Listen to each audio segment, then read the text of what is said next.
Y'all probably can't see me, but this is gonna be a nightcap. Okay, this is a 4-hour, 28-minute hearing, and enjoy. A quorum is present. Without objection, the chair is authorized to declare a recess at any time. Pursuant to Committee Rule 5B and House Rule 11, Clause 2, the chair may postpone further proceedings today on the question of approving any measure or matter or adopting an amendment on which a recorded vote or the yeas and nays are ordered. The committee will continue to use electronic system for recorded votes on amendments and passage of the bills before the committee. Of course, should any technical issues arrive, which I do not anticipate, we will immediately transition to traditional roll call votes.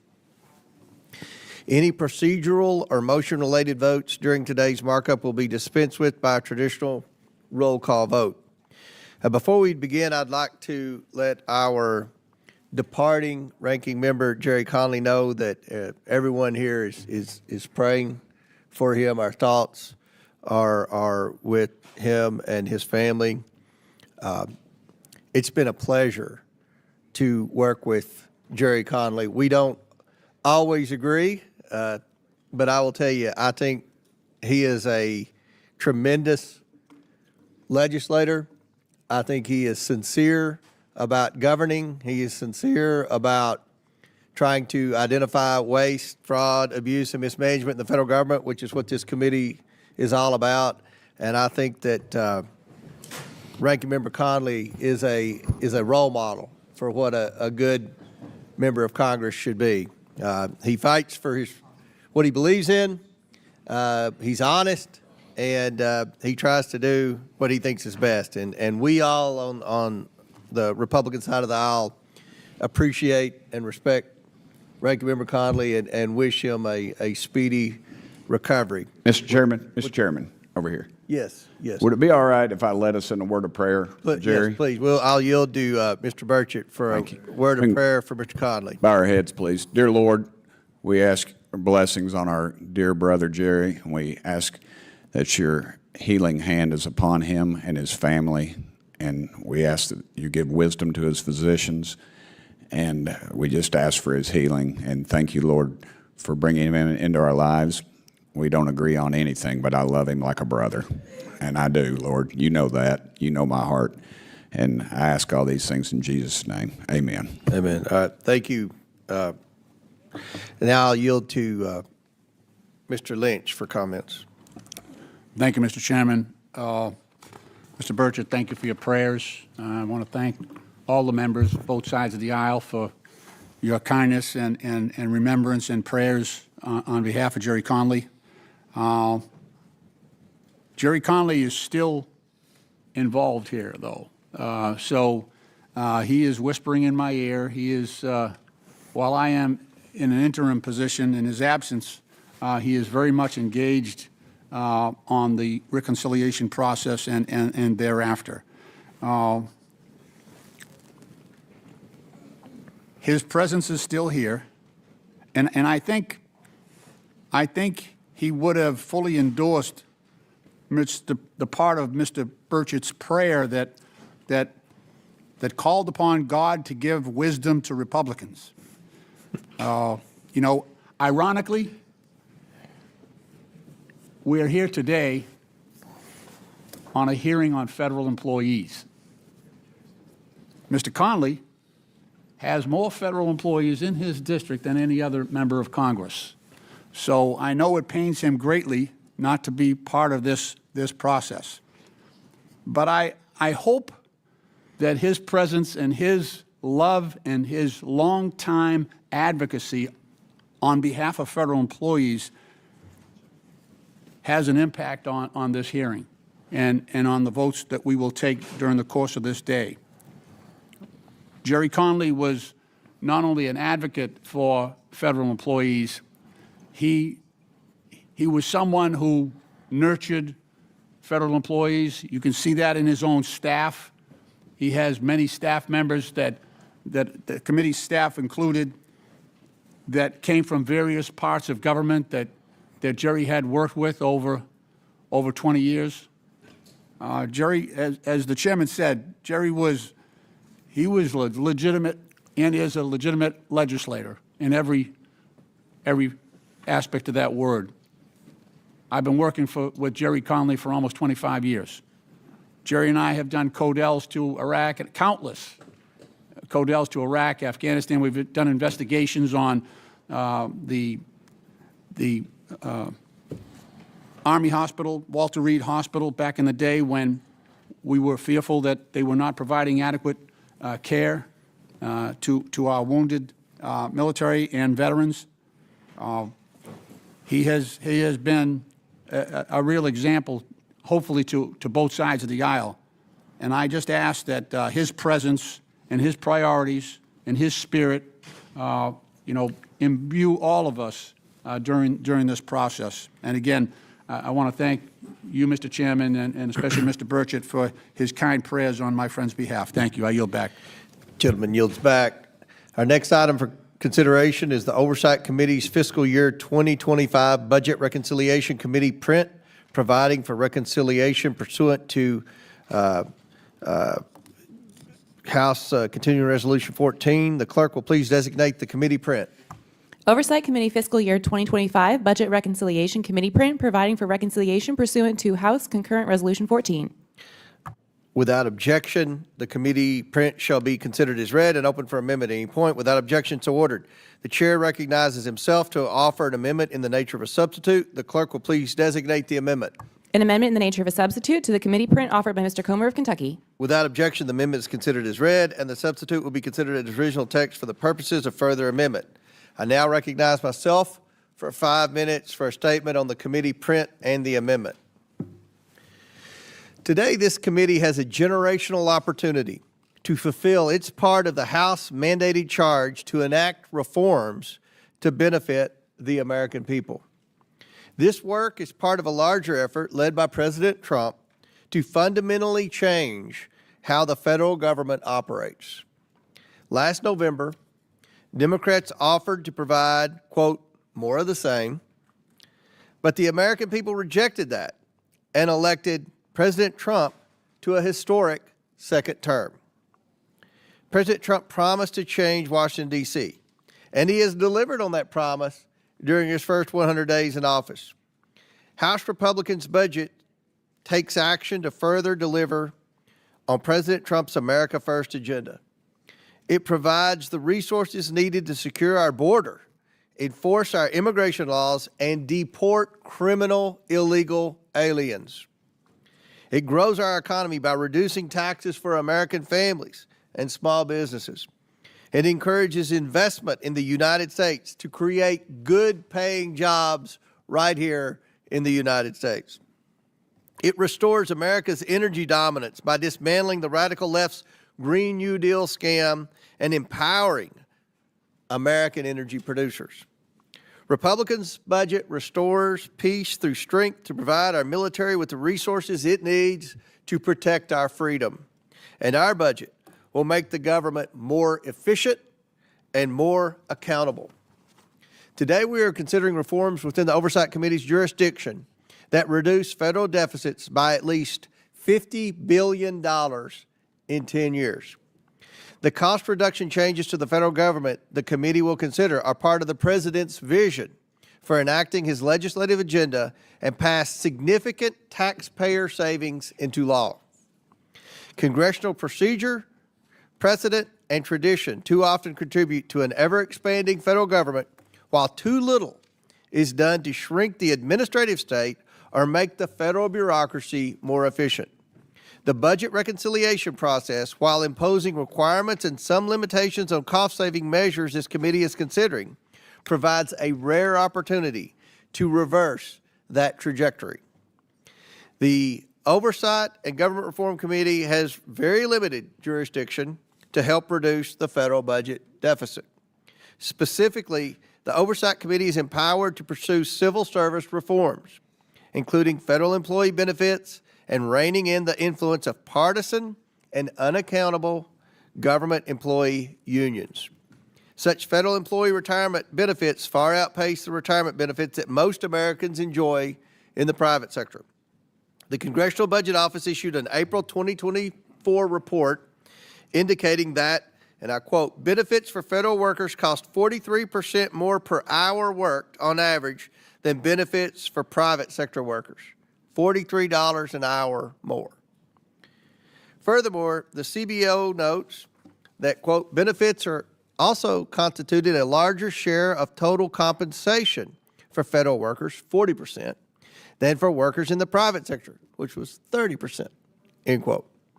World-class employment benefits provided to federal employees are well known, which can include 11 paid holidays, various incentives and awards, health, life, and long-term care insurance, flexible spending accounts, student loan repayment, and forgiveness plans, generous leave and workplace flexibilities, and child care, professional development, and commuter subsidies. The simple truth is that a significant amount of the costs associated with all of these benefits are funded by hard-working taxpayers in the private sector and increasingly now federal government borrowing. The legislation before us today advances important budgetary reforms that will save taxpayers money. The proposed reforms also account for some unique employee situations brought to this committee's attention, and we have therefore made some changes to avoid unintended consequences contrary to clear public interest. This includes key exemptions to maintain public services provided by certain frontline federal employee groups such as law enforcement officers, border patrol officers, air traffic controllers, nuclear material couriers, and firefighters who typically have shortened federal careers due to mandatory retirement rules. Taken together, these reforms will reduce the deficit by $50.9 billion while moving us toward the more accountable federal government the American people demand and deserve. I now recognize my colleague, Mr. Lynch, for his opening statement. Thank you, Mr. Chairman. The real reason we're here today is because congressional Republicans have instructed this committee to target our federal workforce with approximately $50 billion in funding cuts, regardless of the impact on hardworking, loyal federal employees and their critical services that they provide to the American people. In just 100 days, we've witnessed this administration lay off more than 200,000 probationary employees. And we talk about generational change. We just fired the next generation of federal workers. Leading public health experts, veterans, and other critical positions. We've coerced, well, the Trump administration has coerced 75,000 civil servants to resign. They replaced 50,000 nonpartisan civil servants with political appointees and illegally terminate nonpartisan independent oversight by federal watchdogs, our inspectors general. This partisan bill threatens to further undermine the federal workforce by reducing the take-home pay, the benefits, and workforce protections of 2.4 million federal employees, most of whom are middle-class Americans, and a third of whom are military veterans. Americans did not vote for Donald Trump to do that. They did not vote to have Donald Trump cut 80,000 employees at the VA who are taking care of our veterans. This is more of the same, an unprecedented assault on a political purge of the civil service. If this legislation becomes law, almost every federal employee hired in 2013 or earlier under the Federal Employee Retirement System, or FERS, would see a nearly 4% pay cut by forcing them to contribute more to retirement. The Federal Employee Retirement System Annuity Supplement, a monthly payment for retirees before they are eligible for Social Security at age 62, would be eliminated for anyone not actively receiving the supplemental payment at the time this bill is enacted, or does not meet specific exemptions. Federal workers like letter carriers, VA hospital nurses, and food inspectors who've committed decades to the job and are eligible to retire would not be able to receive this vital payment to make ends meet. This legislation would also change the annuity formula to base most employees' annual retirement payments on their highest 5 years of earnings instead of the highest 3, an outright theft of earned benefits that would cost each federal employee thousands of dollars per year. A particularly egregious provision in the bill would force any newly hired federal employee to accept at-will employment with no protections or face an additional 5% retirement contribution on top of the 4.4% already required. So firefighters, Capitol Police officers, air traffic controllers, and other federal workers who choose to remain under the merit-based system with employment protections would be forced to contribute nearly 10% of their paycheck towards retirement. At the same time that we're actually reducing the amount of that retirement. This legislation would also require current and former federal employees to pay a $350 filing fee for any appeal before the Merit System Protection Board. So in order to exercise your rights as an employee under this system, under the Merit Protection Board, employees would have to pay $350 to have their rights protected, which would create a financial barrier for employees seeking justice, particularly for low-income or recently separated workers. Despite the claims of this administration, federal workers are not leeches on the system, but they are hardworking, dedicated public servants who are paid about 25% less than their private sector counterparts. A strong, nonpartisan federal workforce is fundamental to the functioning of a democratic government. These dedicated workers deserve our respect and so much more. Like most Americans, federal workers face increased costs for groceries and housing. And economic uncertainty because of President Trump's reckless tax and tariff agenda is undermining their economic position. The Trump tariffs are estimated to cost American households close to $5,000 per year. That would be the largest tax increase since 1968, and that is coming. That is coming. Republicans are also advocating for a tax regime that will actually increase the federal deficit by more than $4 trillion. You talk about borrowing? In order to fund the Republican tax cut, they're borrowing. They're borrowing $4 trillion to give a tax cut to some of the richest Americans. There's no fiscal responsibility in that. Worst of all, they're seeking to offset these costs by gutting $800 billion from Medicaid programs. My Democratic colleagues and I do not support that, nor do the American people. Oversight Democrats stand with struggling families. We oppose corruption and abuse of power, and we are committed to solving our nation's crises without sacrificing the well-being of our country's civil servants. In closing, I urge all of my colleagues to reject this legislation and instead work towards a budget that respects American workers and the vital services that they provide. Mr. Chairman, I yield back. The gentleman yields back. Mr. Chairman, Chair recognizes Ms. Norton. I strongly oppose this reconciliation bill, including the committee's portion. Republicans are taking away Medicaid, food assistance, pay, benefits, and protections for federal employees and other critical federal funding, and programs to pay for tax cuts for the wealthy and corporations. The Trump administration and Congress have launched unprecedented attacks on federal employees, federal contract workers, federal agencies, federal programs, the rule of law, and the Constitution, among other things. Most recently, the administration stripped federal employees of their collective bargaining rights. The administration and Republicans in Congress are trying to dismantle much of the federal government, gut the federal workforce, and fill federal jobs with political loyalists in violation of the Constitution, statutes, and regulations. Federal employees who provide invaluable services to the American people deserve praise, not derision, cruelty, fear, chaos, and illegal firings. These actions would and have deprived the federal government of expertise and experience. This harms the services of the federal government that the federal government provides to all Americans. Instead of attacking federal employees, this committee should be considering bills to support the federal workforce such as my bill to combat federal pay compression. I yield back. Gentlelady yields back. Chair now recognizes Mr. Turner from Ohio. Thank you, Mr. Chairman.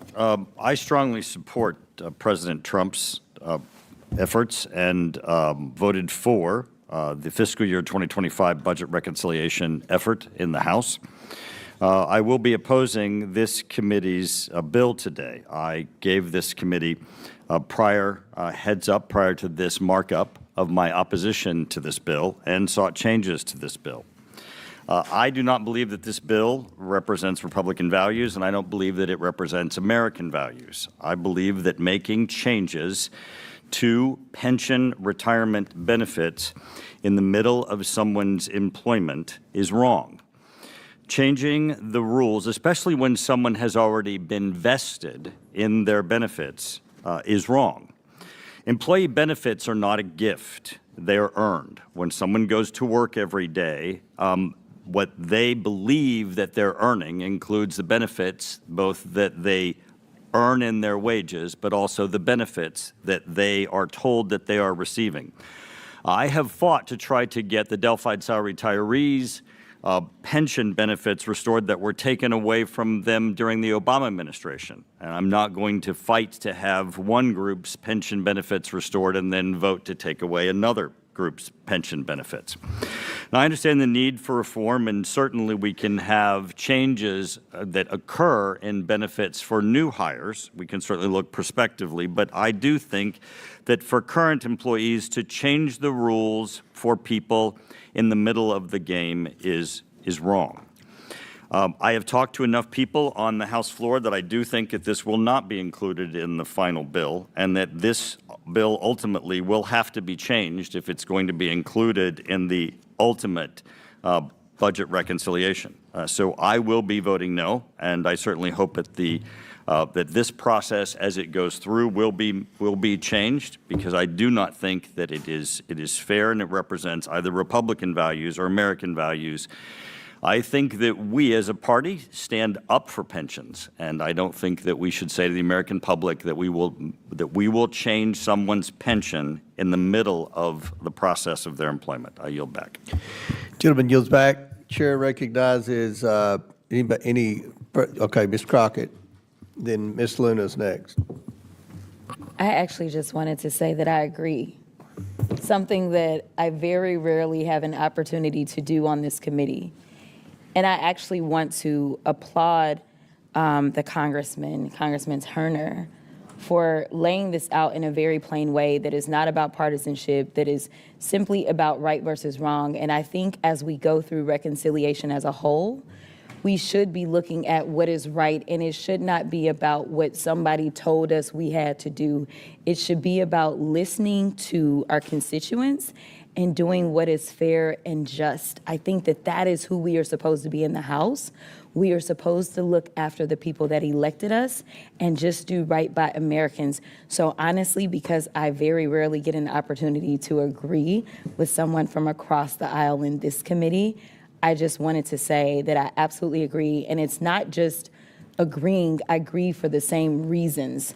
A lot of times when you see no votes on the floor, sometimes it's for completely different reasons. But this is about fairness and about doing what's right for people. And I think that we all on this committee should take a step back.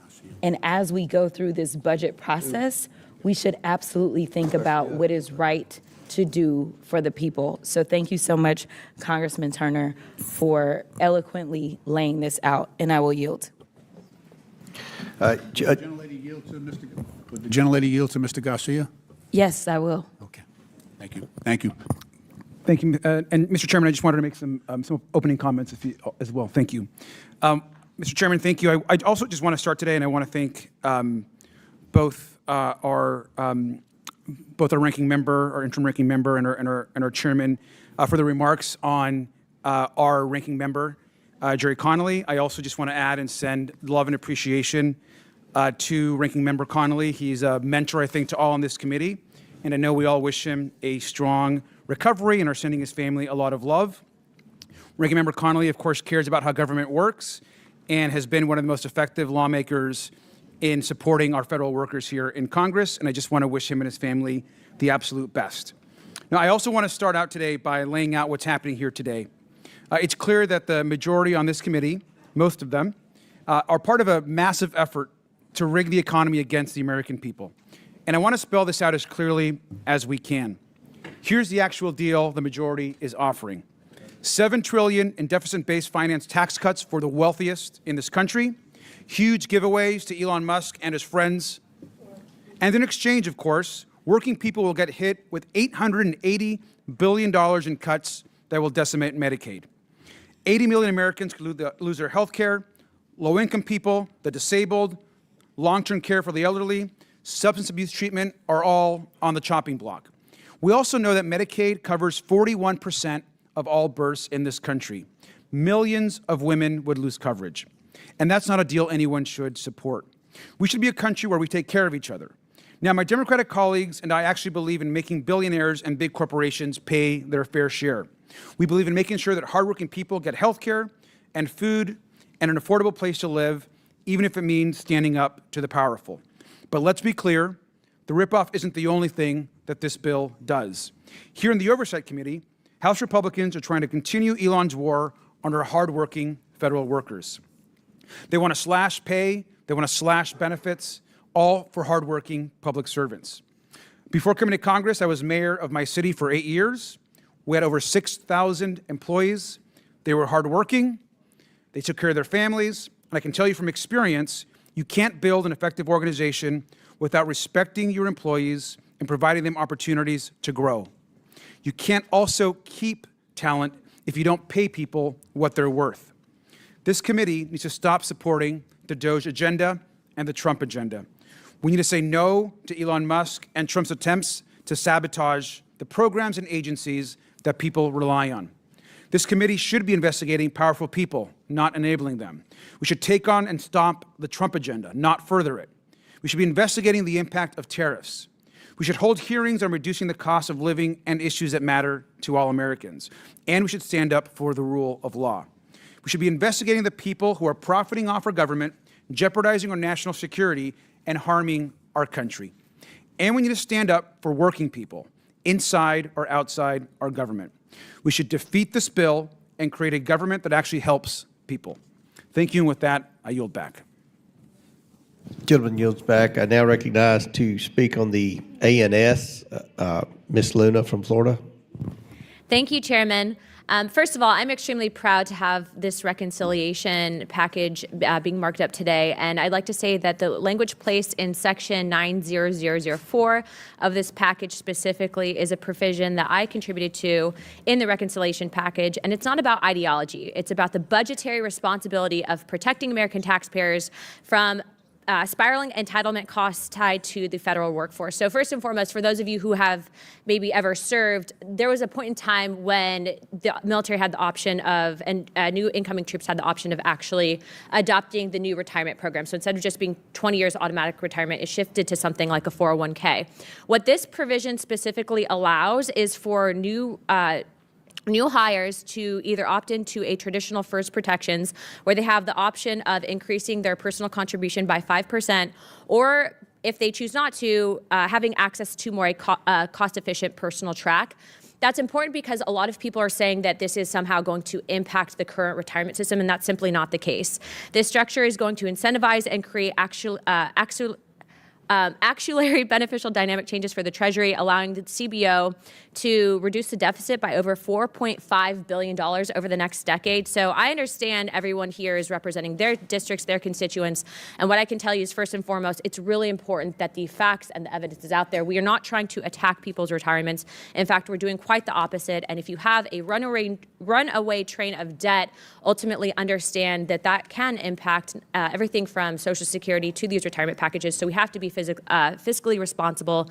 Thank you, Chairman. And I will also say this.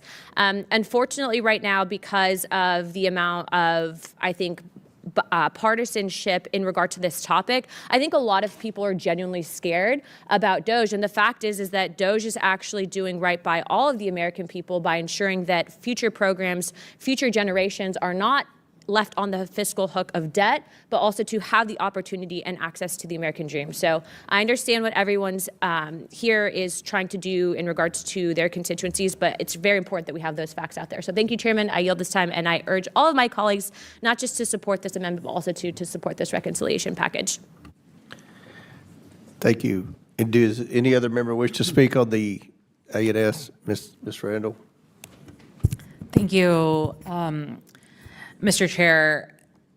You know, as I have said in this committee before, I have the honor of representing 27,000 federal workers who continue to tell me daily and weekly how traumatizing it is to be disparaged by this administration and congressional Republicans who continue to say that they are looking for waste and fraud and abuse and people who are not doing their jobs. Certainly, in every workforce, there are folks who rise above and go above and beyond, and there are folks who don't. But the individuals who are serving our country, the Department of Defense at Naval Base Kitsap, at the Intermediate Maintenance Facility at Puget Sound, Naval Shipyard, are doing an essential service to protect our mission and our national security.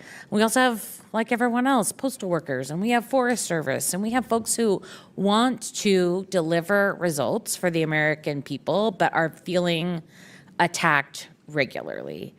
And this bill continues those attacks. This committee is proposing to cut retirement benefits and pay for our federal employees so that folks like Elon Musk can have higher tax cuts. And, you know, regarding Section 90004 and, you know, the assertion that is giving individuals options for their retirement, what it does is use the carrot of not lowering your take-home pay to convince employees to go at will and to lose the benefits that they have to challenge workforce discriminations and decisions that they would otherwise be protected from, or at least have options to pursue corrections. You know, they're shifting folks from a regular employee to an at-will employee in this change of retirement benefits. And I think we can't let that be swept under the rug.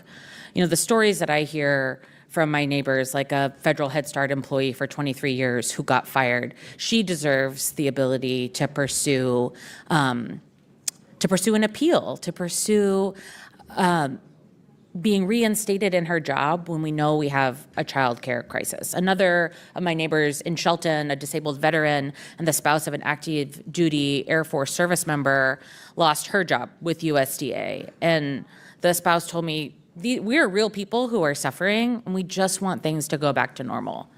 And they're asking me to do everything I can to reverse what she calls a betrayal.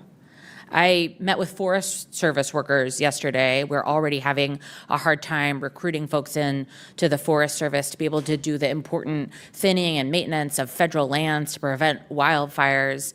And they have mandatory retirement early because of the dangers of their job as firefighters. But without these supplemental annuity payments, they're just going to lose folks into the private sector and other fields because the retirement benefits are a big part of how we've been able to recruit and retain workforce into these important timber industry jobs. Federal firefighters who, you know, work for Sub-Base Bangor have the same issue.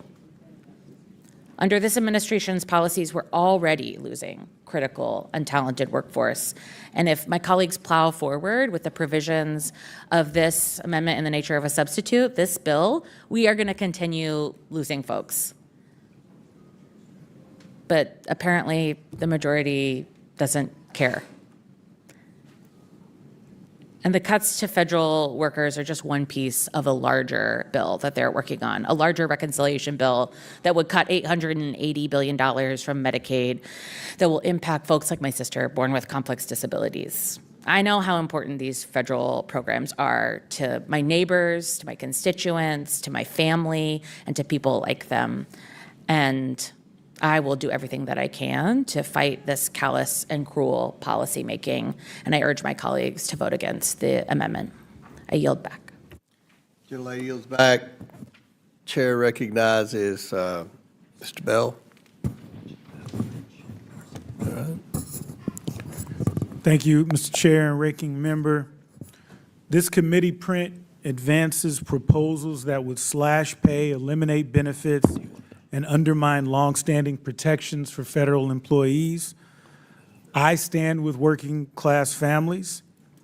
These are working class families, and therefore I cannot support this proposal. It's as simple as that. It's not about a Democrat or a Republican talking point. It's about standing with working class families, period. This administration is systematically gutting the federal workforce and replacing dedicated civil servants with unqualified DOJ representatives. Their abrupt and legally questionable appointments are undermining the great work that these employees do every single day. And I think that as a rule of thumb, again, regardless of what letter is in front of your name, we stand with working class families. We stand with supporting and values that make this country what it is, supporting our most vulnerable. And I think that's what this committee needs to keep in mind. I yield back. Gentleman yields back. Does any other member seek recognition on the amendment, the nature of substitute? Ms. Stansberry. All right. Well, good morning, everyone. Thank you, Mr. Chairman. I think these markups are complicated and sometimes difficult to explain and understand because they get into technical details. So I want to try to break it down a little bit and actually with our current acting ranking member, maybe get a little bit into the details. So let me zoom way out here to talk about the entire enterprise that the GOP is engaged in right now and to lay down some facts. So first of all, what's important to understand is that over the last couple of months, the president has transmitted to the Hill a list of asks, and they really focus on making permanent tax breaks that were originally put into place in 2017 that are about to sunset. So these tax breaks are for billionaires, millionaires, mega corporations, and it's going to cost $7 trillion. And to pay for it, they want to try to offset some of those costs because our friends across the aisle are trying to claim that they're being fiscally responsible. But let's be clear, the math doesn't math because the offsets that they're seeking only add up to about $1.5 to $2 trillion. So if you do the math, 7 minus 2 equals 5, which is why this bill, the big bill that we're talking about, does not actually reduce the debt or the deficit. It actually will blow a hole through it by increasing debt spending by $5 trillion. And when you add it all up over 30 years, we're talking over $30 trillion in new spending for the United States government. So first of all, don't buy the baloney that this is somehow going to balance the debt. This is going to blow a giant hole in the debt. Now, let's talk about what is happening in this committee. So they passed the instructions out of the Senate, came back to the House. Very confusing. The Senate and the House Republicans couldn't agree on which package to go with, so they passed it all. So here we are now. Those instructions have gone down to each committee, and each committee now has to break it down in its own jurisdiction. So this committee can only work on things that are in its jurisdiction. We're in the Oversight Committee. Our jurisdiction is overseeing the federal government. And so this committee has been instructed through those resolution instructions to cut funding to supposedly offset cuts. So where are they trying to find those cuts? they're trying to find those cuts on our federal workers' backs. Now, let's be clear. Over the last 100 days, Donald Trump has fired over 200,000 probationary employees. Over 75,000 people have been forced to retire or leave the federal government. And now they're talking about taking away significant retirement benefits and turning the federal workforce over to an at-will workforce. What that means is that they want to strip away the protections for our federal workers so they can be fired at will at any moment. Okay, so that is actually what is inside this reconciliation piece that's in front of the committee today. And if you do not, as a federal employee, elect to be at will, if this passes, if this piece of legislation passes, you're going to have your retirement taxed, essentially, an additional 5%. So that means your pay is going to get cut unless you elect to be fireable. Is that correct, Mr. Lynch? That is essentially correct, yes, So absolutely. basically what this package is doing is extortion. This is called extortion. This is in the vein of trying to say that they're going to balance the budget, which they're not, because it's still going to cost the American people $5 trillion to pass this overall tax package for billionaires. And by the way, these trillionaires are going to get an additional, let's say, $300,000 a year off of their taxes, while the rest of us are going to actually see prices go up with tariffs, the cost of living expenses, all of these issues. They're going to use this piece of the reconciliation package to further punish the 2.4 federal employees who provide your Social Security, who help with your VA benefits, who make sure that your Medicaid is taken care of. This is all about cutting federal workers, punishing federal workers, making life harder for Americans, and destroying the federal workforce. And I strongly oppose in every single way, every piece of what's in this piece of the reconciliation package. And I yield back. Gentleman yields back. Any further discussion on the A&S? Gentlelady yields back. Any further discussion? Seeing none? Mr. Chairman. Yes. Request unanimous consent. I have here a letter from the National Association of Retired Federal Employees in opposition to this bill. Without objection, so ordered.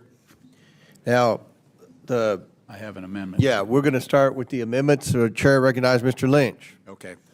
Thank you, Mr. Chairman. I have an amendment at the desk. Yeah, the clerk will distribute the amendment to all members. The clerk will designate the amendment. An amendment to the amendment in the nature of a substitute to fiscal year 2025 Budget Reconciliation Committee print providing for reconciliation pursuant to House Concurrent Resolution 14 is offered by Mr. Lynch of Massachusetts. Without objection, the amendment is considered as read. I reserve a point of order. The gentleman is recognized for 5 minutes to explain his amendment. Thank you, Mr. Chairman. First of all, I want to thank Mr. Turner for defending federal workers and his own employees as they would be affected adversely by this legislation. Every member, their employees will also be affected in a similar way. Every federal employee in their districts will be affected, will be harmed by this bill.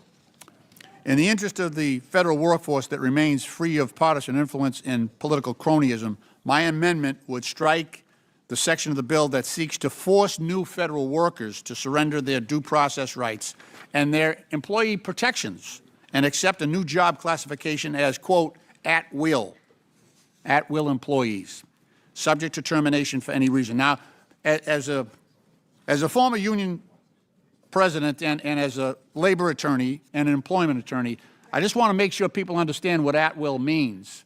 An at will employee can be fired for any reason or for no reason. So here's the president. He's trying to force everybody. Now, obviously, he would like to have partisans on his side brought into government.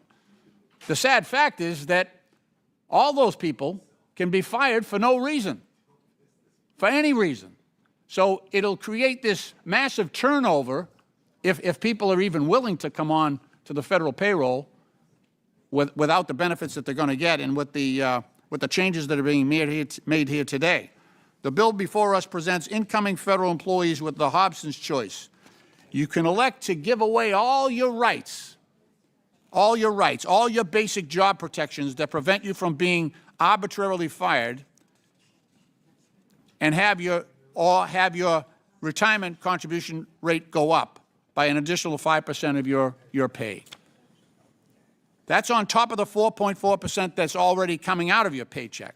So it approximates 10% of your pay if you want your rights. If you want to have rights as an employee, you need to pay all this additional money. And that's for the duration of your employment. Alternatively, you can agree to waive your employee rights. You're basically, first of all, every federal employee has to give up their right to strike. So even if you wanted to stop work, you can't do that as a federal employee. Statutorily, federal employees are prohibited from engaging in strike. So if you thought your job was unsafe, you got to keep working. You can grieve, well, unless you do this, unless you give up all your rights. Then you need to shut up and keep working for less. And your employer can just fire you for no reason.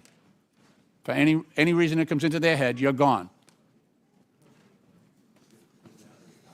Considering that entry-level federal workers earn an annual starting salary as low as $30,000, the majority of new employees will essentially be forced to relinquish their constitutional and statutory job protections just to keep more income in their pockets for their families. Mr. Chairman, the primary response of this provision, the primary purpose of this provision appears to be to advance the implementation of Schedule F, President Trump's government-wide plan to strip federal workers of their civil service protections, arbitrarily fire them, and replace them with political loyalists. This shameless attempt to politicize our federal workforce is already the subject of multiple legal challenges brought by a coalition of federal employee unions and pro-democracy advocates, with the strong support of the Democratic House Litigation Working Group, which I'm a member of. The statute governing the federal workforce, the Bipartisan Civil Service Reform Act of 1978, enshrined the merit system protection that federal employees should be protected against arbitrary action, personal favoritism, and coercion for partisan political purposes. Schedule F and the at-will provisions included in this bill fly in the face of that purpose. This provision is also an additional attack on federal workforce that out of duty already sacrifices critical rights enjoyed by their private sector counterparts. Every new federal employee swears an oath to serve the American people and carry out their public service now knowing that they are expressly prohibited by statute from participating in any strike or work stoppages or asserting the right to strike, and even belonging to a union that asserts the right to strike against the federal government. A violation is a felony and punishable by imprisonment. In closing, Mr. Chairman, I urge my colleagues on both sides of the aisle to support my amendment to strike this egregious provision from the bill and preserve the dignity and the independence and respect that we all should have for our federal employees. Mr. Chairman, I yield back the balance of my time. Gentleman yields back, and I recognize myself for a brief statement in opposition to the amendment. I do appreciate the length of the amendment, just 2 words and a number. I appreciate that. I sincerely do. I didn't have to spend a lot of time reading that. But I oppose the Lynch Amendment, number 1, which would significantly reduce deficit reduction in the committee's legislation by over $4.5 billion and result in the underlying print conflicting with our reconciliation instructions and comprising the legislative privileges. For that reason, I strongly oppose the Lynch Amendment. Do any other members wish to speak on Lynch Amendment number 1? Ms. Stansberry from New Mexico, you're recognized. All right, thank you, Mr. Chairman. I would love to just ask. Reset the clock, please. Go ahead. Thank you, Mr. Chairman. I would love to just ask a few questions about the amendment. So, again, zooming out a little bit, there's a lot to not like about this portion of the reconciliation package. As we said, I think it's an all-out attack on the federal workforce, and it kind of cuts at the heart of some of the major reasons why people stay in federal service, because it is not only, them serving and doing their duty for the American people, but also you are making sure that you have a good retirement, you're taking care of your family. And also, we want to make sure, especially, one of the things that I think is really important for the American people to understand is that after Richard Nixon resigned, there were major overhauls done to the federal service because of the corruption and the ways in which Nixon, bless you, used the federal workforce and service to carry out his own personal political vendetta. There were major reforms in the 1970s to the federal workforce rules and laws because we wanted to protect federal workers from being used as political agents of whoever was in power. And so the idea of trying to convert federal workers to at will undoes all of the good government reforms that were put into place in the 1970s after Nixon to protect the federal workforce. Is that correct, Mr. Lynch? That is absolutely correct, yeah. And so it's really important to understand that that's why those protections are there. And the whole point of trying to convert people to at will is, again, to make it easier to make the federal workforce your political arm. And we don't want that. We're not an autocracy. We are a democracy. And we want to make sure that our federal employees are protected from the whatever whims of whoever's serving in power. So I do want to ask, though, Mr. Chairman, you said you oppose this amendment because of its impacts to the budget. Can you explain to me how does not allowing federal workers to be forced into an at-will situation affect the federal budget? We have budget instructions. We're following through with the budget instructions. We've been very transparent about what this committee was going to do within our jurisdiction of budget reconciliation. This is our bill, and it's self-explanatory. No, but I don't understand how. So Mr. Lynch's amendment is to strike section 90,004, which is the provision about at-will work. How does that affect the budget?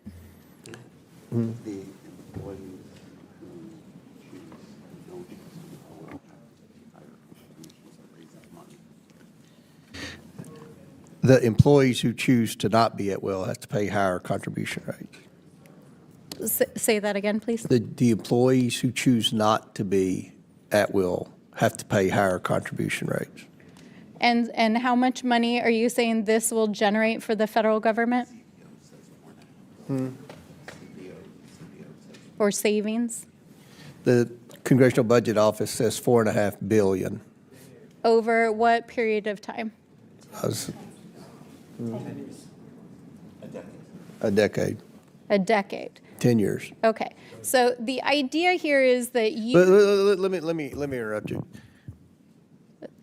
We're trying to No, Mr. Chairman. make savings here, and you all you do is criticize. The gentlelady's time. You act This like is there's actually- no. The gentlelady's You time. act like I'm there's no asking you a fiscal question. crisis Mr. here. Chairman, it's the gentlelady's time.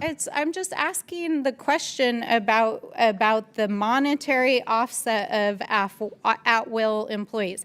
So the idea is here that you're going to generate a few $1 billion over A few $1 billion. 10 Mr. Mr. Chairman, years. is it million or $1 billion? billion Is it there. million or Over billion? 10 years, by taking away federal benefits and making the federal workforce fireable, undoing all of the good government reforms after Richard Nixon's corruption. I think that we just need to be, I just want to clarify, that's what you're saying. Cool. Okay. I think we got it. Thanks. I yield back. Any other members seek recognition on the Lynch Amendment? Mr. Bell and Ms. Crockett. Mr. Bell? Thank you, Mr. Chair. The problem with this bill is that it doesn't offer federal employees a real choice. It forces them into a lose-lose situation, which weakens the very protections that ensure fairness and due process. This package is literally a betrayal of the middle class. And as I said before, I think our litmus test is, do our proposals support working families or not? In Missouri alone, these proposals threaten the rights, health care, and financial security of thousands of federal workers. And let's be clear, in my district, Missouri's 1st District, over 186,000 people rely on Medicaid. And under Republican budget plans, their health care is at risk. And so again, we need to stand with working class families, and these proposals are an attack on working class families. It's pretty straightforward. I would yield my time back to Rep. Stanberry or to the ranking member. I thank the gentleman. Again, the gentleman is on point with first of all, the impact of this on federal employees and the costs that this will incur in terms of performance at the federal level. Right now, we are in competition with the private sector. But through loyalty, through patriotism, in the case of the VA, you know, about a third of our workers at the VA are veterans themselves. When I go through the Brockton VA in my district, which I do often, I ask them, were you in the military? More often than not, the answer is yes, and then they proudly tell me what branch of the service they were in and when they served, and they also express the spirit, the esprit de corps, the patriotism, and the obligation that they feel towards wounded veterans. All of that is wrapped up in being a federal employee at the VA, and some of the other departments and agencies where federal employees work each and every day. So what we're doing is the president has proposed that we're going to go back to, I think it's 1979 in terms of the number of people working at the VA. So he wants to cut 80,000 people from the VA. Now, because of the high number of veterans we have at the VA, out of that 80,000 people he wants to cut, that's what his budget resolution anticipates, 27,000 of the people that he's firing at the VA are veterans themselves. So all of this bill here today is just in furtherance of that same mission. And again, I appreciate the gentleman from Ohio, Mr. Turner, standing up for his workers at the VA. I just hope every member here is willing to do that. I understand the goal of savings and of balancing the budget, but this is not the way you do it. You don't go after people at the VA. You know, we had the Inspector General for the VA do a whole survey of every single, so there are like 86 major medical centers, the VA medical centers across the country. And we asked him, give us a report card on how we're doing with our veterans. He came back and he said two things. He said, number one, 80% of the hospitals that I've visited need a medical director. You need to hire a medical director. And he said, 86% of the hospitals that I visited, you need more nurses. They are the backbone of our healthcare system. So what did Mr. Trump do? First day in office, announced 2,400 cuts, 2,400 people laid off at the VA, and 80,000 more to come. So our veterans are waiting longer for appointments. There are fewer people caring for them, and this bill is in furtherance of that same mission. So we used to agree on stuff on veterans.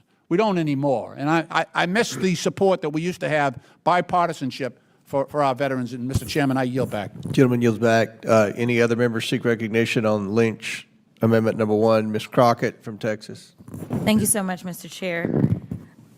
You know, walking in today, I didn't really know how I felt or what I would do, because as people ask me about how I can get so passionate in this committee about certain topics, I recently had an opportunity to talk to a group of people in Las Vegas, actually last weekend, and there was a woman who was almost in tears as she told me about the number of family members that have been fired from the federal government. And she said, Rep. Crockett, you give us so much hope, and I don't understand how people are so callous towards federal workers. And I explained to her, I can't really understand the callousness either, but I can tell you that my passion lies in the fact that my mother has given almost 40 years to the federal government. In March, it would be 40 years that my mom has worked for Department of Defense. She's worked for Navy. She's worked at Walter Reed. She's worked for the IRS. She has worked for AFRICOM. She has worked for the post office. And doing that hard, honest work, as we consistently attack federal workers, we call them lazy, we call them dumb, we try to pretend as if they are not taking care of the very people that elected us. But my mom graduated from college at Washington University at the age of 19 after receiving a full ride, and she decided that what she would do is dedicate her life to this country. And I wish that we would find an ounce of courage that my mom and so many other federal workers have and just decide that we are going to dedicate ourselves to service and not just say that we are public servants, but actually do the work of being public servants. So let me tell you that this amendment is not going to do anything that y'all claim is going to do. You claim that this is about money, when honestly, as far as I can tell, this is only an admission that what has been done under this administration has been unlawful the entire time. This is only an avenue to make sure that when and if another rogue tyrant decides that they want to enter the White House, they can go and get rid of as many people as they want to, and they will not have any recourse in the courts. The fact that you had to put this in here tells me that y'all absolutely know that these firings of these workers has been unlawful, and honestly, it has been simply inconvenient for so many of you. But I can tell you that the only people that are going to hurt are the people that you're servicing. Even if you can tell me that the CBO tells us that there may be, they could tell me it's $50 billion or however many billions of dollars over a number of years. What the CBO is not telling us is how many people are not going to get their Social Security. How many people may die because they don't get the services that they need at the VA. How many people are not going to get their SNAP benefits because there's not going to be anybody there.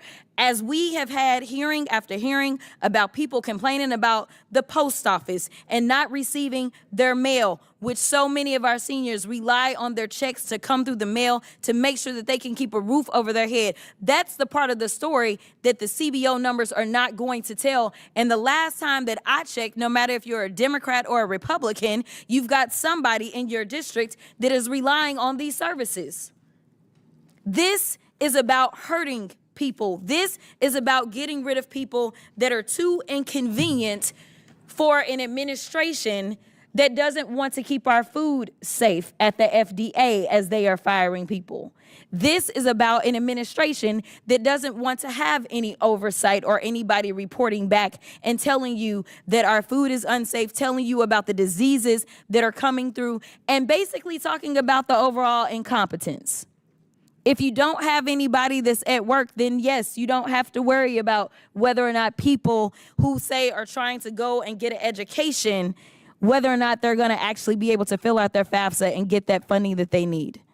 So, at the end of the day, if you can't really explain to me how this is going to help your constituents, I don't understand why we are talking about it. Because again, we weren't elected by Donald Trump or J.D. Vance or Elon Musk. We were elected by the people of our districts, and those are the only people that we should be discussing as it relates to the policy changes that we bring about in this committee, and I will yield. Does any other member seek recognition on Lynch Amendment Number 1? Seeing none, the question is on the amendment offered by Mr. Lynch from Massachusetts. All those in favor signify by saying aye. Aye. All those opposed signify by saying no. No. In the opinion of the chair, the noes have it. The amendment is not agreed to. Request a roll call vote. A recorded vote is ordered as previously announced. Further proceedings on the question will be postponed. Chair, for what purpose does the gentleman from Pennsylvania, Mr. Perry, seek recognition? Mr. Chairman, I have an amendment desk. The clerk will distribute the amendment to all members. The clerk will designate the amendment. An amendment to the amendment in the nature of a substitute to the fiscal year 2025 Budget Reconciliation Committee print, providing for reconciliation pursuant to House Concurrent Resolution 14, is offered by Mr. Perry of Pennsylvania. Without objection, the amendment is considered as read. I reserve a point of order. The gentleman is recognized for 5 minutes to explain the Perry amendment. Thank you, Mr. Chairman. 3 weeks ago, this was passed in this very committee, so I'm bringing it back around so we can consider it in the proposal before us. This amendment requires federal employee unions to reimburse federal agencies for their use of agency or taxpayer resources and official time spent each quarter. Federal agencies will assess public sector unions a fee to utilize their resources such as office space, parking space, equipment, expenses incurred while on union time and any official union time used by labor representatives affiliated with these organizations. American taxpayers would be absolutely shocked to learn that federal employees are paid for work hours while supporting public sector unions rather than the agency operations, missions, and programs they were actually hired to support in the first place. They're not doing the work that they were hired to do. They're doing work in furtherance of their own personal and organizational goals. And that's fine. It's just the question is who should be paying for that. According to OPM, official time logged by federal employees can be used for lobbying Congress, alongside allowing certain employees to spend 100% of their time handling union representation functions while still being paid by federal agencies to do federal agency work. In 2019, before President Biden halted OPM tracking reporting of official time, it was reported that employees across the federal government were paid $135 million to do 2.6 million hours of union work while on the clock at their other government jobs that they were actually hired to do. Forcing the American taxpayer to foot the bill for federal union organizing is outrageous and absurd. It's quite simple. If federal employees and resources are going to be used for union tasks, the unions should have to pay for that, not the taxpayers. American taxpayers are paying government employees to do a job, not the bidding and strategizing of their organized bargaining unit. According to CBO, this amendment would generate $130 million in revenue over 10 years. I'm simply asking the members of this committee to vote at least exactly like they did 3 weeks ago. And of course, my friends on the other side of the aisle, if they've finally seen the light and realize that they've come here to support their constituents and taxpayers as opposed to the special interests in Washington, they can vote with us too. With that, Mr. Chairman, I yield back the balance of my time and encourage a positive or affirmative vote. Gentleman yields back. Chair recognizes Ranking Member Lynch. Thank you, Mr. Chairman.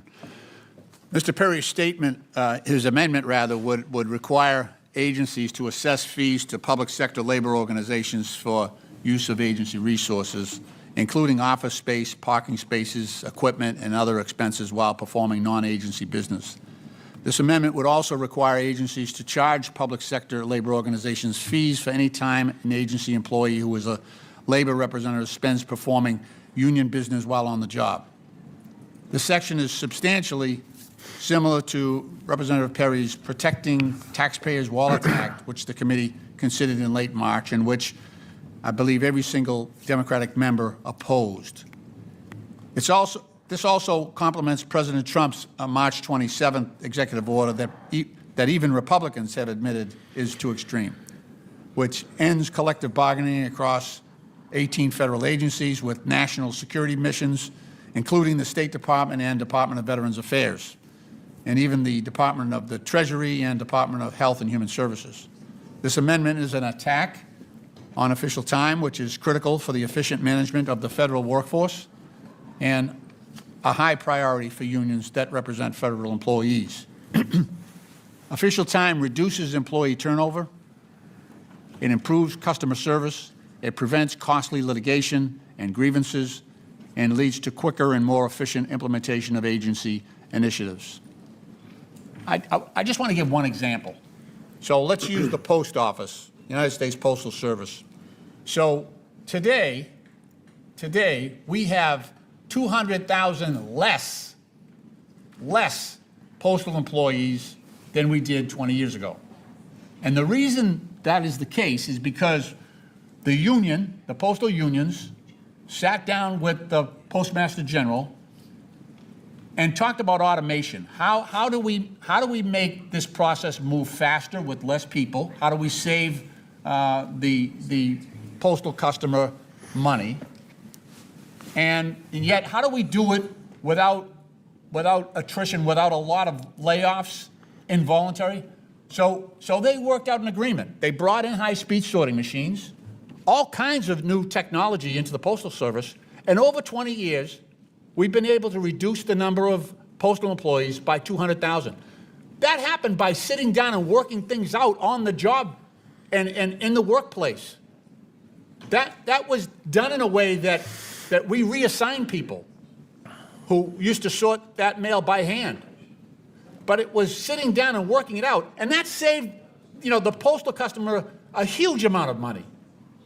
Think about it, 200,000 less people doing that job. And it's because we have the ability for the unions representing the employees collectively, representing their interests, making sure they get treated with respect, and that we didn't have mass layoffs when we went to technology. We brought in high-speed equipment and automation.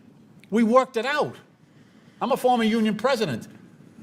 Your mission as a union representative is to help the business, make it more efficient, make sure those jobs are protected, make sure the company is successful.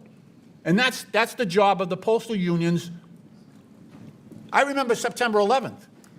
Right after September 11th, a bunch of post offices, they had threats from anthrax. We had right here at the Brentwood Postal Facility here that serves Washington, D.C. We had some terrorists mailing anthrax to offices here on Capitol Hill. We shut down Longworth. I got elected on September 11th, so I remember this vividly. We had two postal workers, Joseph Cursine and Mr. Morris. Both of them died. Those are postal workers that worked at Brentwood, died from anthrax inhalation because they were sorting mail. Now, if it was a private company, those employees would have walked, right? They would have walked. I'm not going to throw mail. Are you kidding me? Bring that anthrax home to my family, my kids? The unions, the postal unions met with their members, and they said, we've just been attacked, a terrorist attack. We have to keep the mail going.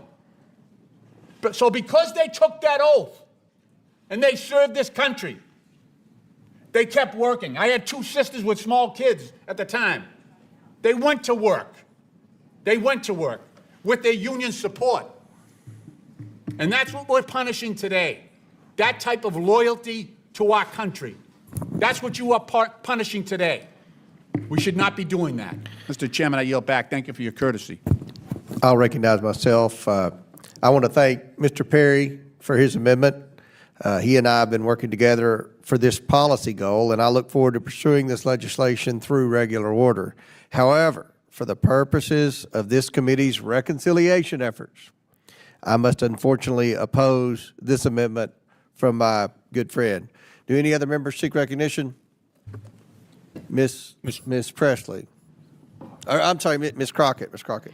All right. Just briefly, I want to reiterate the words of my colleague, and it looks like this may go down since you're opposing it, so I will not belabor the point. I will say that as you do go forward, Mr. Perry, because I know that this is something that will most likely come back, I would ask, I know that in the second to last paragraph, there is this definition of union time, And it lays out the term union time means the time an employee of an agency who is a labor representative for a labor organization spends performing non-agency business while on duty. I would ask for further clarification of what non-agency business would mean, because while you may not believe, or I may not believe, we may define what non-agency business looks like completely differently. And the reason that I say that is you were talking about people campaigning. And the reality is that right now, you see those of us on our side of the aisle, we are not trying to do things like union busting. We are trying to make sure that those workers have those protections. And so as far as I'm concerned, campaigning or trying to elect someone who aligns with making sure that you have those protections so that someone like my constituent who passed away because he overheated after serving our country for 40 years as a postal worker, I then had the union come in and telling me about issues as it relates to work, for sure. But they absolutely felt comfortable coming and telling me and supporting my candidacy because they know that when I come to work, I am going to support them. And to be perfectly honest, any candidate that is trying to break up their ability to bargain for contracts, to break up their ability to actually do things such as make sure that they have worker protections, to make sure that they are not going to be at will, to make sure that they have the ability to unionize, I would say that that is actually absolutely on par with doing the business of that organization, because that is going to be a better way to make sure that people will actually want to work for the post office. I can tell you, I don't know anything about your district, but I can tell you that in my district, we have consistently had a problem with getting people who actually wanted to work for the post office. And frankly, when we're having conversations like this, and when the country, when the United States is leading the way in firings in the entire country, it is the federal government that has fired more people than anybody else. I frankly don't know who gonna come and sign up and wanna do this work, especially to do it at will, especially to do it in a way that says, even if you are going out and making sure that you are going to get somebody who is going to serve in a seat that is going to make sure that you can be protected, I'm going to say that that's non-agency business. As far as I'm concerned, that is agency business. So as you go forward, I have a feeling of what I believe your intent is, but I think that you're going to need to better define that, because you may run into this area of it's up to who is interpreting it. And when I interpret it, I absolutely believe anybody that is going to protect them as a union, that is absolutely agency business. With that, I will yield. Does any other member seek recognition on the Perry amendment? Yes, Mr. Chairman, if I might be recognized. Yes, Chair recognizes Mr. Mfume. And I will be brief. I want to thank you, Mr. Chairman, for your opposition to this amendment. I would urge others to be in opposition. You know, in Baltimore, we've got a simple term for this. It's called union busting and union bashing. And we need to remember that all union contracts are negotiated documents. They're negotiated by the union and the government vis-a-vis the government agency. And so all the understandings that are a part of that really are legal. It's a binding document. And this has been taking place for years under Democratic and Republican administrations. So I would urge members of this committee to reject this amendment. Chair recognizes Mr. Higgins. Thank you, Mr. Chairman. I'm going to support my colleague's amendment. I don't know if it's going to clear reconciliation scrub or not, but knowing that my chairman does support the language, and yet in his role as chair has to oppose changes to the underlying bill so that we can move forward with the reconciliation process, I'm going to say I support Mr. Perry's intentions here, and I think it's important that it's on the record that conservative Republicans stand behind that legislative language. I'm going to support the amendment. I yield. Gentleman yields back. Any other discussion on the Perry amendment? Seeing none. The question is now on the amendment offered by the gentleman from Pennsylvania, Mr. Perry. All those in favor signify by saying aye. Aye. All those opposed signify by saying no. No. In the opinion of the chair, the noes have it. The amendment is not agreed to. Mr. Chairman, I request a recorded vote. A recorded vote is ordered as previously announced. Further proceedings on the question will be postponed. For what purpose does Mr. Mfume? Oh, well, okay, before that, if it's okay, the ranking member has some unanimous consent requests. Thank you, Mr. Chairman. I have a few unanimous consent requests on a letter from the AFL-CIO in opposition to this bill, a letter from the Leadership Conference on Civil and Human Rights in opposition to this bill, the Professional Managers Association in opposition to this bill, and the National Federation of Federal Employees in opposition to this bill, as well as the National Treasury Employees Union in opposition to this bill, the American Federation of Government Employees, AFL-CIO, in opposition to this bill, the Federal Managers Association in opposition to this bill, the National Postal Mail Handlers Union in opposition to this bill, the National Rural Letter Carriers Association in opposition to this bill, the International Association of Firefighters, Edzo Kelly, in opposition to this bill, the Federal and Technical Engineers, AFL-CIO, CLC, in opposition to this bill. Thank you. Without objection, so ordered. For what purpose does Mr. Mfume seek recognition? Mr. Chairman, I have an amendment at the desk. Will the clerk distribute the amendment to all members? And now will the clerk designate the amendment? Amendment to the amendment in the nature of a substitute to fiscal year 2025 Budget Reconciliation Committee print, providing for reconciliation pursuant to House Concurrent Resolution 14, is offered by Mr. Mfume of Maryland. Without objection, the amendment is considered as read. I reserve a point of order. The gentleman from Maryland, Mr. Mfume, is recognized for 5 minutes to explain his amendment. Thank you, Mr. Chairman. In our nation, I think it goes without saying, we've always taken a great deal of pride in the idea that government serves all Americans, not just those lined with one political party, ideology, or anything else. This amendment upholds those core principles of fairness and privacy in our federal hiring process. More specifically, it amends Section 9004 to prohibit any questions regarding a prospective applicant's political party membership or activity. Prohibits all such questions. My colleagues on the other side of the aisle have been rather focused on the concept of meritocracy, so I want to point out the fact that no one should have any trouble supporting this amendment that seeks to ensure that employment in public service is based on merit and skills, not political affiliation. Allowing an applicant's political party affiliation to be a deciding factor for a job opportunity really opens the door to implicit bias, discrimination, and the erosion of the public trust that we've always had in our nonpartisan civil service. And frankly, I'm concerned that it's nothing short, quite frankly, of political coercion. Moreover, leaving politics out of the federal government establishes confidence and trust from our constituents. Federal workers, as has been said over and over and over again, should not have to worry about being punished or fired for expressing their First Amendment right to disagree with this president or any president. I urge my colleagues, upon real consideration of this, to really work now to preserve the integrity of our civil service and to protect the rights of all who wish to serve this nation by supporting this amendment. And I would ask unanimous consent, Mr. Chairman, to be entered into the record an Associated Press article from January the 13th, and it says, Trump teams questions civil servants about who they voted for. Without objection, so ordered. I yield back to the ranking member should he choose to speak. I thank the gentleman. I welcome the opportunity. So, Mr. Mfume, the gentleman from Maryland's amendment here goes right to the heart of the spoils system. So, early in this country's history, back in the 1800s, it was openly accepted that each incoming administration would fire all the people from the earlier administration. You know, Thomas Jefferson did it to John Adams' people,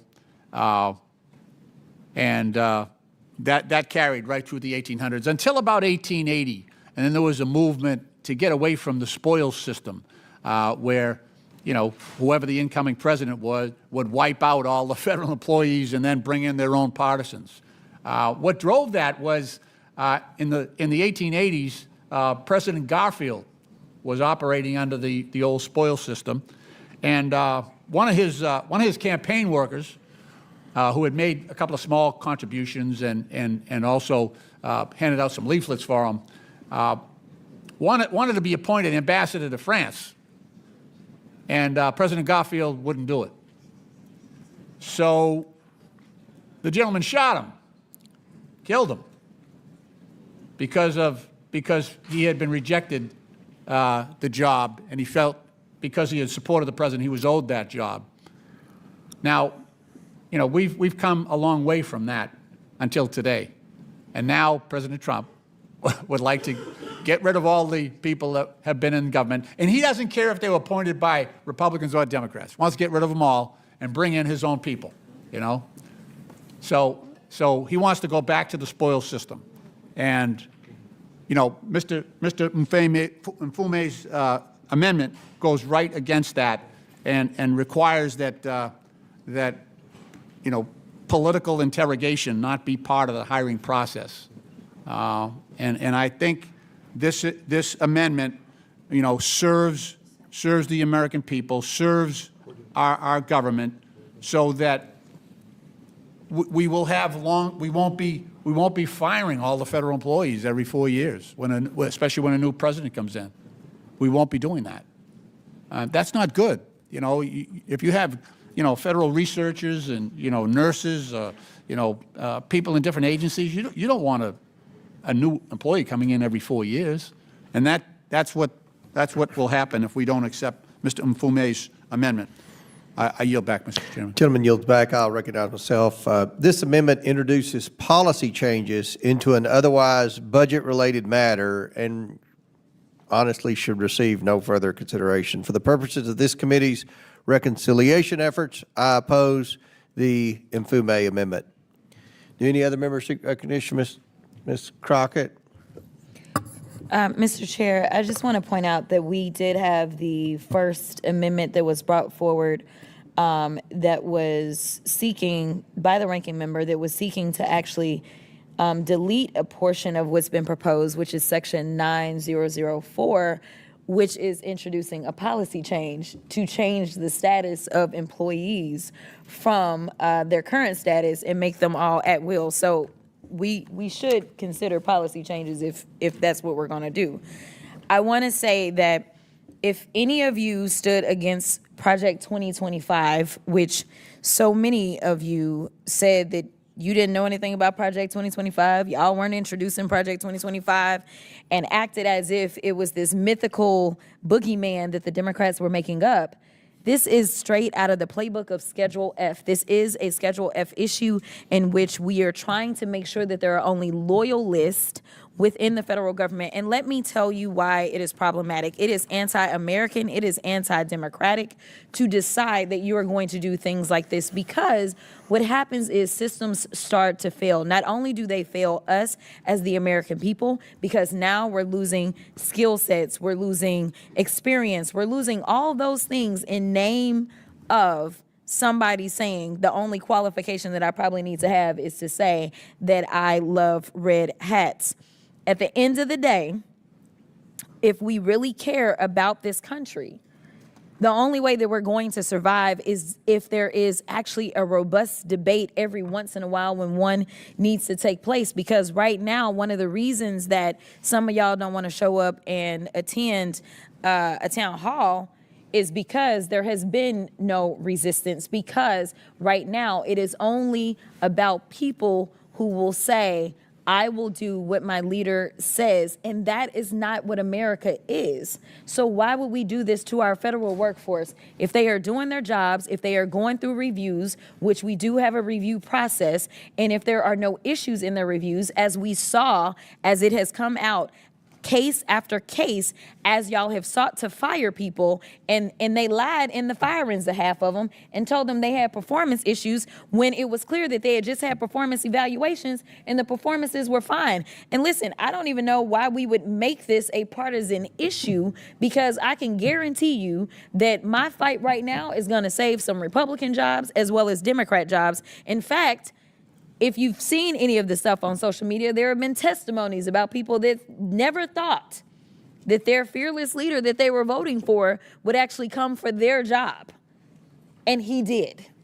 So if you really don't want to be in a situation where, say, you've got the opposite of Donald Trump and a far left Democrat who says, you know what, I am going to be the anti-Trump. I'm going to do exactly the opposite of everything that he did. I'm going to hurt those that supported his candidacy the way that he did that to us. If you don't want to run the risk of that, then I would say that this is just a smart amendment. This isn't a Democratic amendment. It's not a Republican amendment. It is a smart amendment. And I don't believe that if it's okay for that first section that we dealt with to be in this, which would be an absolute policy change, then I think that we can deal with this policy change as well, and I will yield. Any other members seek recognition? Mr. Superman. Thank you, Mr. Chair. I also want to speak in favor of this amendment. We're trying to keep politics out of certain parts of the federal workforce. And for the reasons people have said, this is important, but I also want to add, I represent many of the federal workers who are losing their jobs.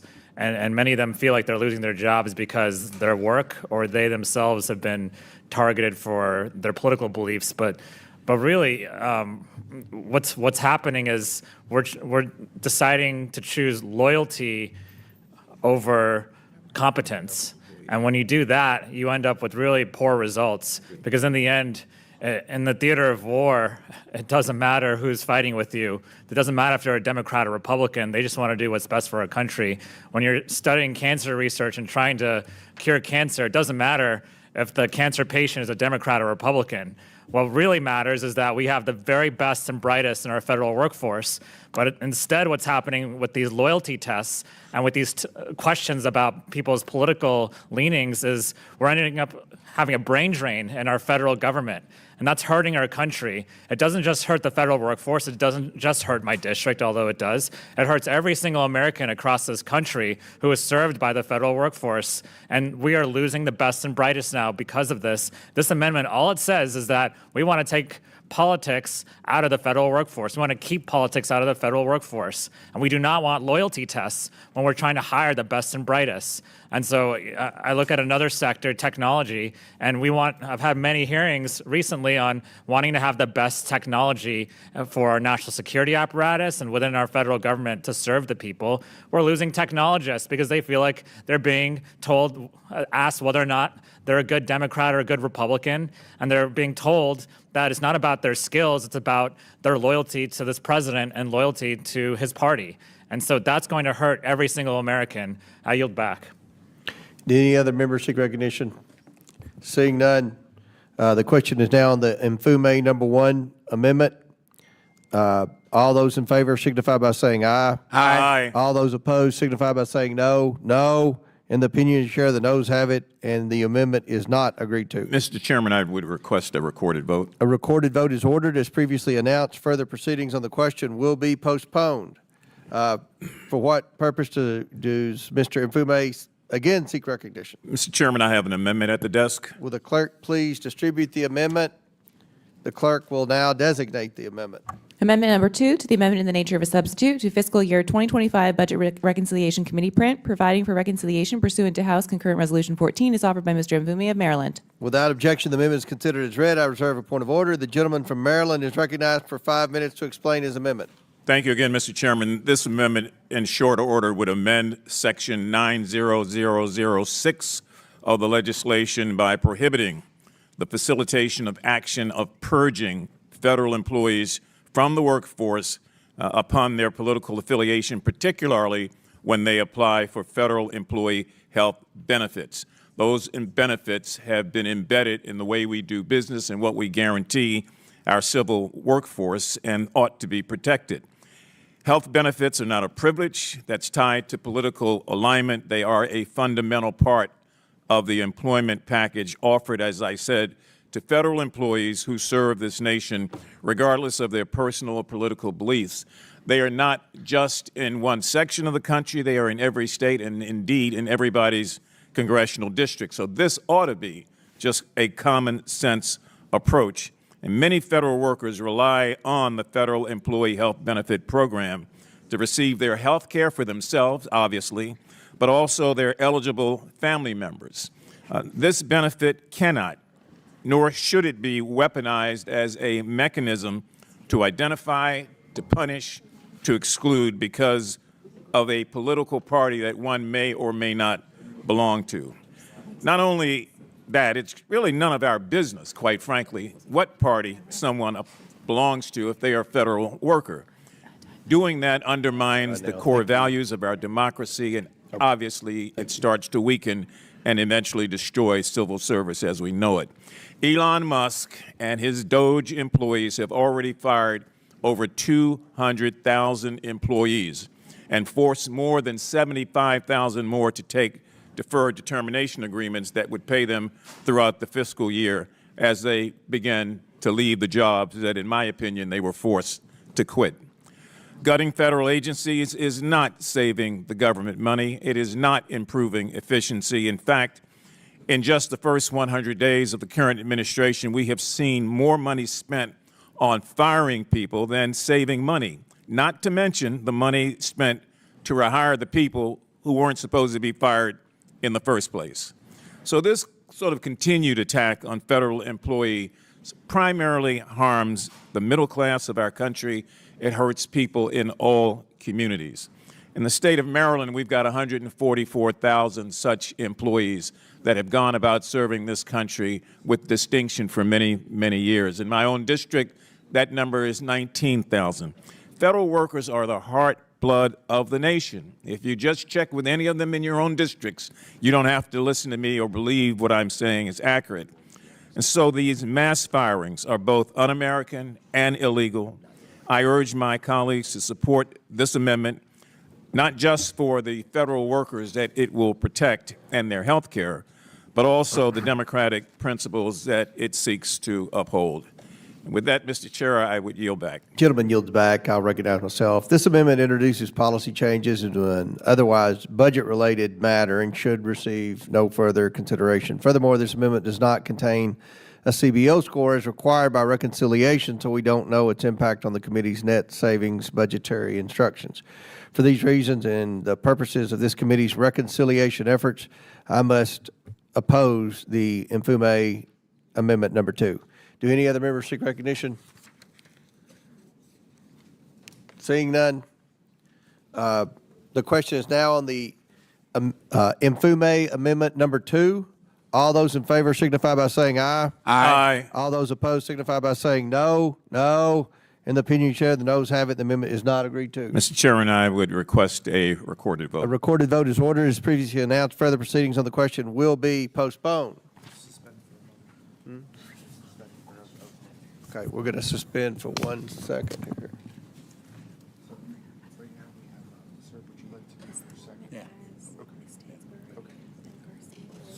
So Lynch, number 2. Okay. We'll resume.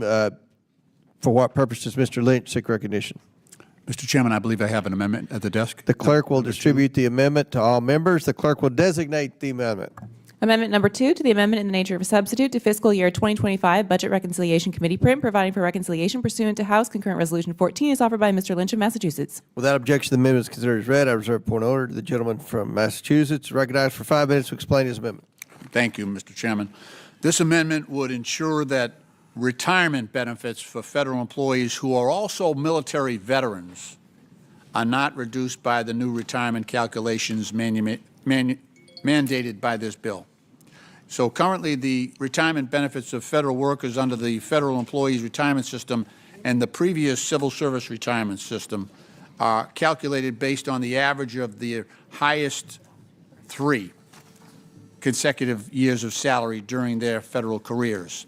The underlying bill would change that and alter this longstanding formula to instead base retirement benefits on an average of the highest 5 consecutive years of base federal pay. So this new formula will reduce a federal worker's retirement benefits by thousands of dollars each year. And while I strongly support the amendment that will be offered by my colleague, Mr. Min, to strike the high 5 formula overall in the bill in its entirety, I'm offering this additional amendment because I believe that my colleagues on the other side of the aisle can at least agree that we should not reduce the retirement benefits of military veterans who have transitioned to the federal civilian employment. The federal government is the largest single employer of our veterans. In fact, our federal workforce of more than 2.4 million employees is made up of 30% of more than 650,000 veterans. That's who the federal workforce is. 650,000 veterans served this country, put on the uniform of this country courageously. That is why the Nonpartisan Partnership for Public Service reports that veterans are uniquely impacted and have been exposed to significant risk by the Trump administration's effort to arbitrarily downsize the federal government. In only 100 days since he took office, President Trump, at the direction of Elon Musk, has already conducted mass layoffs across the federal government that have included at least 6,000 military veterans. The Trump administration has also targeted our broader veterans community by firing at least 2,400 VA employees amid a severe staffing shortage of 3,000 healthcare positions at the VA facilities, as I mentioned earlier,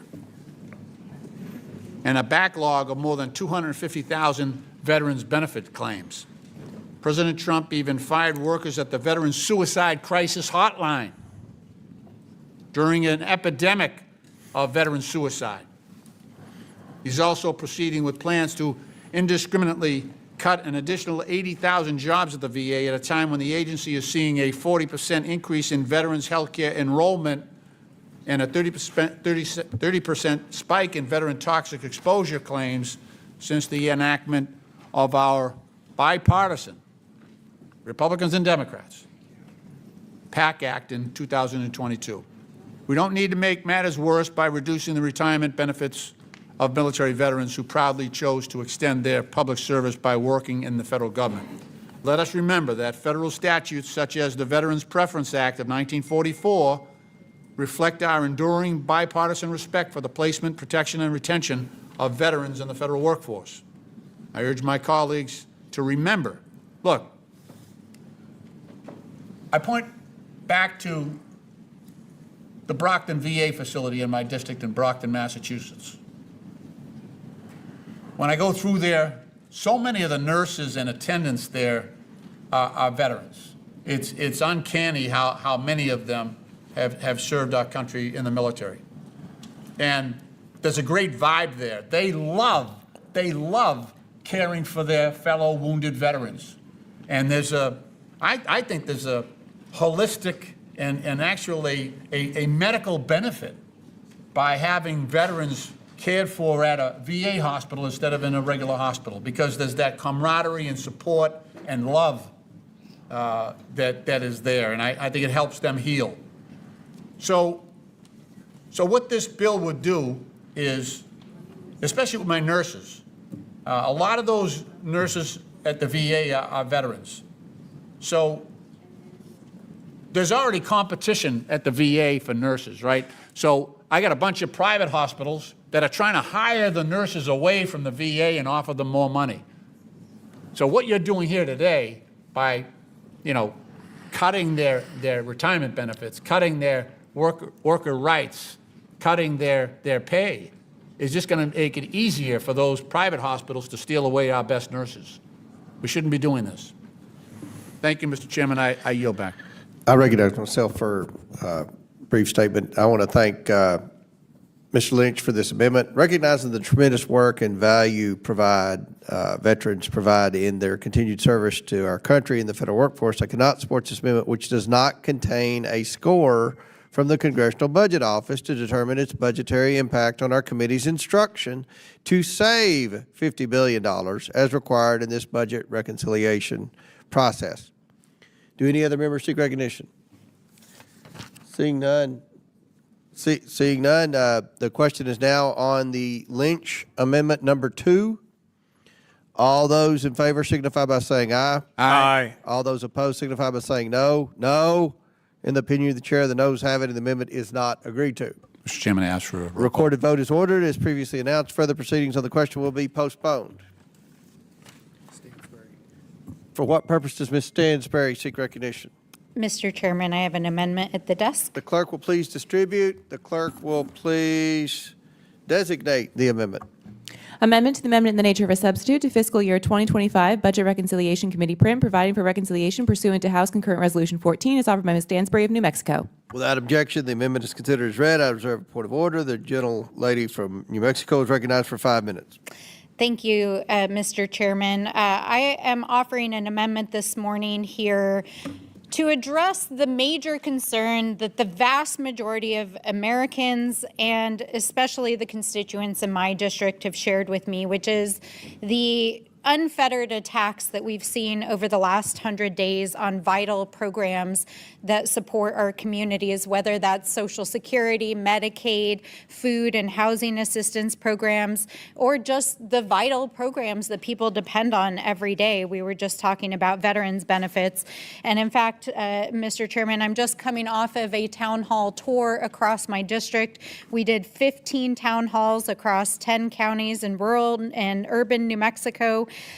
We heard from over 15,000 New Mexicans, and the most important issues that we heard in every single town hall, and these were not just people of the same party, these were just New Mexicans across the board from all different ideological backgrounds, all different communities, was that they are afraid right now of what they're seeing with the federal government and cutbacks to Social Security programs, the proposals that are in this reconciliation package that would impact Medicaid, the proposals that are in front of this committee that would cut back the federal workforce that provides Social Security benefits and VA benefits, cuts to housing and food assistance programs, and the general lawlessness that we've seen across the board in the way in which this administration has been carrying out these cuts and have been enabled by the GOP here now, especially with this reconciliation package.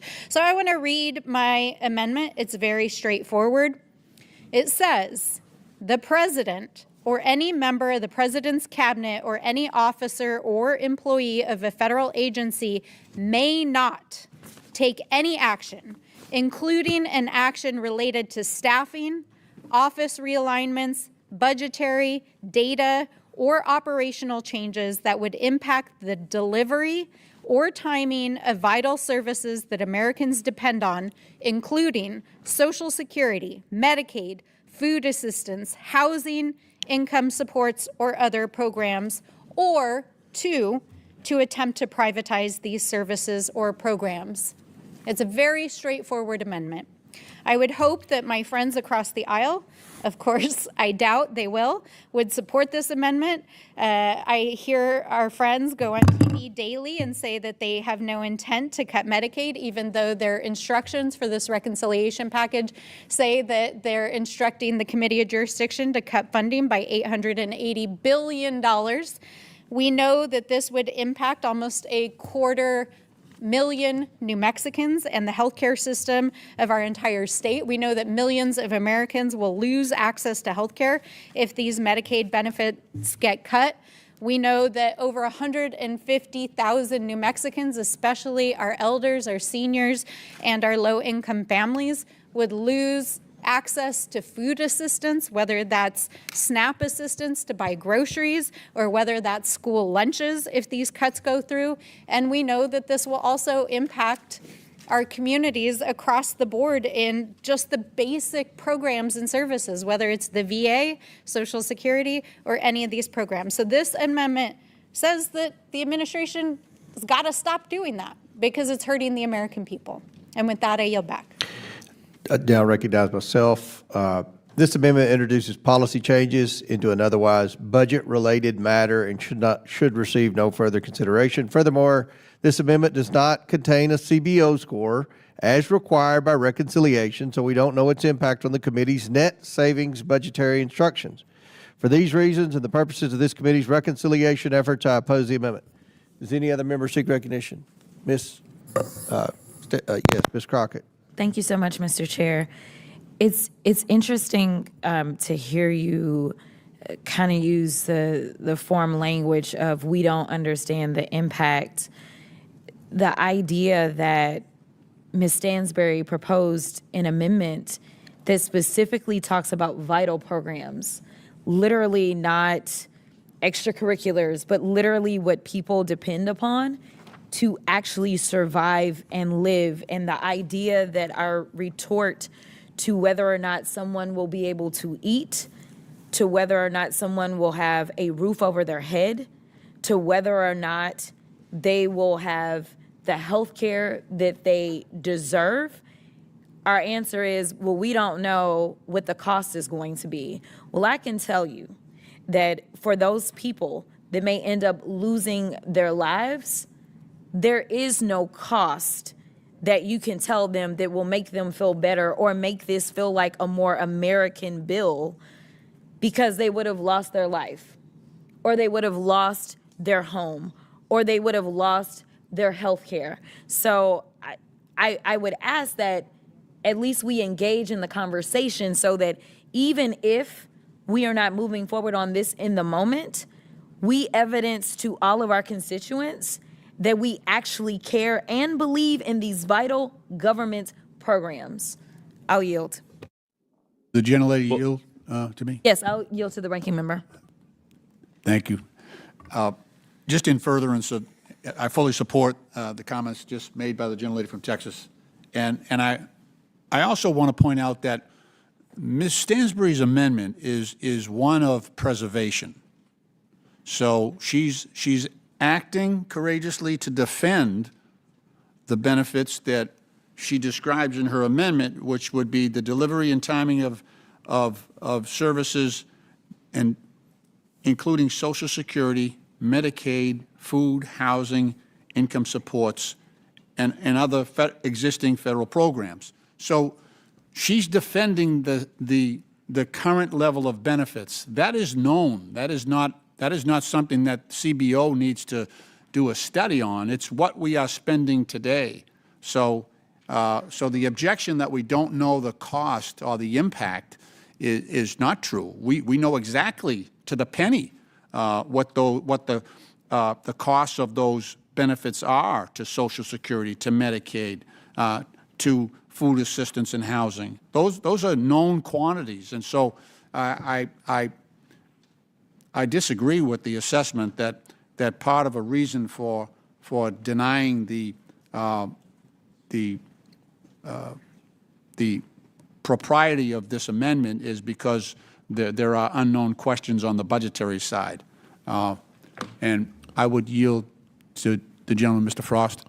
Thank you, and I yield to Ms. Stansbury. Thank you, Mr. Chairman. Now, I want to make clear and build on what Mr. Lynch is saying here. First of all, this is just preserving the existing programs that Americans are already depending on and are speaking loud and clear. In fact, the polling shows this week that 2/3 of Americans are completely opposed to the cuts that DOGE and Elon Musk have put on these programs. And I hear people in this chamber every single day trying to claim that they're not impacting real Americans, that these are just paid protesters. Well, let me tell you, I was in community after community in my district over the last couple of weeks, and I had people show up crying, people saying that their cancer treatments could be terminated if Medicaid goes away, people who say they will lose everything. They will not be able to put a roof over their head or food on the table if these cuts go through. People who are frightened by what they see as the absolute attack on their civil liberties and free speech and their freedom. And I actually went to the Social Security office in my district last week and was denied entry and told to call a regional office after I had an appointment, and spoke to people who are waiting, who have literally been waiting for days and weeks because Elon Musk has crashed the Social Security system, firing people. Their computer systems are down. Our call centers are completely overwhelmed, and people cannot get appointments for months. This is what's happening in America right now. And that is why I introduced this amendment, to protect those programs and to fight for the American people and to fight for the programs that we know they depend on so that they can survive. I yield back. Mr. Chairman? Ms. Green. Hi. I'd like to point something out that our Democrat colleagues know this, because they did reconciliation before when they were in charge. And it may be hard for some of the freshman Dems to understand, but this is not a policy debate. That's not what reconciliation is. This is a budget process. And so for the American people watching at home, our Democrat colleagues are sitting here trying to score points and spread more lies and divisiveness about Republicans in order to spread more garbage across the country. But this is about budget, Mr. Chairman, and this committee is trying to do serious work, and we need to stay focused on budget, and that's for the American people. And it is very serious that's what we remain focused on here in our work on oversight.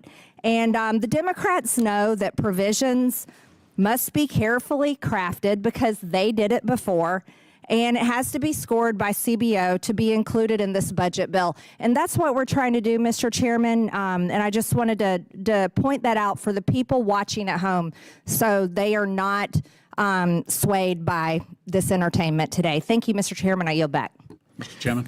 Very good. Mr. Chairman. Chair recognizes Mr. Lynch. Thank you. Mr. Chairman, I just want to say our federal budget reflects our values. When we fund the VA, so it's not just about numbers. It's about the mission and the purpose of our budget. With all due respect, you do understand our federal budget is $2.5 trillion in Reclaiming debt. my time, though. I know, I'm just saying, but our values, we reclaiming my can't have time. values Mr. Chairman, where we reduce. you don't get to just interject, Mr. Chairman. You know what? I think you've already spoken, so I you're have out not of order. spoken on this. I borrowed on somebody else's time. All right, go ahead. I borrowed somebody else's time, and I will speak.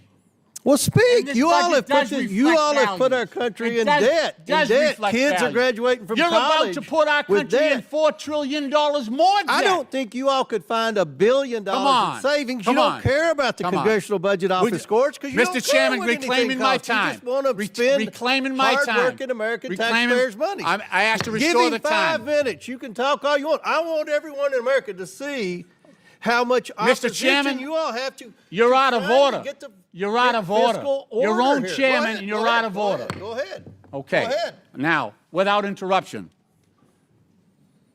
what we decide here in the budget is the point I'm trying to make is it's not just dollars and cents. It's about where that money goes and what purposes and what priorities it reflects. And those, governing is about making decisions, and we choose to fund things that in this country we have honored for a very long time, and that, I have to say, in my 25 years in Congress, we have had very little disagreement on funding veterans' benefits. I have to say that. I don't think I can count on one hand the time we had disagreements over 25 years when we talk about how do we care for our veterans, things like that. And I miss that because now we're fighting tooth and nail about whether we're going to lay off 80,000 employees at the VA. What I'm saying is that, sure, it's about the budget, but underlying that budget is our priorities as a country, what we consider to be worthwhile. And I feel that veterans' benefits are worthwhile. Veterans' health care is worthwhile. The way we treat our federal employees is important. It is intrinsic to the work of the federal government and how we help the most vulnerable as well as average everyday Americans on Social Security, on Medicaid. So I've had layoffs recently in one of my big health centers, community health centers, laid off 60 people in a city that can't afford that. And that's because of decisions that are being made on the budget, on the numbers on the budget. We're going to cut over $800 billion on Medicaid. I've got nursing homes. So I got seniors who are, they can't go out and get another job. They're in nursing homes. Their families are trying to care for them. We're cutting 40% of the income for those long-term care nursing homes for elderly are being impacted by the numbers in this budget. And that's very troublesome. So I'm just saying that this is different.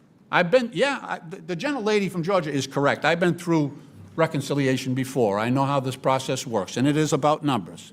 And I agree with that point. But this is different. This reconciliation is going after things that have been long respected and honored in this country. And we are changing our ideals and our commitments to people like our own veterans. They want to pull benefits from federal employees.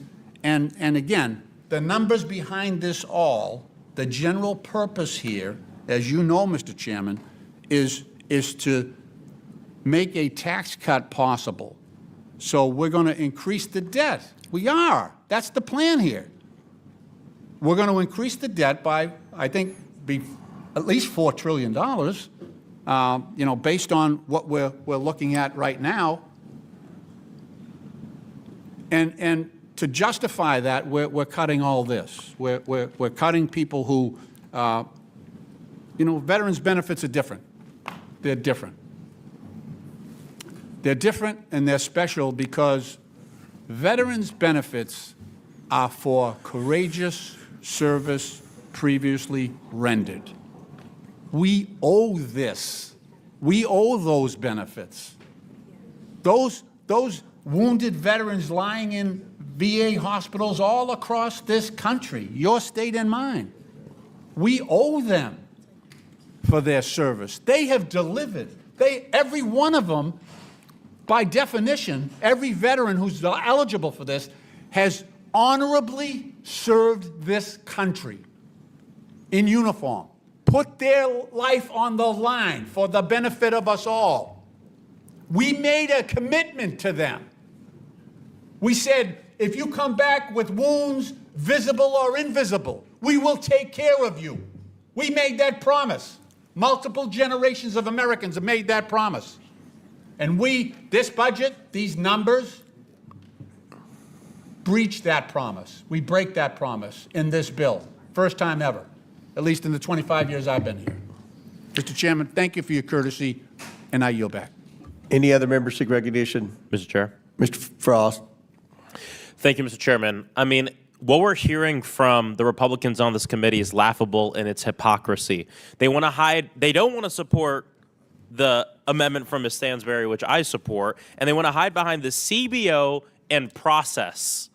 You didn't care what the CBO had to say when you passed the last set of tax cuts for billionaires, the ultra wealthy, and corporations, when the CBO said that it would raise the national debt by trillions. You didn't care. You don't care now. You want to hide behind the CBO because you don't want to pass an amendment that protects Social Security, Medicare, Medicaid, food, housing, and programs that our constituents support. Then you want to bring up process.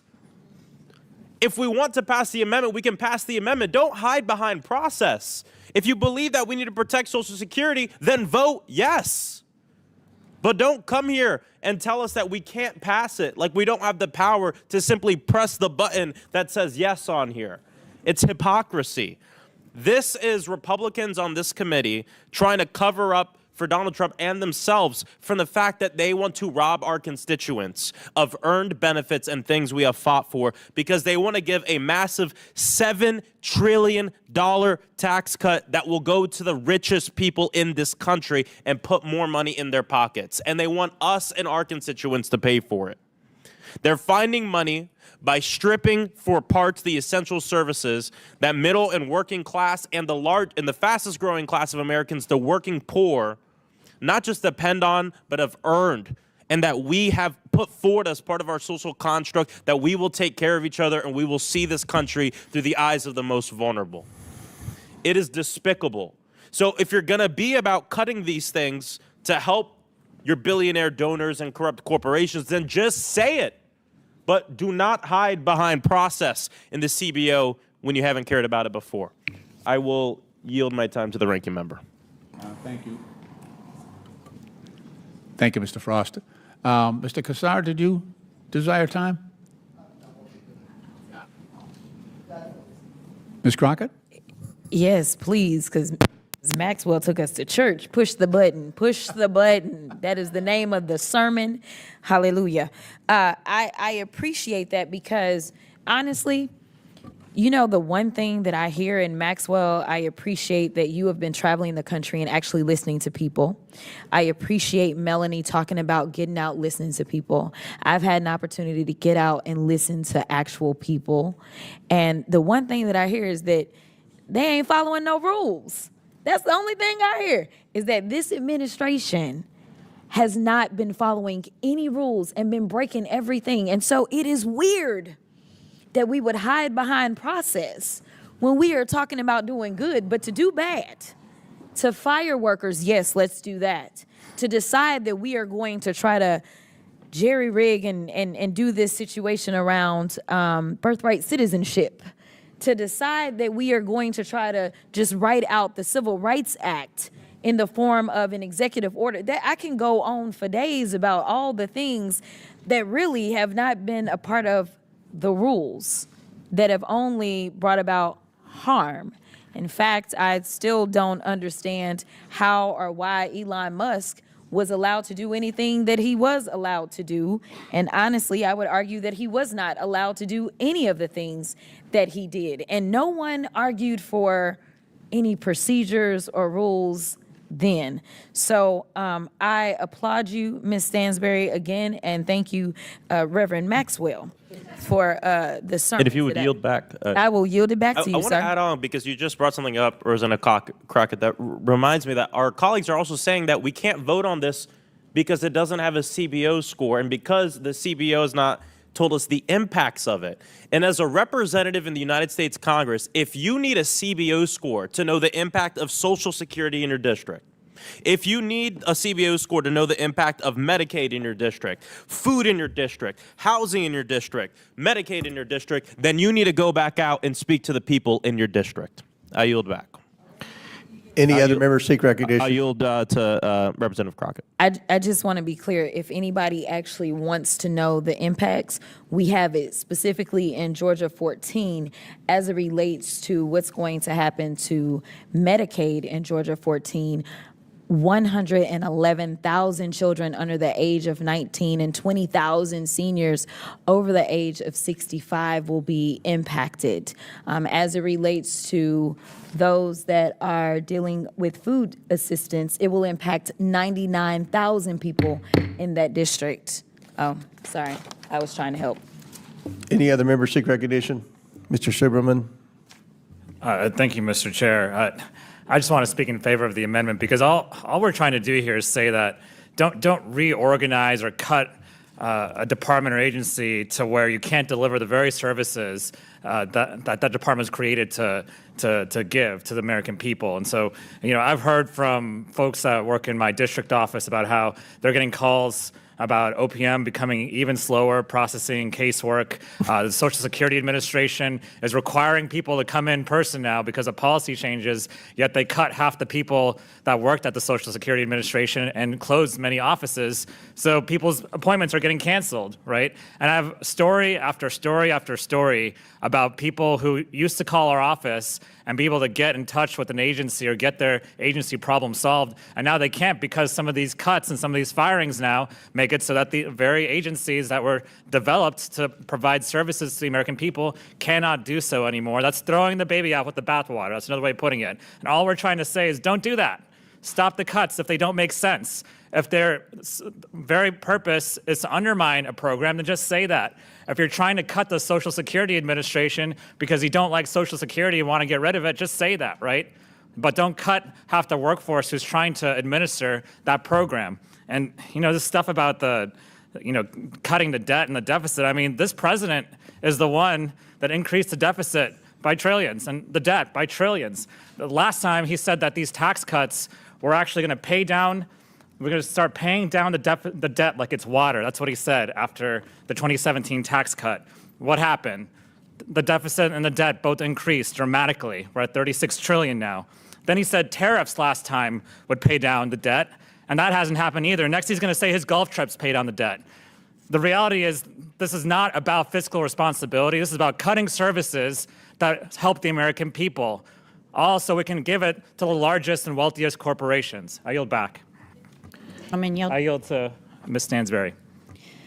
Thank you so much for pointing that out. I also think, Mr. Chairman, just being conscious of language, in this room just a few moments ago, our friends across the aisle used the word garbage to refer to our fight to protect your Social Security. I am so sorry, but seniors, veterans, children whose parents have died, kids on school lunches are not garbage. The American people are asking us to fight for them, and the fight for their rights, for the funding that keeps them alive, the fight to help the people of this country is not garbage.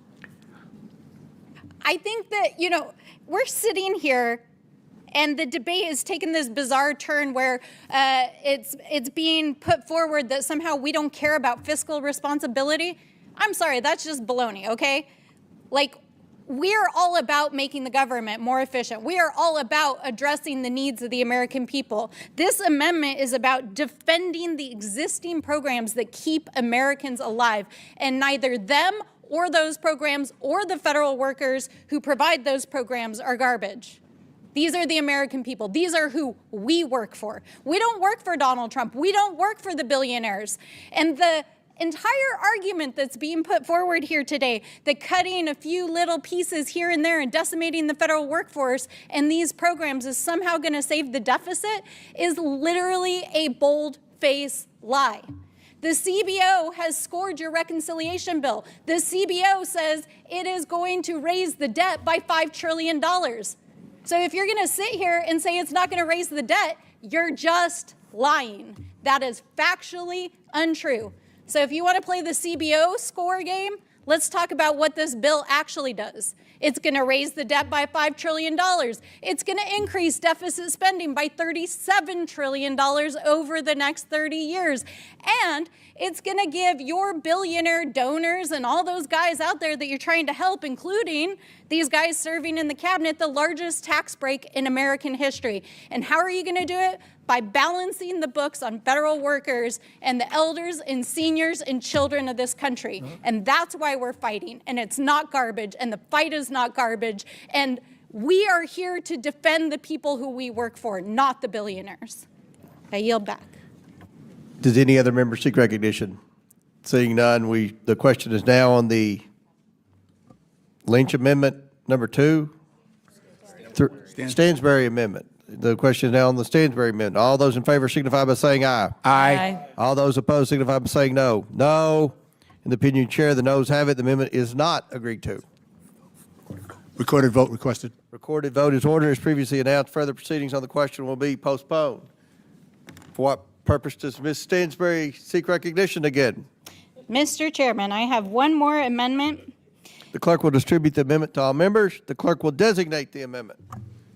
Amendment number 2 to the amendment in the nature of a substitute to the fiscal year 2025 Budget Reconciliation Committee print providing for reconciliation pursuant to House Concurrent Resolution 14 is offered by Ms. Stansberry of New Mexico. Without objection, the amendment is considered as read. I reserve a point of order. The gentlewoman from New Mexico is recognized for 5 minutes. Thank you, Mr. Chairman. Well, I'm grateful for the notes that were brought to this debate a few moments ago by my colleagues on this side of the aisle about following the rules, because there's been nothing about this administration over the last 100 days that has been about following the rules. In fact, we've never seen a more lawless administration basically trying to break the rules around the appropriations process, around the constitutional separation of powers, around federal hiring and firing laws, about data mining your data. And in fact, there are now over 170 federal court cases and over 90 restraining orders and injunctions against this administration for their lawless behavior. So what this amendment does is make sure that the American taxpayers are not left on the hook, and that those who are breaking these laws cannot continue to do so or to financially benefit from the federal government. So I'm going to read it. any individual serving in an advisory or decision-making role to the president or the president's administration, including any special government employee, that would be someone like Mr. Musk or any of these DOGE employees, as that term is defined in Section 202 of Title 18 of the Code, who has significant financial conflicts of interest or who has been found by a federal court to have violated any federal law while serving in that role, shall be barred from serving, advising, or interacting with the executive branch and from entering into a contract with any federal agency, and shall be held liable for any damages to the federal government and the American people. Now, I know that this is all about the budget. So you want to save the American people money? Now, let's take a quick diversion to clarify one thing. First of all, the whole premise of this DOGE exercise was that it was going to save the American people money. But actually, the report card is out this week, and actually the Trump administration has spent tens of billions of dollars more money in the last 100 days than the last administration did. They didn't save you money, guys. They actually spent more money. And part of the reason is because Donald Trump is using federal taxpayer dollars to fly down to his golf resort every weekend while he's taking away your benefits, and Elon Musk is destroying the fundamental programs that provide VA benefits and Social Security and actually help with programs that you all depend on. And they're not saving money. This whole idea that it's waste, fraud, and abuse, it's a total lie. Because while they're doing this, they're also giving themselves additional contracts. We know that Elon Musk has already put himself in a position before he leaves in the next couple of weeks to pick up contracts at FAA. He's going to pick up contracts at DOD. I heard yesterday from some of my constituents that he's actually talking about getting billions of dollars through this Golden Dome project that they want to put in this reconciliation package. I mean, talk about grift. We're talking tens of billions of dollars to build a missile defense system that Donald Trump just bought up one day, and he wants to give a private contract to Elon Musk to build it. So this amendment would protect the American taxpayers from people like these special government employees who've been exploiting their role within the federal government, self-dealing, stealing from the American people, impacting our services, and frankly, putting you on the hook for their defense in the courts. So that's what this amendment is all about, and with that, I yield back. Does any other member seek recognition? Ms. Crockett? Yes, I just wanted to thank the gentlelady for her amendment. And I was curious because you already kind of preempted the arguments that would come from the other side as it relates to saving money. We do know that Elon had a contract that he was planning on entering into as it relates to Tesla vehicles, do we not? Yep.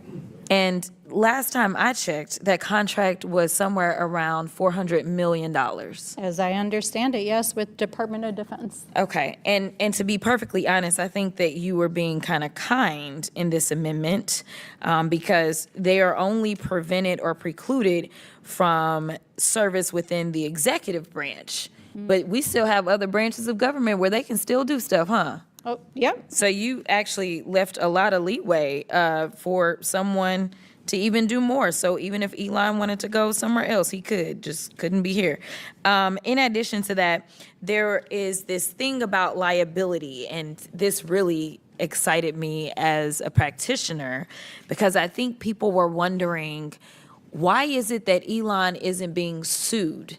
Because Elon is committing so many heinous issues as it relates to violating, and we still don't know, and I don't know when we will know because it seems like we're not doing oversight over that right now to better understand how much damage he has done as relates to our privacy and our information. But it has this liability portion in here. So somebody like him who just happens to be the richest person in the world would actually be able to be liable in a personal sense, correct? Yes, absolutely. Instead of, say, him being able to hide behind the shields that normally protect you because you are doing something, quote unquote, on behalf of the government. Yes. This would also, I mean, this committee is supposed to be about waste, fraud, and abuse. So if there's any abuse or fraud, this would absolutely preclude that or any abuses that are taking place with people that are, say, self-dealing and coming in, wrecking everything, and then stealing all our money, right? Absolutely right. I think it's an amazing amendment, and I support it. Do any other members seek recognition? Seeing none, the question is now on the Stansberry Amendment Number 2. All those in favor signify by saying aye. Aye. All those opposed signify by saying no. No. In the opinion of the chair, the noes have it. The amendment is not agreed to. And Mr. Chair, I'd ask for a recorded vote. Recorded vote is ordered. As previously announced, further proceedings on the question will be postponed. For what purposes does Mr. Frost seek recognition? I have an amendment at the desk. Will the clerk please distribute the amendment? Now will the clerk designate the amendment? Amendment to the amendment in the nature of a substitute to the fiscal year 2025 Budget Reconciliation Committee print, providing for reconciliation pursuant to House Concurrent Resolution 14, is offered by Mr. Frost of Florida. Without objection, the amendment is considered as read. I reserve a point of order. The gentleman from Florida is recognized for 5 minutes to explain his amendment. Thank you, Mr. Chairman. The rule of law is fundamental in a functioning country, and the only thing that's going to guarantee people's safety and security. Without the rule of law, there's chaos, corruption, anarchy. And if the president and the government he leads do not follow all laws and ignore the ones that they find inconvenient, then no laws really matter for the general public. So no bills that we file, debate, or vote on matter as long as the president of the United States is defying Supreme Court decisions and defying the law. The Trump administration is already undermining the rule of law, spewing out blatantly illegal executive orders, ignoring Americans' constitutional rights, and ignoring and even mocking many of the federal judges and judicial decisions that point out and prohibit Trump's illegal actions. Our democracy and our rights are still hanging on by a thread because Trump has lost over and over again in court. His illegal acts prohibited by federal judges appointed by both Democrats and Republicans. And now the administration is even ignoring a unanimous 9-0 Supreme Court decision. This is a Supreme Court decision that includes 6 Republicans, 3 of them appointed by Trump himself. Our federal judges have been stunned by this, but slow to figure out on how to react. Congress must act on this. So far, congressional Republicans have allowed Trump to get away with everything, rolling over and completely surrendering all their power to the Trump administration. Congress has to exercise its authority and defend the rule of law. My amendment will help us do that. If the White House or any executive agency of this administration or any administration violates an order by the Supreme Court, my amendment will nullify this entire legislation. This amendment is important because the 9-0 Supreme Court decision that the Trump administration is currently ignoring is in defense of our most fundamental right, the right to due process. Twice in our Constitution, in both the 5th and 14th Amendments, it states that the government cannot deprive us of our life, liberty, or property without due process. It doesn't apply to certain people in this country. It applies to every human in this country. Because of that constitutional, fundamental due process right, the Supreme Court's 9-0 ruling was an order to the Trump administration to facilitate the return of the United States Maryland man, Kilmar Abrego Garcia. Kilmar is the man who Trump administration sent to a hellish prison in El Salvador by mistake. The administration even said by mistake, an administrative error, they keep calling it. The administration also had to admit that Kilmar had no criminal history, but they still casually called him a terrorist, pretending that he has gang tattoos and hope that people will believe them. But here's the thing. That is horrible, but the worst part of this whole thing right now is the reasoning that they're using to not facilitate his return, which the Supreme Court has ordered the administration to do. And they're saying that it is completely out of their hands. With that reasoning, what's to prevent this administration from deporting anyone in this country, citizens included? And then when ordered to facilitate the return of the citizen or the person, they can simply chalk it up to it is out of our hands. We have to talk about this and handle it now. My colleagues always want to talk about American exceptionalism without protecting the thing that makes this country exceptional, which is the right of due process, not just for citizens, but for all people on our soil and on our land. That is what makes us exceptional. This is just a tool to label anyone Trump wants as a criminal, strip them of their rights. Trump has said he wants to do it to citizens too. He said it in the Oval Office, the people he considers his enemies who are homegrown. If Trump can do this to one person, he can do it to anyone. The government can take you, disappear you to a foreign prison, tweet emojis to mock your family's confusion, terror, and helplessness, or post your wife's address and send her into hiding like the Trump administration did to Kilmar's wife. This is a red line. This is when Congress needs to step up and step in. And so I ask my fellow members of the committee to support my amendment. Thank you, and I yield back. Gentleman yields back. I'll recognize myself. This amendment would have the effect of potentially repealing the effects of Section 90006, the bipartisan Federal Employees Health Benefit Government-Wide Improper Payments Audit Requirement.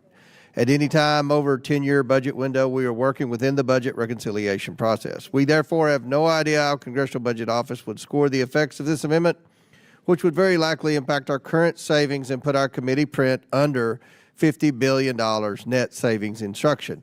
I therefore strongly oppose this amendment. Would you yield to me, Mr. Chair? I have a question for you.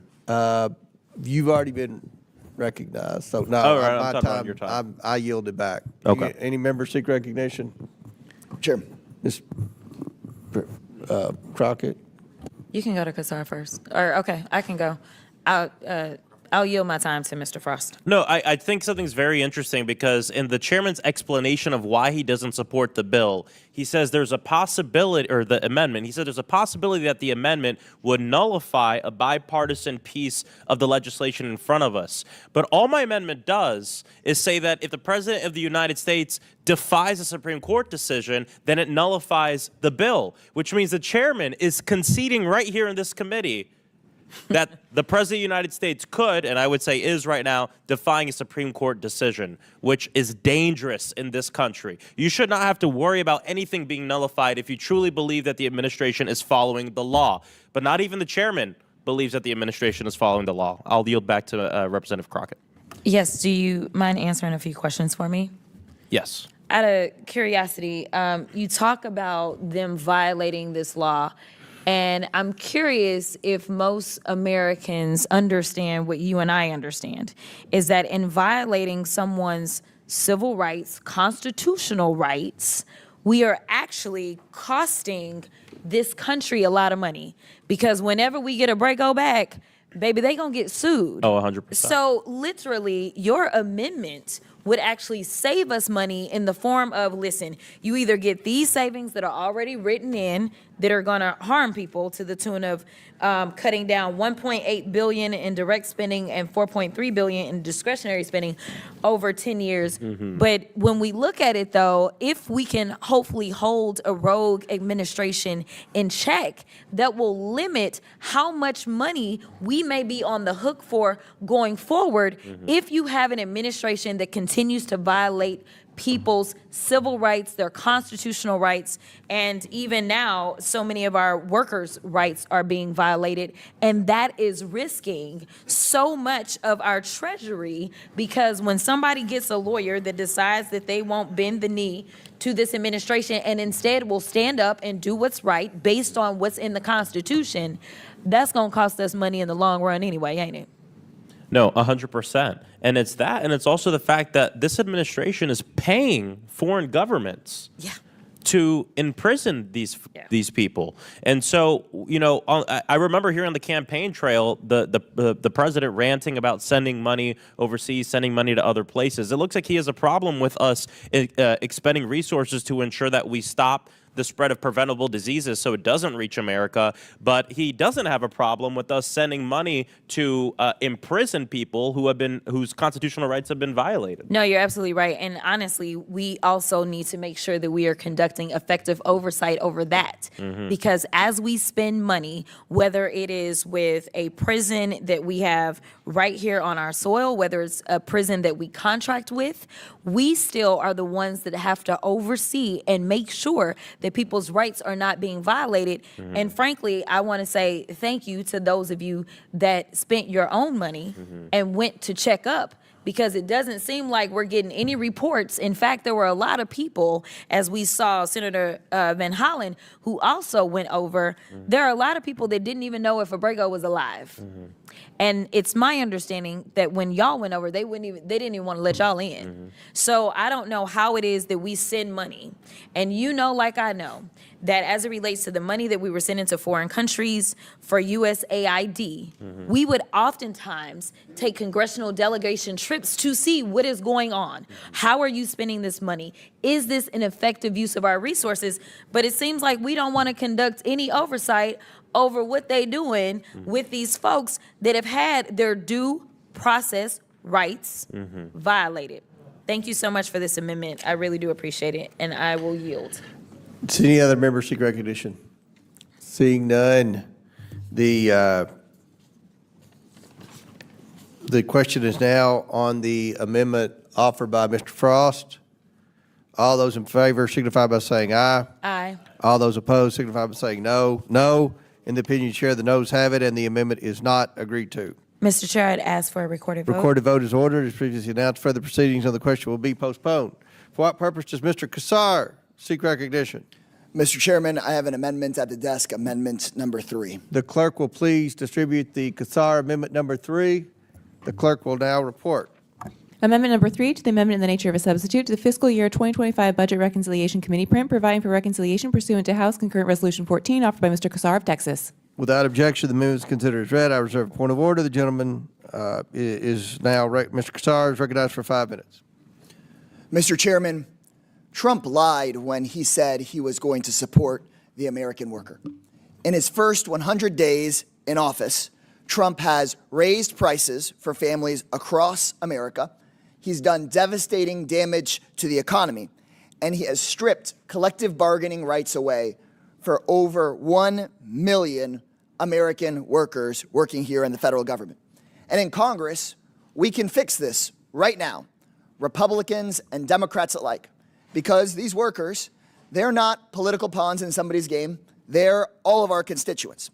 And I know of no other time in American history where a president has taken away workers' rights from this many people just in one single day.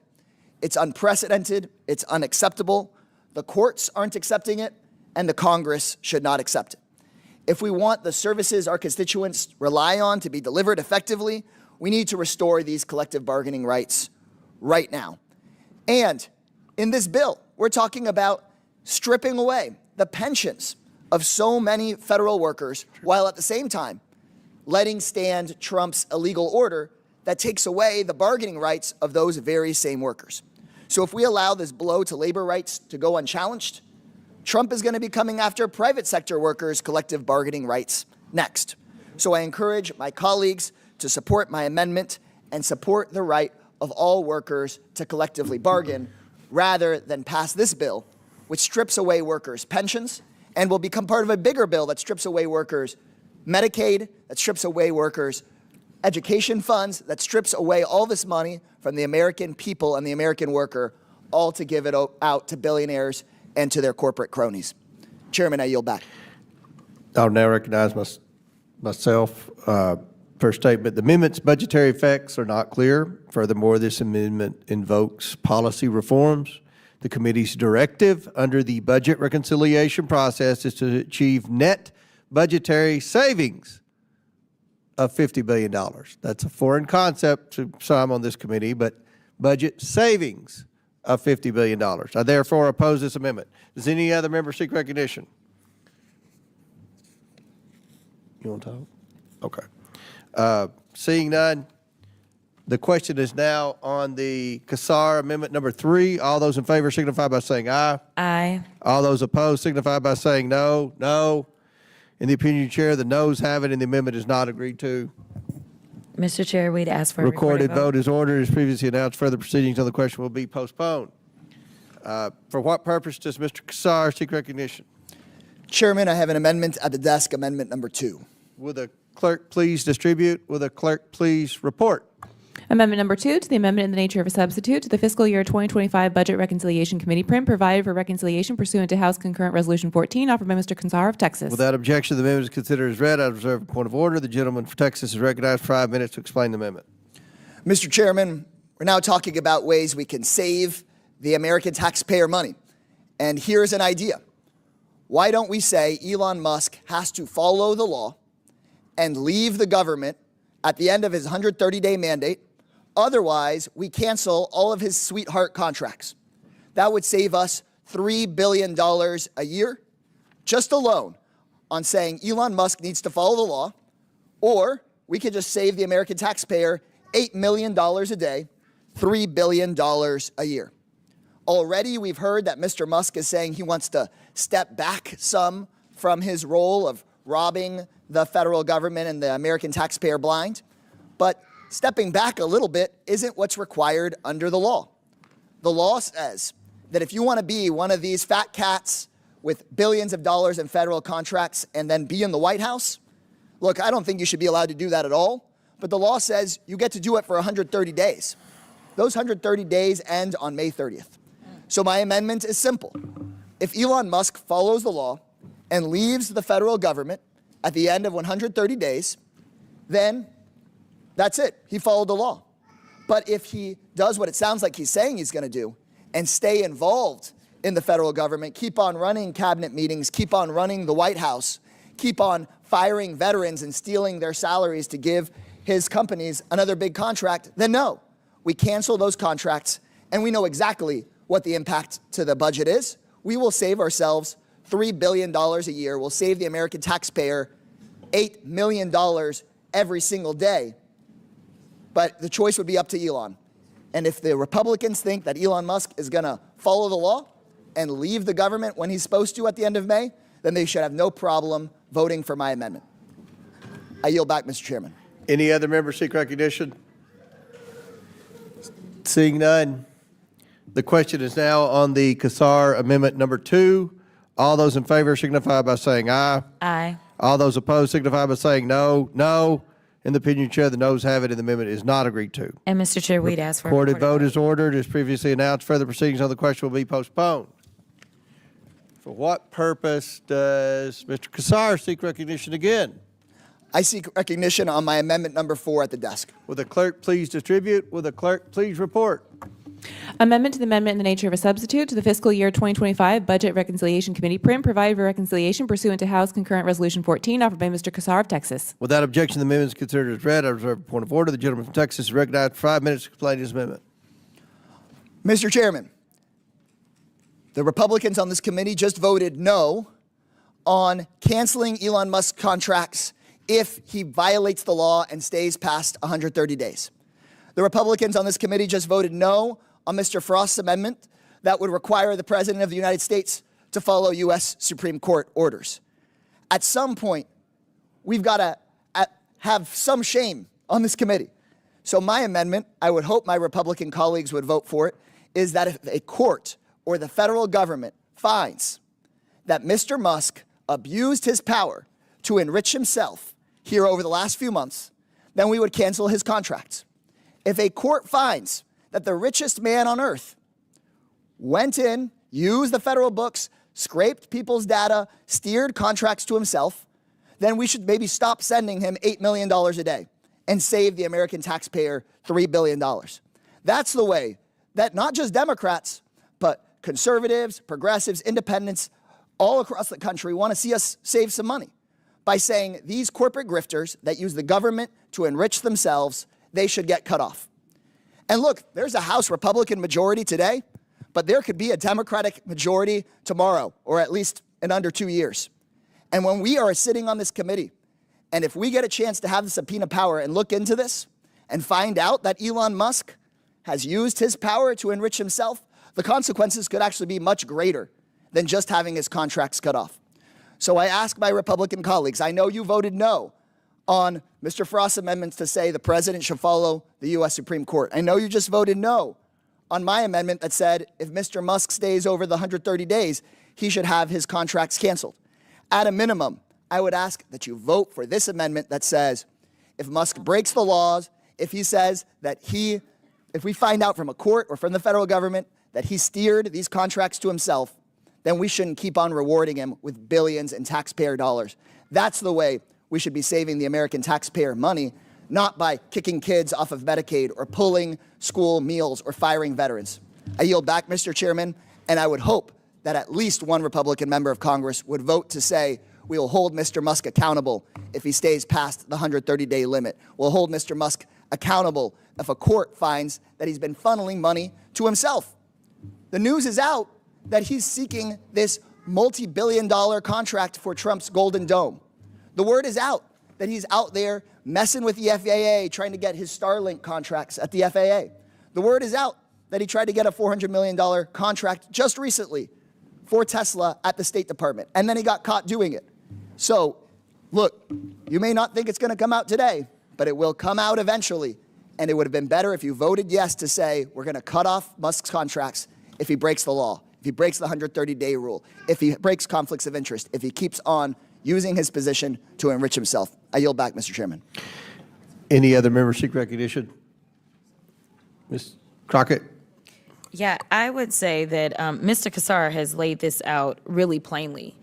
You know, there used to be a time in which one of the mottos of the Republican Party was this idea that y'all were the party of law and order. And I really think that it's very clear that it's anything but when we have amendments that literally just say follow the law. I mean, right now, one of the things that we hear over and over and over about why it makes sense to throw people out of this country without any due process is because you are just saying that they broke the law, not that they had an opportunity to defend, not that we have any proof that they broke the law, but your word is enough to literally exile somebody and send them to a prison where they are doing God knows what. But if we have a court that has found that this man has broken the law, it would be wise, if you really believe in law and order, to say that we will not continue to enrich the richest person in the world with our tax dollars, especially when we're talking about the fact that we're trying to find savings when we know for sure that he has broken the law. So I appreciate Mr. Kassar, because this isn't about partisanship. This is about right versus wrong. And honestly, it's just about good old common sense. I think that's the one thing the American people are wishing that we had right now in government, is just a little bit of common sense. And it only makes sense that we would not continue to send somebody $8 million a day or even more money than that, knowing that they literally are breaking the laws the laws that we wrote. I'll yield. Does any other member seek recognition? Seeing none, the question is now on the Kassar amendment. All those in favor signify by saying aye. Aye. All those opposed signify by saying no. No.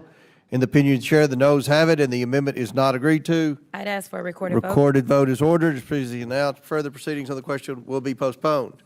For what purpose does Ms. Lee seek recognition? Everybody's in a Mr. Chairman, I have an amendment at the desk, my amendment number 1. Will the clerk please distribute? Will the clerk please designate? Amendment number 1 to the amendment in the nature of a substitute to the fiscal year 2025 Budget Reconciliation Committee print, providing for reconciliation pursuant to House Concurrent Resolution 14, offered by Ms. Lee of Pennsylvania. Without objection, the amendment is considered as read. I reserve a point of order. The gentlewoman is recognized for 5 minutes to explain her amendment. Thank you, Mr. Chairman. This amendment would end the budget cuts if the consumer price index increases by more than 1 percentage point above the annualized rate. The Consumer Price Index is an estimate of the level of prices of goods and services being bought by households. Essentially, it tracks price changes over time. Since my Republican colleagues are always praising Trump's impact on the economy and how low he's going to get prices, this amendment shouldn't be a concern. Trump practically ran on lowering the price of eggs, so this amendment, I think, would serve the best interest of all of us.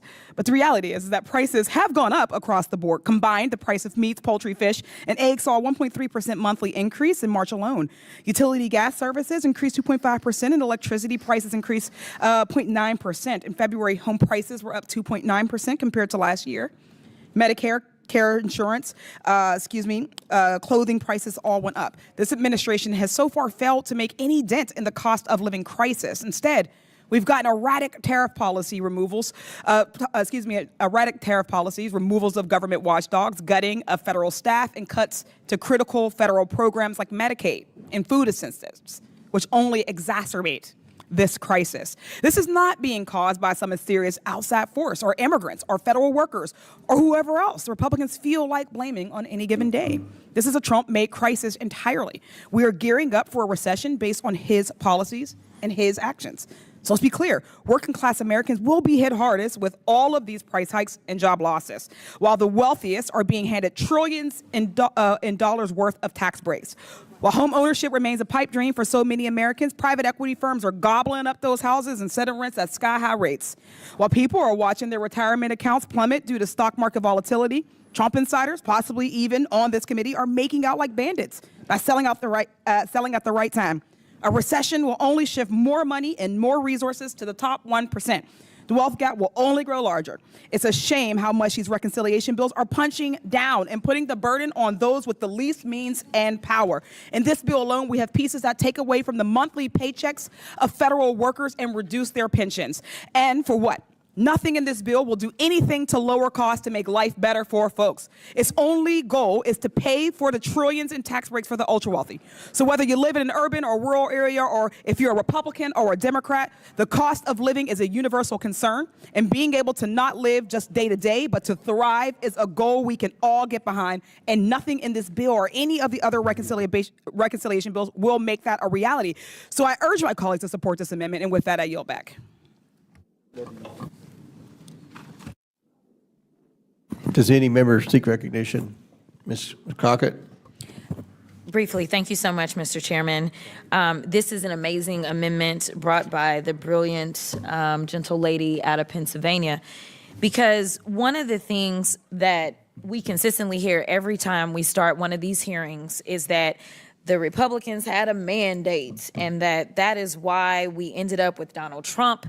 And I can tell you that as I traveled the country warning them that what is happening was going to happen, people would say things like the price of eggs are so high. And so this amendment specifically deals with issues around the consumer price index. So let's talk about the price of eggs, because for whatever reason, we've yet to have a hearing on the price of eggs, when that was really the one big thing. And I remember the big guy that's in the White House saying that he was going to reduce the cost of eggs on day one. But what we see is that the national average price of eggs in March of 2025 was $6.23, a 6% increase from the previous month, a 60% increase year to year, and USDA said egg prices could climb 41% this year.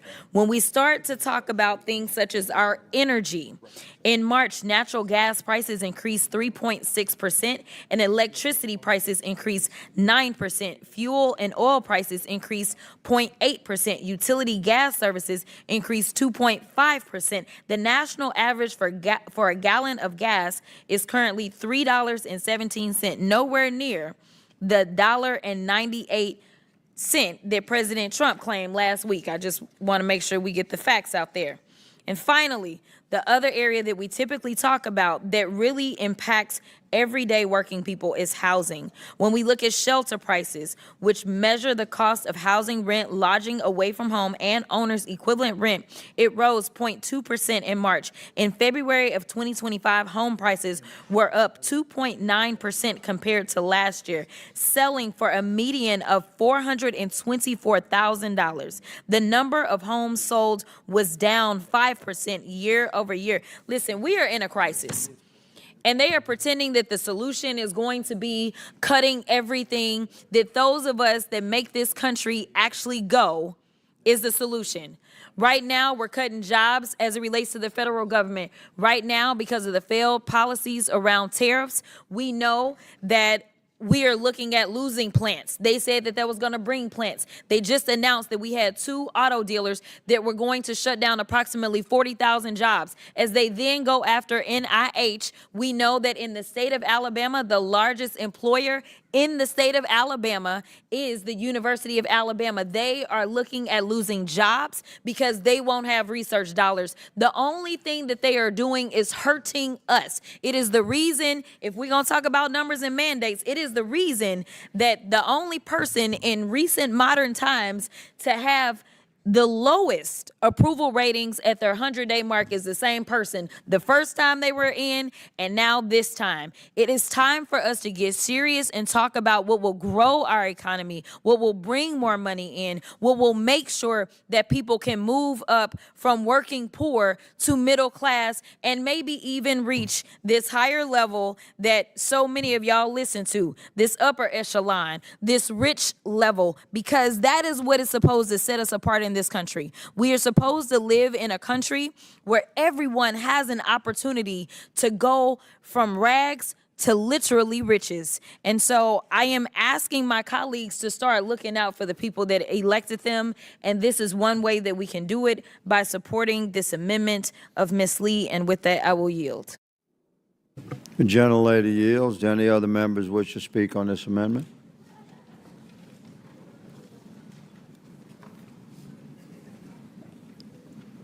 Do any other members wish to speak on this amendment?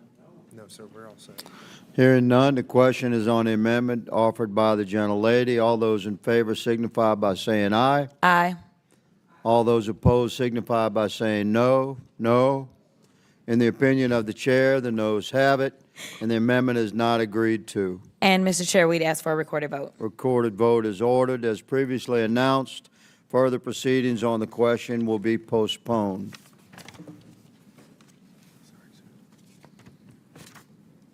Are there further amendments on this bill? Yes, I have an amendment at the desk. My amendment, Lee, Amendment 2. The clerk will distribute the amendment.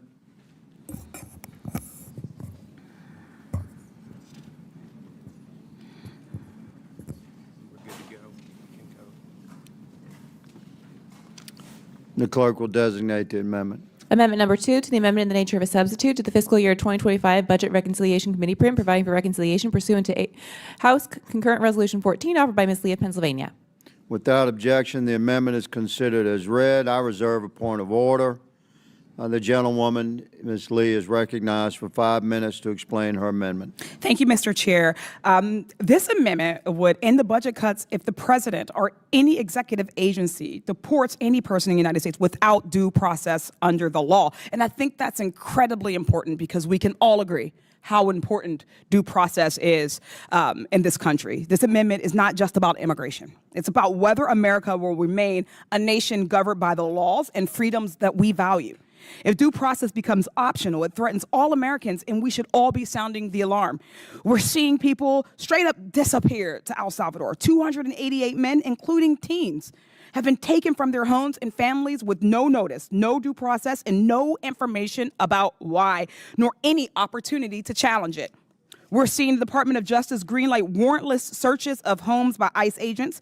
That could mean an agent in plain clothes busting into homes with no probable cause finding, no sign-off from a judge, nothing. That is a terribly dangerous prospect. It's already clear that Trump is not targeting actual threats, but manufacturing reasons to disappear and deport lawfully present individuals, long-term residents, and families.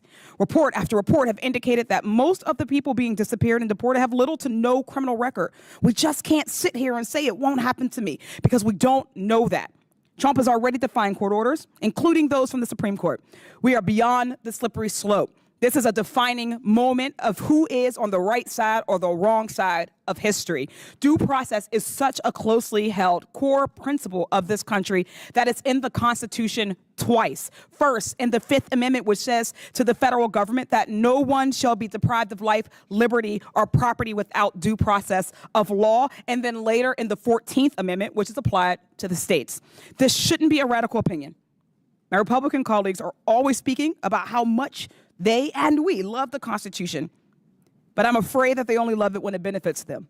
Nowhere in the Constitution does it say that these rights are only for American citizens. If you are here, you are under its protection. That means immigrants too. So I urge my colleagues to support this amendment. It is an opportunity for us to get our country back on course, and I yield back. The gentlelady yields. I recognize myself to speak on the amendment. I oppose the amendment. I support the executive branch effort to protect our country and preserve the peace of our republic by deporting criminal illegals, and I encourage my colleagues to oppose the amendment. I yield will the the balance of gentleman- my time. Will the gentleman And- yield for a question? Does Ms. Crockett wish to be recognized? I can. I was going to ask you a question, though. Ms. Crockett, I'm yielding my time, but I'll be happy to recognize you, ma'am. Okay. Ms. Crockett is recognized for 5 minutes to speak on the amendment. Thank you. So I think that where we differ as it relates to what is going on in our country is that, number one, the Constitution, as it's been laid out by Ms. Lee, specifically guarantees the right to due process. And what we're trying to grapple with is this idea of, if you give somebody due process, that doesn't necessarily mean that they would not be deported. They simply would be able to, say, enter into a defense of whatever allegations are being made against them. And considering the fact that none of us are perfect on this earth, and I know you agree with me because I know what you believe, right? No one is perfect, so people can make mistakes. And this gives us an opportunity to catch mistakes. This isn't about Democrats saying, you know what, we want certain lawless, bad people in this country. Instead, what it is saying is that we believe in the Constitution. No matter if we're a Democrat, Republican, or independent, we believe in our founding documents and we believe in the Constitution. And this means that you don't have an accident where Abrego is sent out of the country. This means you don't have an accident where you are incarcerating U.S. citizens. This means you don't have an accident when U.S. children are being deported, to the extent that we have a U.S. citizen child who was literally supposed to be receiving cancer treatment being deported. It gives us an opportunity to catch any potential mistakes by making sure that there is a process. All due process gives you, it doesn't give you a get out of jail free card. It doesn't give you permission to stay when you are not allowed to stay. It doesn't allow you to evade the law. In fact, it makes sure that the law works the way that it is supposed to work. It is what every single criminal defendant has always been guaranteed, regardless of their status, so that somebody can't just go out and say this person committed that crime, but instead there will be a process that involves more than just one person's opinion. And so I guess that's my big question is, why are we afraid of process? If we know that these are bad people, if we believe that the persons that are seeking to make sure that we rid our country of them, then why wouldn't we? In fact, this gives y'all more time to show. You get to show and tell. You get to go and lay it all out and make sure that the entire public gets to see this person did this person did that, and this is why we sent them away. It honestly instills some sense of confidence in the entire country in what you are doing. And they get to say, you know what, Mr. President, you were right. We had too many of those bad people, and now we know that this person did this, that, or the other. So the only thing that we're asking to do is actually to follow the law. And the highest law in the land, supposedly, is the Constitution. Thank you, and I'll yield. The gentlelady yields. Do any other members wish to speak on this amendment? Hearing none, the question is on the amendment offered by the gentlelady, Ms. Lee. All those in favor signify by saying aye. Aye. All those opposed signify by saying no. No. In the opinion of the chair, the noes have it, and the amendment is not agreed to. I'd ask for a recorded vote. A recorded vote is ordered. As previously announced, further proceedings on the question will be postponed. For what purpose does the gentlelady Lee seek recognition? Mr. Chairman, I have an amendment at the desk, Lee Amendment 3. The clerk will distribute the amendment, and the clerk will designate the amendment. Amendment to the amendment in the nature of substitute to the fiscal year 2025 Budget Reconciliation Committee print provided for reconciliation pursuant to House Concurrent Resolution 14 is offered by Ms. Lee of Pennsylvania. Without objection, the amendment is considered read. I reserve a point of order. The gentlewoman is recognized for 5 minutes to explain and speak on her amendment. Thank you, Mr. Chairman. And I really think that this one really gets at the heart of this committee and the work that we are entrusted with doing. This amendment would end the budget cuts if the president, a special government employee, or a member of the cabinet violates ethic rules by using their public office for their own private gain, for the endorsement of any product, service, or enterprise, or for the private gain of friends, relatives, or persons with whom the employee is affiliated with in a non-governmental capacity. Simply put, if President Trump or Elon Musk or any other agency head uses their official position to make themselves rich, their family rich, or to sell some product, then all of these budget changes Republicans are ramming through should end. My Republican colleagues seem to act like no ethic violations are happening. So again, this one really should not be a problem. They won't because they know that Trump has sold out the presidency to the highest bidder. They know that this administration's actions would cause this bill to almost immediately expire. They are seeing exactly what the rest of us are seeing so far. Trump has turned the White House lawn into a Tesla dealership. So while Americans are struggling to afford groceries, he's showing off the features of a car made by his bestie, campaign donor, and employee, Musk. Trump has been hawking his official Trump meme coin and gutting crypto regulations. People may not be able to afford health care, but if they're a top Trump meme coin holder, they get to go to an exclusive gala with him. He also holds court in his private members-only club, Mar-a-Lago, his so-called Winter White House, while most people can't afford to buy their own house. Americans are struggling to get by while watching this administration get richer and richer. And it's not just Trump. A Senate Permanent Subcommittee on Investigations memo out this week estimates that Elon Musk and his company stand to avoid at least $2.37 billion in legal liability through his efforts to gut the federal workforce and exert influence over federal agencies. And that is a quote.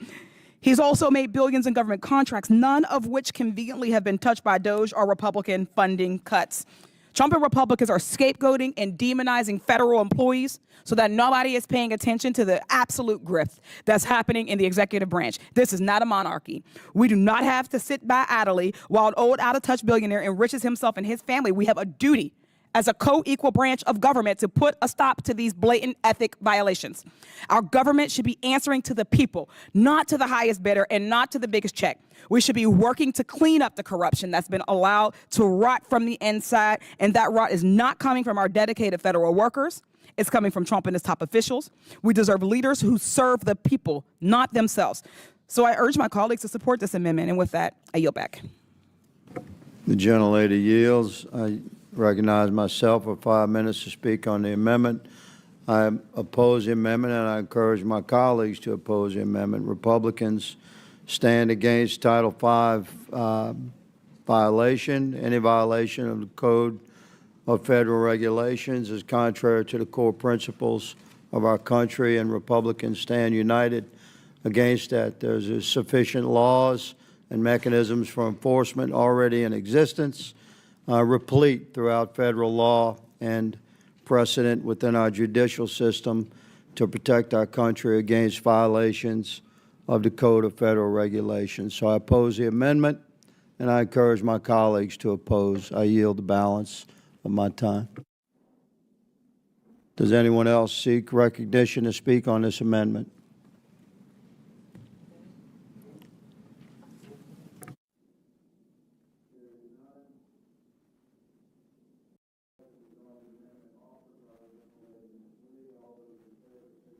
By saying aye. Aye. All those opposed signify by saying no. No. In the opinion of the chair, the noes have it, and the amendment is not agreed to. Mr. Chair, we'd ask for a recorded vote. A recorded vote is ordered.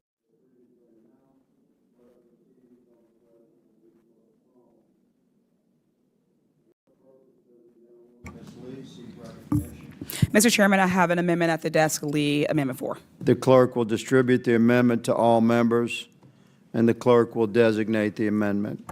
Amendment number 4 to the amendment in the nature of a substitute to the fiscal year 2025 Budget Reconciliation Committee print providing for reconciliation pursuant to House Concurrent Resolution 14 offered by Ms. Lee of Pennsylvania. Without objection, the amendment is considered as read. I reserve a point of order. The gentlewoman, Ms. Lee, is recognized for 5 minutes to speak on her amendment.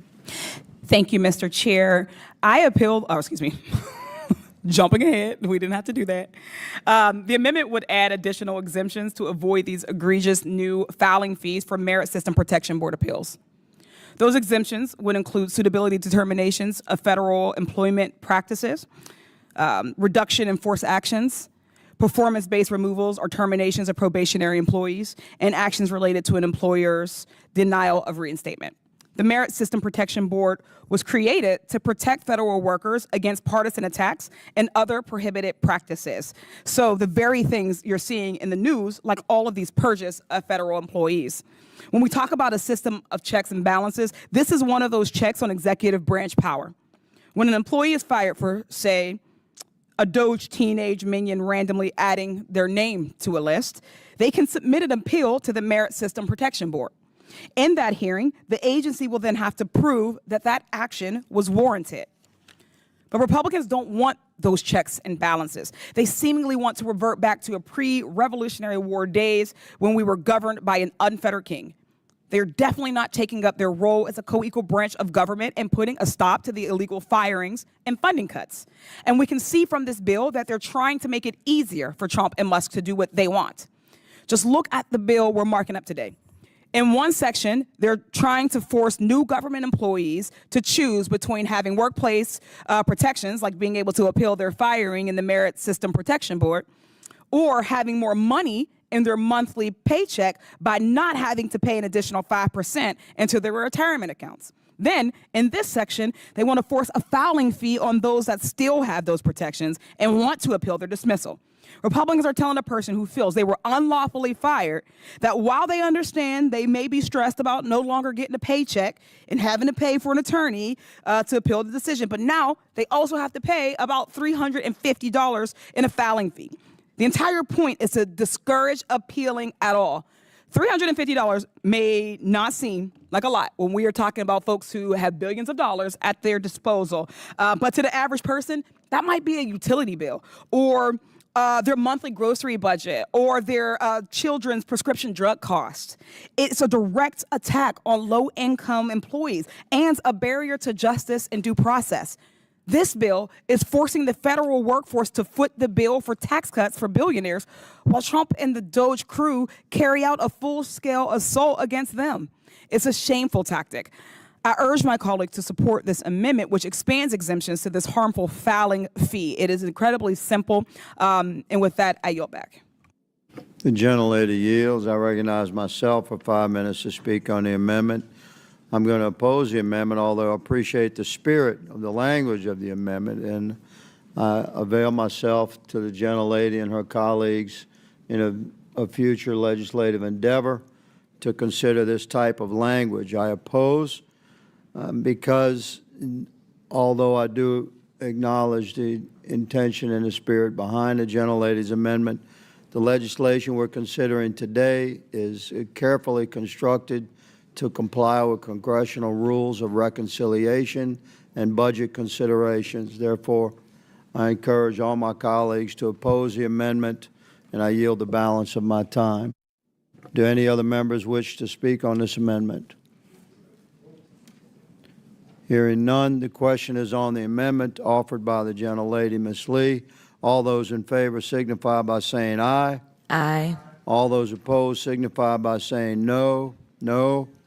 In the opinion of the chair, the noes have it, and the amendment is not agreed to. A recorded vote is ordered. As previously announced, further proceedings on the questions will be postponed. For what purpose does the gentleman, Mr. Garcia, seek recognition? Thank you, Mr. Chairman. I have an amendment at the desk. It's Garcia, number 1. Thank you, sir. The clerk will distribute the amendment to all members. The clerk will designate the amendment. Amendment to the amendment in the nature of a substitute to the fiscal year 2025 Budget Reconciliation Committee print providing for reconciliation pursuant to House Concurrent Resolution 14, offered by Mr. Garcia of California. Without objection, the amendment is considered as read. I reserve a point of order. The gentleman, Mr. Garcia, is recognized for 5 minutes to speak on his amendment. Well, thank you, Mr. Chairman. I know that it's very clear from all of us that today's debate and discussion has made the House Republican agenda very clear. It's giveaways to billionaires, huge cuts to health care and Social Security, attacks on due process, and we should not lose sight, of course, of the other big crisis happening right now that Donald Trump, of course, is causing. Now, in the coming weeks, every American is going to be impacted by Donald Trump's insane and destructive trade and tariff agenda. Now, we already know that the Trump tariffs are just a sales tax that hits the poor and working people the hardest. I also represent one of the biggest ports in the U.S., the second largest container port in the country. And I'll tell you right now that goods simply aren't coming. Last week, trucking volumes coming out of L.A. collapsed to levels we only see during Christmas and New Year's. Trucking, which is the #1 job for non-college educated men, are seeing huge rollbacks. We could also see huge numbers of bankruptcies and layoffs in the coming months as the supply chain freezes up. Now, small businesses, we know, won't be able to buy the goods they sell. Prices will skyrocket for products, and others may simply vanish from the shelves. The uncertainty is just as dangerous, whether you're in shipping, in trucking, a small business, in the import or export business. All of these businesses are being impacted by the Trump tariffs that are nothing but pure chaos. Businesses and small businesses are going to be hit first, but our consumers will be next. These tariffs won't bring back jobs because no firm can invest in new factories. There is too much uncertainty, and businesses cannot plan long-term tariff rates, and they can't just import machines or construction materials. The job market is just too uncertain. These Trump tariffs won't bring us a better deal because China won't even pick up Donald Trump's calls. And he's beginning to look more desperate every single day. No one benefits from this insane and dangerous trade agenda. But there is maybe one group that appears to be benefiting, and that is connected insiders.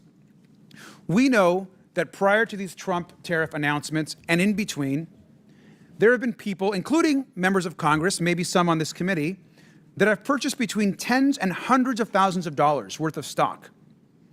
By the way, between April 8th and 9th, the day before President Trump caused his sweeping global tariff crisis.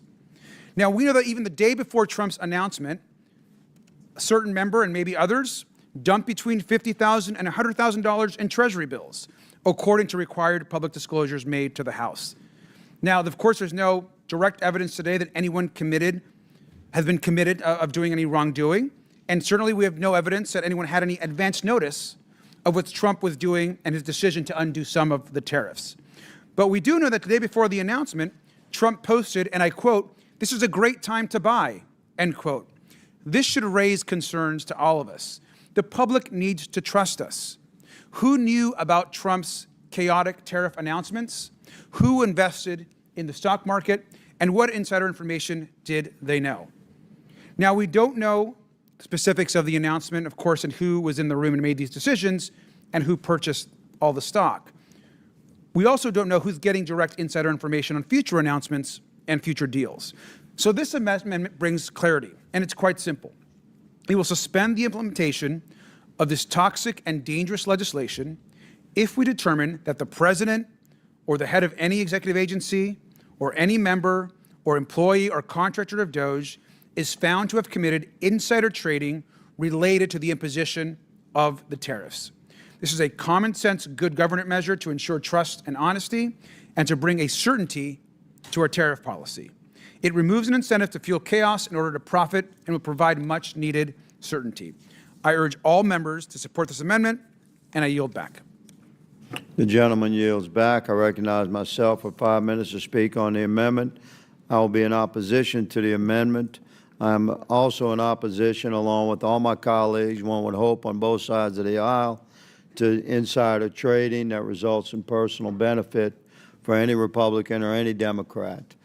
Today's legislation is not the venue for that. I'm going to oppose the amendment, but again, I offer to myself and my colleagues in my office at the avail of my Democrat colleagues to work towards legislation and investigation into any illicit or illegal insider trading that may be found to exist, including within this body, but so, of course, to include the executive branch. So I'm in opposition to the amendment. I yield the balance of my time. Does anyone else seek recognition Ms. Luna of Florida is recognized for Ye- 5 minutes to speak on the amendment. Yes, thank you, Mr. Higgins. First of all, I obviously am supporting what the Oversight Republican committee is doing here for this entire process. But I did want to speak to Mr. Garcia. Mr. Garcia, please let it be known, if you would like to do a discharge petition banning insider trading for members of Congress, I will happily support that. I think that it is disgusting that people do that. I share Mr. Higgins' sentiment, and I think that a majority of the American people want that. So I'd be happy to support that. We can get the ball rolling. Discharge petition away on that, please. Thank you. Well, if I can respond to that, I appreciate that, Representative Luna. I agree Does with the you. gentlelady yield her time? Gentleman's recognized. Thank you. I appreciate that, Representative Luna. I also agree with you. There should be absolutely no insider trading in Congress. In fact, I believe there should be no stock trading of individual stocks by members of Congress, period. I support legislation to do so, and so I'm looking forward to a conversation to move this issue forward. So thank you. The gentleman yields. Do any other members wish to speak on this amendment? Hearing none, the question is on the amendment offered by Mr. Garcia. All those in favor signify by saying aye. Aye. All those opposed signify by saying no. No. In the opinion of the chair, the noes have it. The amendment is not agreed to. And Mr. Chair, I'd ask for a recorded vote. Recorded vote is ordered. As previously announced, further proceedings on the question will be postponed. Does the gentleman seek recognition? Mr. Subrayanam? Oh, yes. You seek recognition? Yes. The gentleman is recognized. Thank you, Mr. Chairman. I have an amendment at the desk. The clerk will distribute the amendment to all members. The clerk will designate the amendment. Amendment to the amendment in the nature of a substitute to the fiscal year 2025 Budget Reconciliation Committee print provided for reconciliation pursuant to House Concurrent Resolution 14 offered by Mr. Subramanian of Virginia.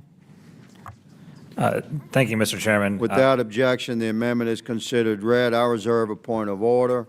The gentleman is recognized for 5 minutes to speak on his amendment.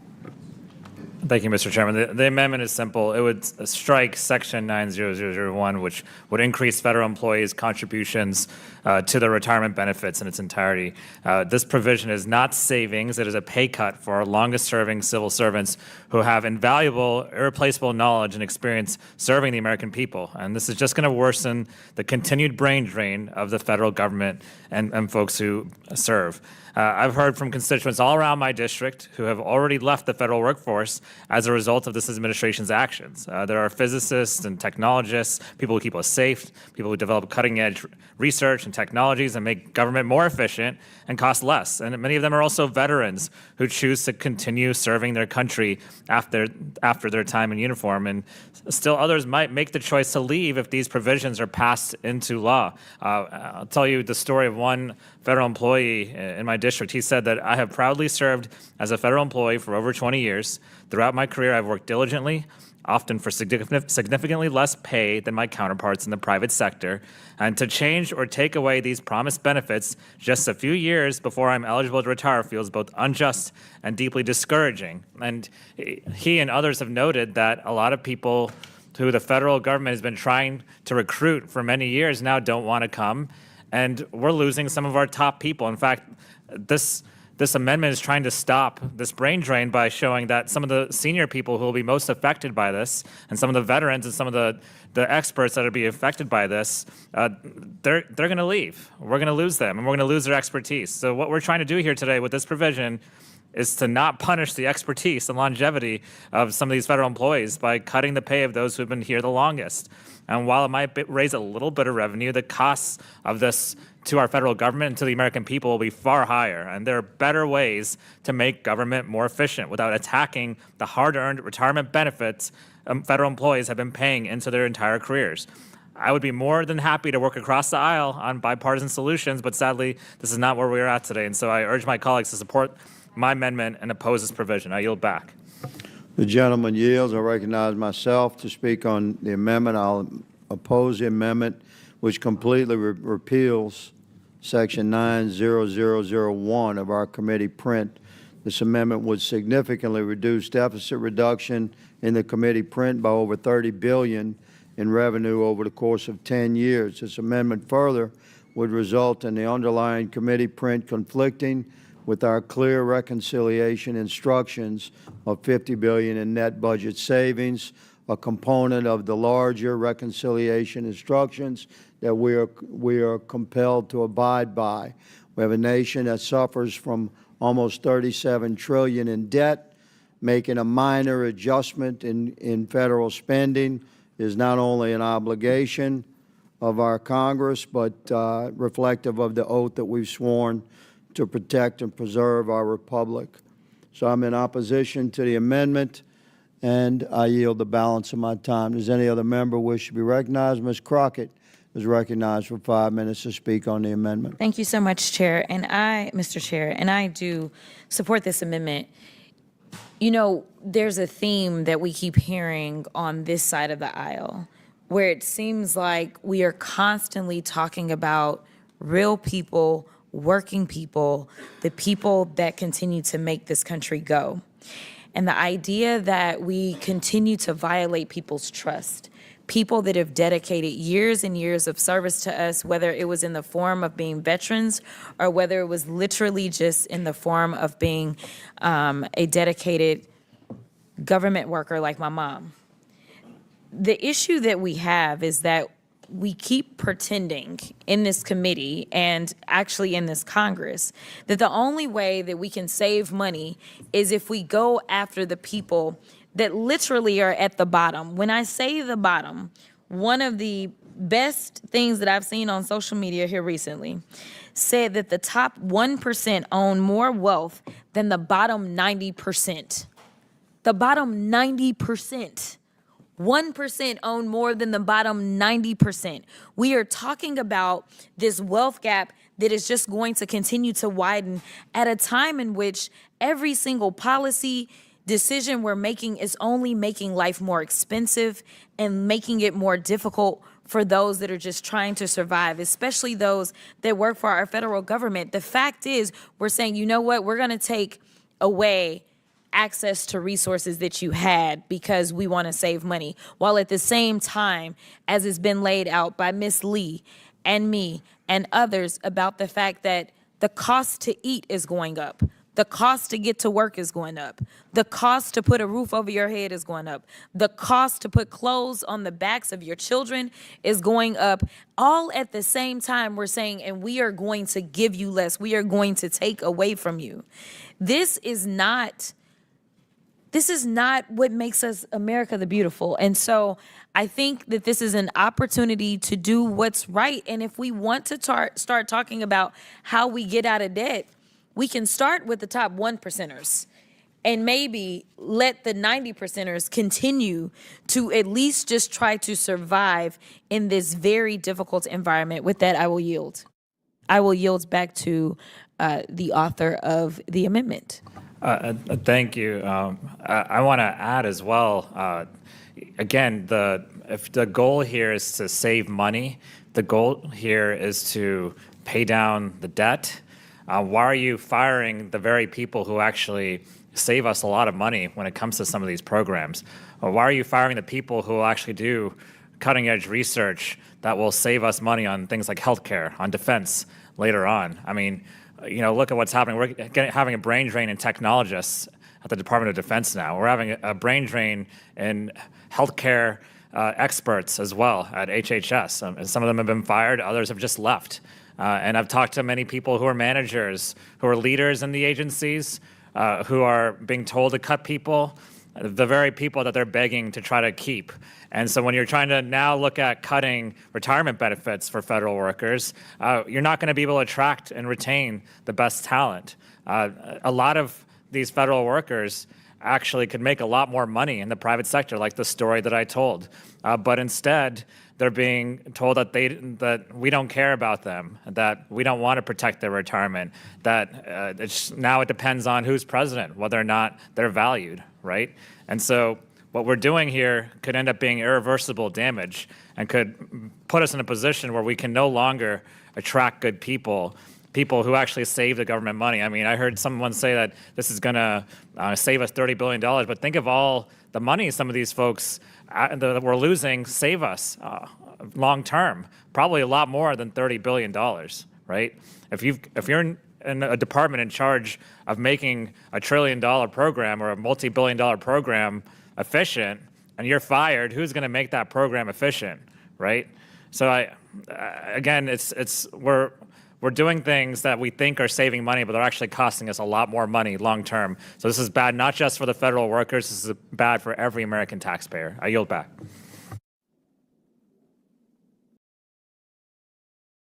Any other members seek recognition? Seeing none, we will now vote on which amendment? I understand. Subramaniam Amendment. I was pronouncing it right. Send me the phonetics. I've got the phonetics and I still mispronounce it. I'll be honest. But all those in favor signify by saying aye. Aye. All those opposed say no. No. In the opinion of the chair, the noes have it. The amendment is not agreed to. We'd ask for a The recorded vote. recorded vote is ordered. As previously announced, further proceedings on the question will be postponed. What purpose does Ms. Randall seek recognition? Thank you, Mr. Chair. I have an amendment at the desk. Will the clerk please distribute? Will the clerk please report the amendment? An amendment to the amendment in the nature of the substitute to the fiscal year 2025 Budget Reconciliation Committee print, providing for reconciliation pursuant to House Concurrent Resolution 14 offered by Ms. Randall from Washington. Without objection, the amendment is considered as read. I reserve a point of order. Gentlewoman is recognized for 5 minutes to explain her amendment.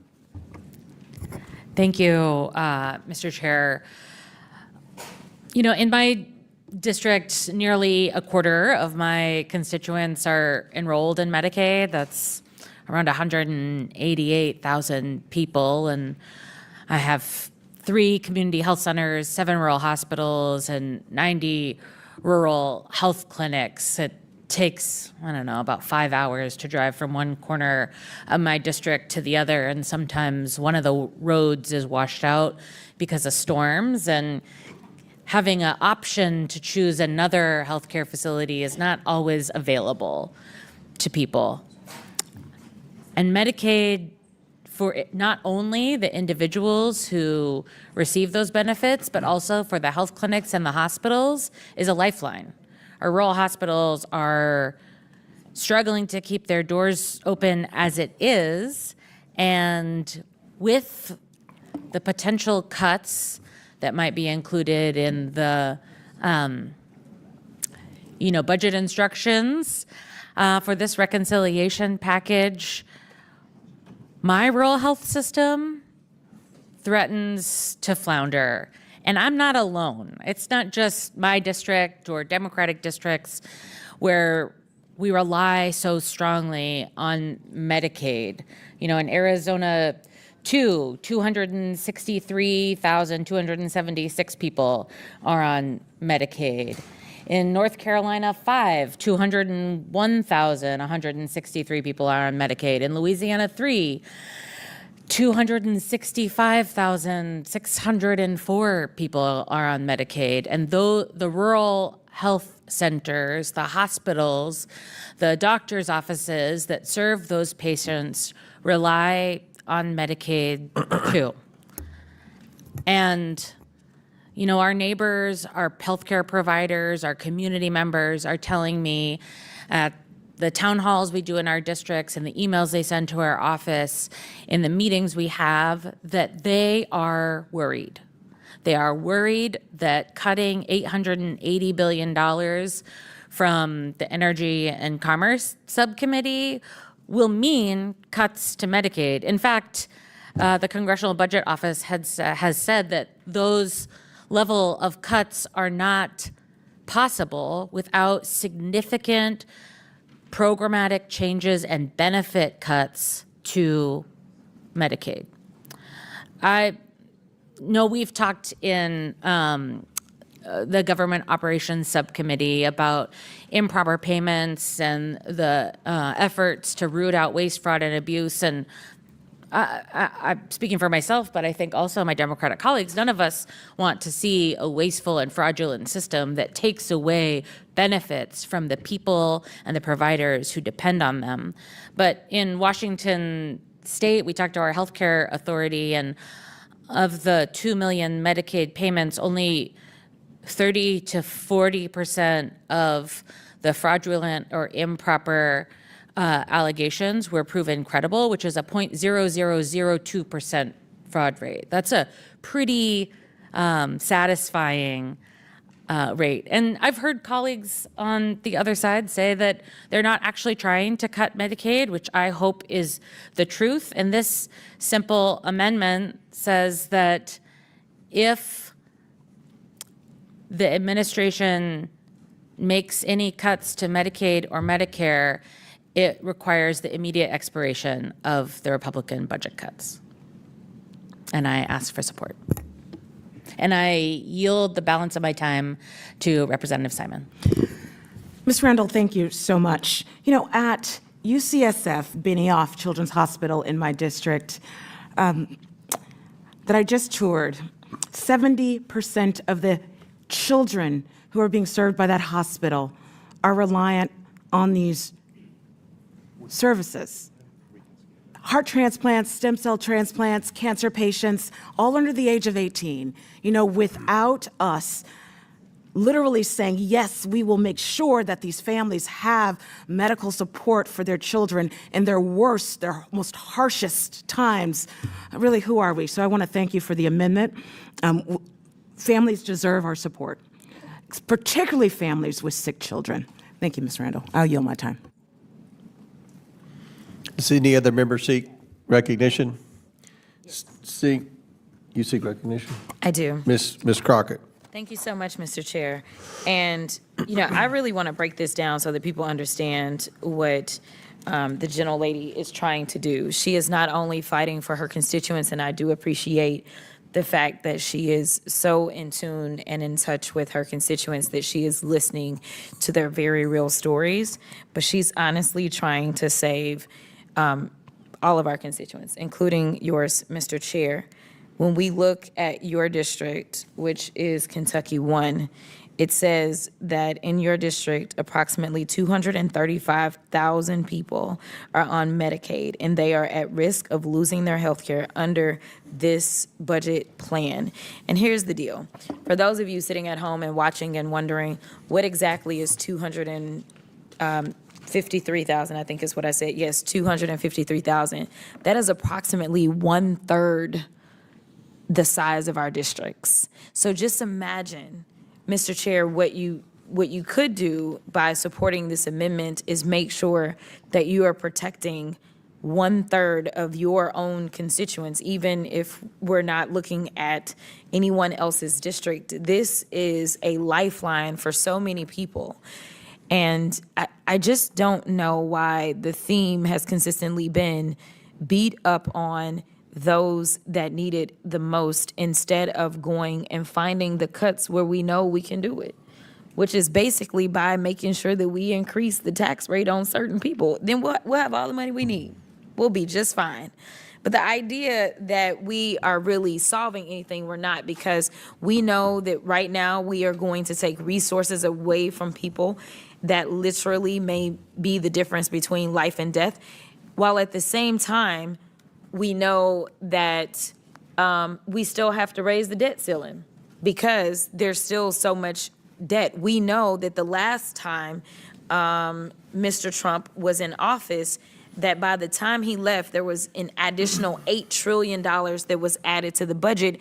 And just after this one first budget situation that we're about to go through, we're talking about adding another $5 trillion. And so I think that we need to really get to the heart of the problem. We are a country that is continually growing, and that's what makes us fantastic. In fact, you know, recently they are offering $5,000. I don't know where they're going to get this $5,000 from to give everybody to have a baby, but that's the new thing that's being offered because they want more people. What we can't do is keep saying things like, oh, we're pro-life, we're pro-life, we're pro-life. But then once the life is here, when it comes to making sure that we can literally just be good Christians, if we want to go there with it, we are not. It's more than just saying that we believe in God. It's more than saying that we study the word of God. It's actually about what are we doing when it comes down to the policies. And let me tell you, there is nothing godly about taking vulnerable people and taking away their health care, all in the name of billionaires having more money in their pockets. I will yield. Does any other member seek recognition? Seeing none, the question is now on the Randall Amendment. All those in favor signify by saying aye. Aye. All those opposed signify by saying no. No. In the opinion of the chair, the noes have it, and the amendment is not agreed to. Mr. Chair, we'd ask for a recorded vote. Recorded vote is ordered. As previously announced, further proceedings on the question will be postponed.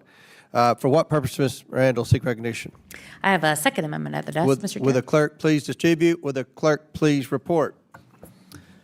A second amendment to the amendment in the nature of a substitute to the fiscal year 2025 Budget Reconciliation Committee print providing for reconciliation pursuant to House Concurrent Resolution 14 offered by Ms. Randall of Washington. Without objection, the amendment is considered as read. I reserve a point of order. The gentlewoman is recognized for 5 minutes to explain her amendment. Thank you, Mr. Chair. You know, we have already talked a little bit about retirement fairness in this committee, and I think there is some bipartisan support to retirement fairness, to supporting the agreement that we have made with federal workers who have served our country. And the amendment before us that would attach the text of H.R. 1522, the Federal Retirement Fairness Act, previously introduced by Ranking Member Connolly. You know, this is a bipartisan bill with 80 co-sponsors, and I am proud to be one of them. And this legislation would restore the option for federal employees to buy back their time spent as temporary or seasonal employees, to count it towards their retirement eligibility. And in a lot of work sites around the country, a lot of federal jobs, we have folks who begin their work in the Postal Service, in the Forest Service as temporary or seasonal, and then get hired on as permanent. But those months or years as temporary or seasonal employees don't count towards their retirement eligibility. This is a cost-neutral solution since employees fund their contributions. And, you know, we just deserve to make this promise to a federal workforce who is just getting attacked on a daily basis, and who in the underlying amendment in the nature of a substitute are getting many of their retirement benefits decreased or eliminated, getting their worker protections weakened. But this is a way that we could ensure that rural post offices in particular, who are struggling to hire workers, can continue recruiting temporary or seasonal employees and then allow them to stay by giving this retention, sort of a retention promise that they are able to catch up those payments to their retirement service. And I encourage our colleagues to vote yes, and I yield the balance of my time, Mr. Chair. Does any other member seek recognition? Seeing none, the question is now on the Randall Amendment number 2. All those in favor signify by saying aye. Aye. All those opposed signify by saying no. No. In the opinion of the chair, the noes have it, and the amendment is not agreed to. A recorded vote is ordered. A recorded vote will be dispensed with. For what purpose does Ms. Randall seek recognition? Thank you. I have Randall Amendment number 3 at Will the the desk. clerk please report the Randall Amendment number 3? Amendment number 3 to the amendment in the nature of a substitute to fiscal year 2025 Budget Reconciliation Committee print providing for reconciliation pursuant to House Concurrent Resolution 14 offered by Ms. Randall of Washington. Without objection, the amendment is considered as read. I reserve a point of order. The gentlewoman is recognized for 5 minutes to explain her amendment. Thank you, Mr. Chair. You know, on behalf of the 27,000 federal employees I represent, I'm working to ensure that we are not increasing their costs of employment and instituting new cost barriers for them to challenge agency misconduct or wrongdoing. You know, I'm incredibly concerned that this bill the underlying bill would chill the reporting and appeal process with the Merit System Protection Board by requiring them to pay for the complaints that they may seek to make. The Merit System Protection Board filings already come with costs, such as attorney fees, but imposing, as the underlying bill does, additional costs on employees who simply want to see justice creates barriers to justice and due process. This would disproportionately target lower income employees, making them more vulnerable to being mistreated at work. And that's why I'm filing this amendment to prevent any language that would deter current or former employees from filing an appeal with the Merit System Protection Board. And, our countries and our communities can't thrive without safe workplaces and the ability for folks to seek relief from being mistreated in the workforce. And, our strong federal workforce is what ensures that, our democracy is protected and our future is bright, and we owe it to them to have their backs. And I would encourage my colleagues on this committee to also vote in support of this amendment, and I yield the remaining balance of my time to the ranking member. I thank the gentlelady. Let me just try to explain the impacts of not adopting the gentlelady's amendment. So right now, if an adverse decision is made initially by an agency or an employer, normally the person would be able to appeal that directly to the Merit System Protection Board. And it's not an expensive process, but absent this, absent that access, you drive people to court. So, that which is also expensive both for the government and the agency, but also for the employee. So by adopting this amendment, we avoid that eventuality. We actually can handle it. That's why the Merit System Protection Board works, because it's much, much cheaper than any alternative. It is already the more cost-effective way of doing this. It's also one step removed from the workplace. In other words, you might have a decision being made as a result of a reduction in force or a decision made by one individual manager that may be totally uncalled for and unjustified and perhaps illegal or a violation of a statutory protection. So that next step is the cheapest, most efficient, and most immediate way of resolving that dispute. And I don't see as a former union president and a union labor attorney, this doesn't save us money. This actually will cost us money because of not just the $350 appeal fee. That's the small part of this. The larger cost will be the involvement of multiple teams of lawyers and much longer, more expensive involvement by the courts, the civil courts. So I think the gentlelady's amendment is well stated, and it makes a lot of sense if we are actually trying to save money, and also, the primary concern is to give full rights to these employees in their role as employees. And I yield back to the gentlelady. Time's expired. Time's expired. Is any other member seek recognition? Seeing none, the question is now on the Randall Amendment number 3. All those in favor signify by saying aye. Aye. All those opposed signify by saying no. No. In the opinion of the chair, the noes have it, and the amendment is not agreed to. Recorded vote. A recorded vote has been ordered. For what purpose does Mr. Ansari, Ms. Ansari, seek recognition? Mr. Chairman, I have an amendment at the desk. Will the clerk please report the amendment? Amendment to the amendment in the nature of a substitute to fiscal year 2025 Budget Reconciliation Committee print, providing for reconciliation pursuant to House Concurrent Resolution 14, offered by Ms. Ansari of Arizona. Without objection, the amendment is considered as read. I reserve a point of order. The gentlewoman is recognized for 5 minutes to explain her amendment.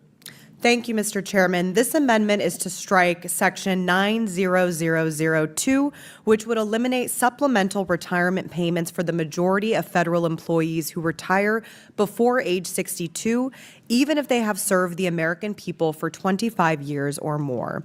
This entire reconciliation print is a brazen attack on federal workers being used to fund billionaire tax cuts at the expense of working families. Retirement is already so out of reach for so many Americans, and one of the biggest reasons that people historically wanted to work for the federal government is because of the benefits. While the base pay may not be as high as the private sector, they knew that they were going to get the benefits that support their families, that they could retire one day, and that they had better protections against retaliation and wrongful termination.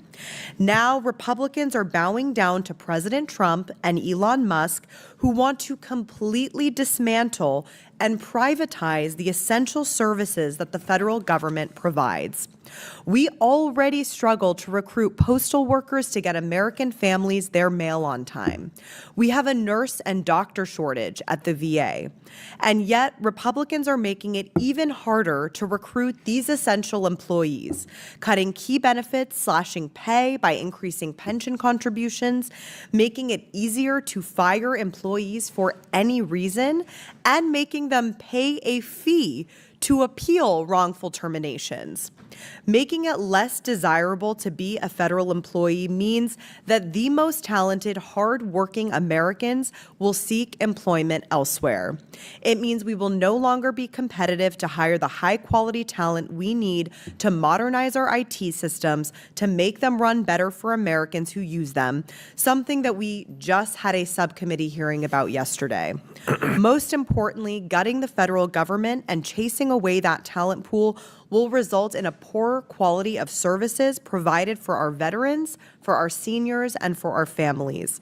All of this just to cut taxes for the ultra-wealthy while still increasing the federal debt. I'll yield back to the ranking member. I thank the gentlelady. This amendment is well stated. The gentlelady from Arizona has identified an adverse result of the bill as is currently written. Up to now, the law has been where an employee who is separating from federal employment prior to the age of 62 would have, and who is eligible for Social Security, would have a supplemental payment to bridge that gap until they can actually collect Social Security at their full retirement age of 62. So this leaves people in a position where they would either have to, hang in there for a number of more years, just for the fact that there would be a severe penalty from doing otherwise.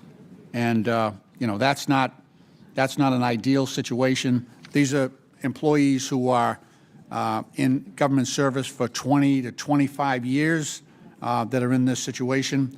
And, it's just one more aspect of this that we are making it less attractive to get the talent and the commitment that the gentlelady from Arizona is identifying. So with that, I will yield to any other member on the Democratic side that wishes to speak. Otherwise, I yield back. Gentleman yields back. Any other member seek recognition? Seeing none, the question is now on the Ansari amendment. All those in favor signify by saying aye. All those opposed, no. No. In the opinion of the chair, the noes have it. The amendment is not agreed to. You want to record a vote? Recorded vote is ordered. For what purpose does Mr. Simon seek recognition? Ms. Simon. Thank you, Mr. Chair. I do have an amendment at the desk, Simon Amendment 1. Will the clerk please designate the amendment? Amendment to the amendment in the nature of a substitute to fiscal year 2025 Budget Reconciliation Committee print, providing for reconciliation pursuant to House Concurrent Resolution 14, offered by Ms. Simon of California. Thank you. Without objection, the amendment is considered as read. I reserve a point of order. The gentleman from California is recognized for 5 minutes to explain her amendment. Thank you. Apologize for that, Mr. Chair. Thank you for the recognition. Today, I'm offering a common sense amendment to protect access to critical food assistance for not only my constituents, but families across this country. Simply put, this amendment would restrict the current administration from reducing the budget of or provision of assistance for the Supplemental Nutrition Assistance Program, or SNAP. You know, if the Trump administration cut SNAP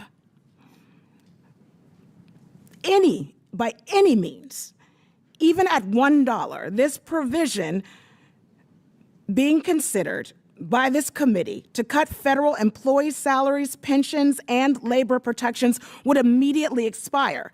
My amendment would force the administration to choose between its attacks on essential food benefits and their ongoing attacks on our nonpartisan federal workforce. Mr. Chair, I have mentioned in this committee some 29 years ago when I was a single, teen mom going to college, that I was a recipient of a small SNAP allotment of about $26 a month.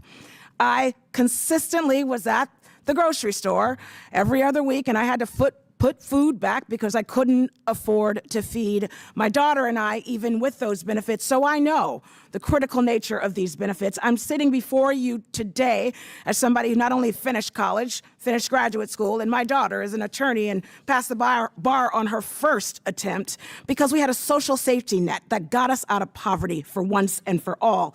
And that is exactly what programs like SNAP are intended to do. No one deserves to be left behind because of an administration being hell-bent on destroying our federal government and cutting our social safety nets. Last week, I visited the Alameda County Food Bank, where I heard directly from constituents about the devastating cuts, the potential cuts, the current cuts to federal nutrition programs like SNAP and what that would mean for them. I heard time and time again on this visit about the unfortunate reality that so many folks face. They're one paycheck away from being in line at the food bank week after week. Federal workers, including members of the California Coast Guard, the federal Coast Guard operating in California, who've lost their paychecks, who've been fired, they too are in line at our food banks. These are the same federal workers that the bill that we are considering today would hurt.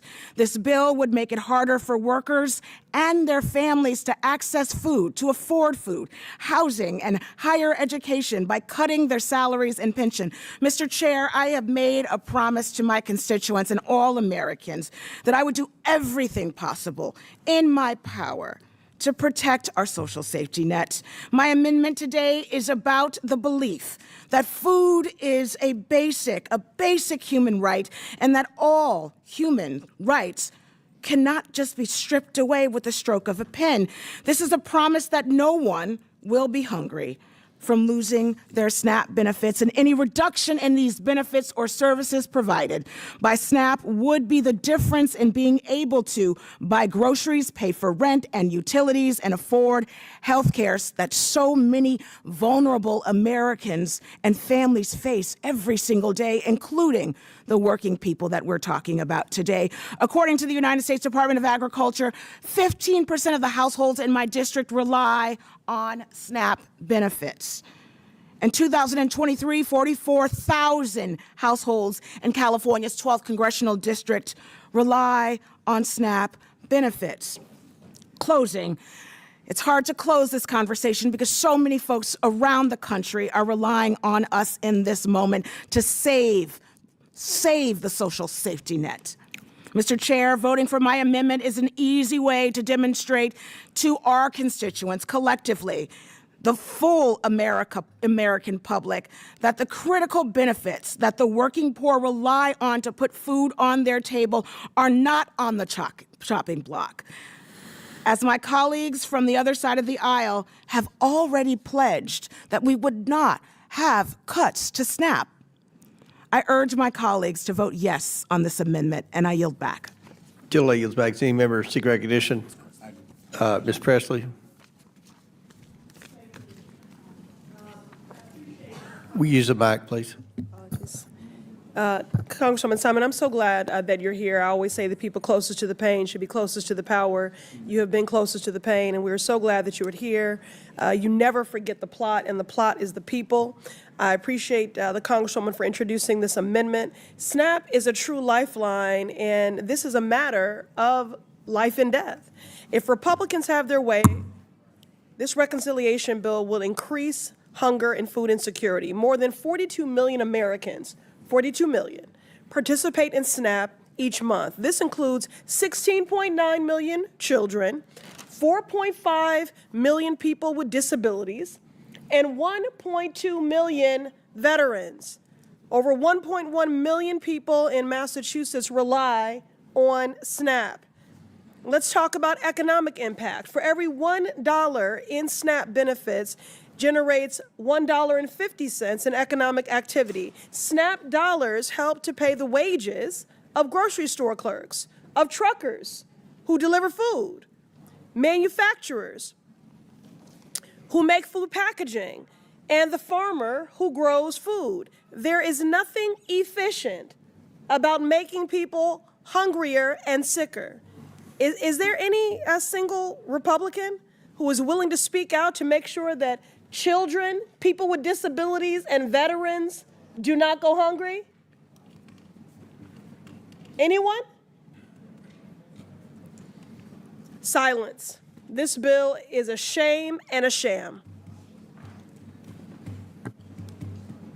Any other members seek recognition? I do. Mr. Lynch. Thank you, Mr. Chairman. I join in support with the gentlelady from California's amendment. She's identified a real gap in this legislation that would leave some of our most vulnerable families exposed to hunger. In Massachusetts alone, we have 62,477 children that are eligible for mass health and living in households below the poverty line. We've got 29,000 seniors as well relying on Meals on Wheels and other food assistance programs. We have 1.1 million residents in Massachusetts relying on SNAP. So the idea that we would remember the overall goal here is for the Republicans to provide a tax cut for some of the richest people in America. And in order to do that, we're going to take the food out of these children's mouths and we're going to cut Meals on Wheels to seniors who may have no other recourse and no other source of nourishment. It just shows the obscene nature of this measure. And I'm just hoping that we have members on the other side of the aisle who have communities where people are struggling like this. And as the gentlelady from California said, this is a common sense. Food is pretty basic. And to think about the greatest country in the world and our priorities being skewed now to the point where, we're cutting aid to veterans, we're cutting Meals on Wheels, we're cutting the Head Start program too. A lot of these kids, their one meal of the day is when they go to school in the morning at Head Start. But we're cutting Head Start in this bill. So you're creating a crisis among these most vulnerable families, these children, these senior citizens, and I think the gentlelady from California's amendment is well stated. It solves this on the matter of food. It carves this out so that we don't cause the greatest level of harm among the most vulnerable in our society. You know, it has never been an American tradition to punch down at the most vulnerable people in our society. Punching down at wounded veterans, punching down at seniors who are relying on Meals and Wheels, punching down at kids who are going to Head Start, taking the food away. I mean, is that really where America is today? Is that why people voted for Donald Trump? I don't think so. I don't think so. And I'm hoping that in addition to the gentleman from Ohio, Mr. Turner, there will be other colleagues on the Republican side here who recognize the wrongfulness and the obscene nature of what this bill proposes. Ranking Member, will you yield? I will yield to the gentlelady from California. Thank you, Ranking Member, and thank you, Mr. Chair. I mean, for all of us, again, to summarize what this amendment is saying, do what you will. Don't cut SNAP. For foster parents throughout this nation who are relying on SNAP as they do literally the most beautiful work in taking in children who have been wards of the court. For young parents who are working 2 and 3 jobs and their rent is over the amount of what they're making. For the young college student who has 2 babies, who is desperately trying to get out of poverty, working 2 jobs and going to school at night. That was me. I know that life. All we are saying as a collective, if we vote yes on this amendment, do what you will. We don't want to have a hungrier America. It's plain and simple. For the poorest among us, the ones who work with their bodies and their children are suffering because we're saying food banks go to hell. Working people who have hungry children, we're not going to worry about you. All I'm saying in this amendment is please, with all that we have, don't touch the stomachs of poor children. And I yield back. Any other members seek recognition? Ms. Stansberry. Thank you, Mr. Chairman, and I want to say thank you to the gentlelady from California for bringing this amendment forward and for highlighting the cruelty of what the GOP is trying to do right now with this entire reconciliation package. And I want to just point out once again that in the name of balancing the budget, but in the reality of actually blowing a hole through the budget and the deficit, these guys are proposing to give $7 trillion in tax breaks to billionaires, millionaires, and their corporate donors by taking away food from children. It is that simple. And it's not even that much money that's going to save them on the tax breaks for the rich.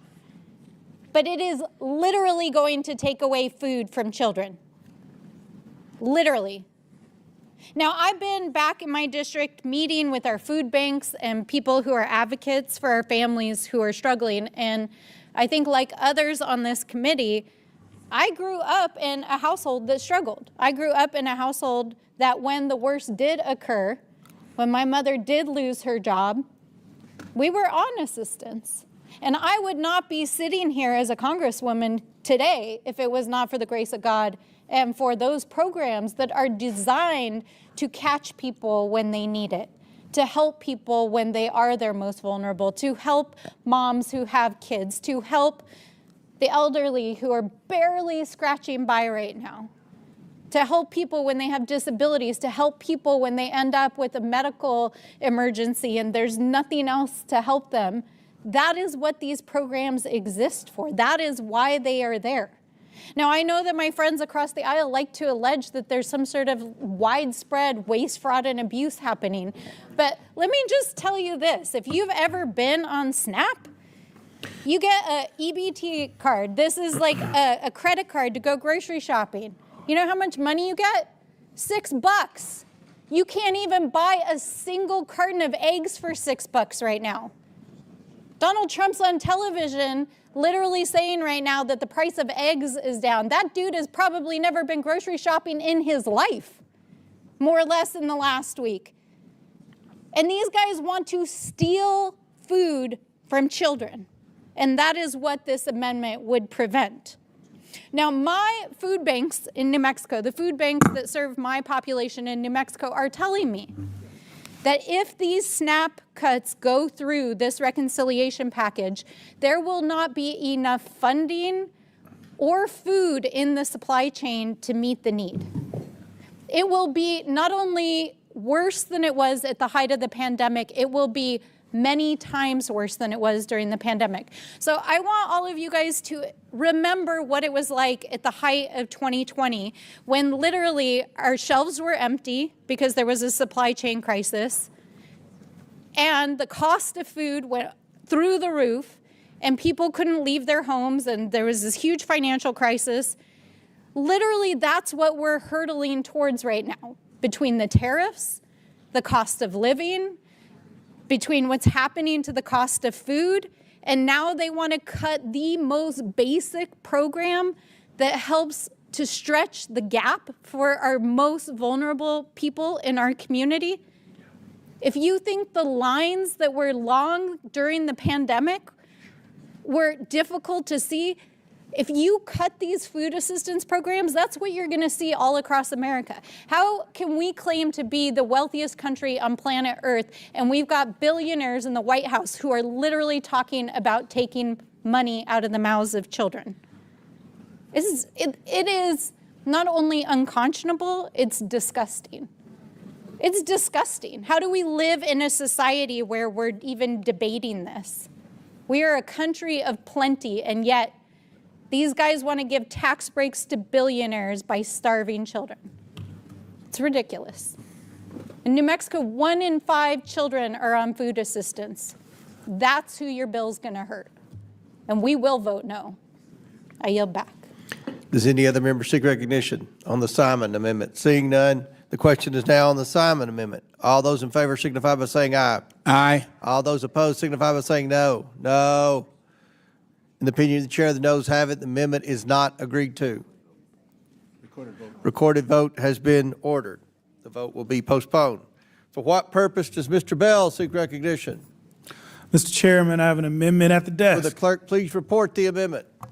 Amendment to the amendment in the nature of a substitute to the fiscal year 2025 Budget Reconciliation Committee print, providing for reconciliation pursuant to House Concurrent Resolution 14, offered by Mr. Bell of Missouri. Without objection, the amendment is considered as read. I reserve a point of order. The gentleman from Missouri is recognized for 5 minutes to explain the amendment. Thank you, Mr. Chair, Mr. Ranking Member. As a former public defender and elected prosecutor, I recognize when systems are being manipulated to suppress rights, and this provision sets a dangerous precedent. And so I rise to strike this section because it represents not only an unjust financial burden on our federal workforce, but also a direct attack on their access to due process. And when we talk about households that are struggling, as my colleague so articulately pointed out, well, we were a level under that when I was growing up. We were just broke. Syrup sandwiches and fried bologna were like fine dining for us. And so I think there's a disconnect when people think that things such as a $350 filing fee is inconsequential. When the average household income in my district is about $50,000 to $55,000, but there's a lot of people that are making 40 and 30 and even less than that. And when you do the math and you've lost your job, the math gets a lot easier. You're just broke. So imposing a $350 filing fee and adding new restrictions for appeals sends the wrong message to working class federal employees and folks, and it tells them that their rights are negotiable. The text makes clear that this fee would apply to meals not involving prohibited personnel practices, including matters such as OPM, suitability determinations, performance-based removals, terminations of probationary employees, and denial of reinstatement. So to be clear, we are already witnessing the consequences of this administration's workforce reduction agenda. An estimated 200,000 probationary employees have been terminated, and over 75,000 have been pressured into resigning. This isn't cost cutting, it's an attack on the civil service. Federal employees deserve the right to challenge unjust actions without facing financial obstacles. By forcing workers to pay hundreds of dollars to defend their employment, we are telling them to choose between fighting a wrongful termination and paying for groceries or paying for the rent. These cuts should not come at the expense of our public servants, the very people who keep our government running. Now more than ever, we must uphold and strengthen the protections available to our federal workforce, which is why I've introduced this amendment to protect workers' rights, defend access to due process, and stand up for the values of fairness and justice. And I urge my colleagues to join me in supporting this amendment and standing with federal workers and with working class families. I yield back. Gentleman yields back. Did any member seek recognition? Seeing none? Mr. Chairman. Mr. Lynch. Yeah. Mr. Chairman, in support of Mr. Bell's amendment, I would like to use my time on this amendment as a point of personal privilege. Today, Oversight Democrats are issuing more than 100 letters to the Trump administration demanding documents and information related to the chaos, the corruption, and the cruelty that has defined its first 100 days. In that short period of time, the American people have already endured unprecedented threats to democracy and repeated actions undertaken by Donald Trump and Elon Musk to commercialize government and public service into a for-profit venture. The Trump administration and DOJ have unlawfully slashed funding of public programs, as we have discussed here today. They have illegally fired hardworking federal workers, exposed Americans' private data to foreign actors, and have deliberately defied congressional oversight. This administration has been unresponsive to Congress. It has been unaccountable to the public, defiant of federal court decisions, and ignorant of the Constitution. Oversight Committee Democrats are committed to holding the government of Donald Trump accountable and demanding transparency in government. Since January 20th, Oversight Democrats have sent the Trump administration nearly 200 investigative letters, including over 1,500 requests for information and documents. The vast majority of those letters have gone unanswered. That is why today we are escalating our investigation of the Trump administration, gross abuses of power, and we are asking for our letters to be entered into the record by unanimous consent. Without objection, it's ordered.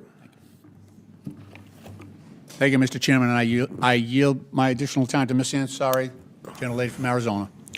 Thank you, and I yield to Mr. Bell. Again, I want to reiterate, we're asking federal workers to pay for due process. And again, as a former prosecutor, as a former judge, as a former public defender, that is not the values that our American system of government believes in. That's not how we do things in this country, in the greatest democracy on earth. And so everyone should have the right to say something is wrong and not have to pay for the access to be able to make that claim. And I urge my colleagues to join me in supporting this amendment. I yield the remainder of my time back to the ranking member. Ms. Presley or Ms. Ansari, would you like additional time? Are we good? All right. Thank you. I yield back, Mr. Chairman. Any other members seek recognition? Seeing none, the question is now on the Bell amendment. All those in favor signify by saying aye. Aye. All those opposed, no. No. In the opinion of the chair, the noes have it. The amendment is not agreed to.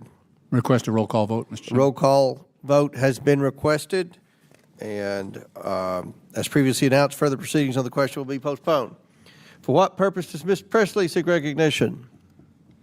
Mr. Chairman, I have an amendment at the desk. Will the clerk please report the amendment?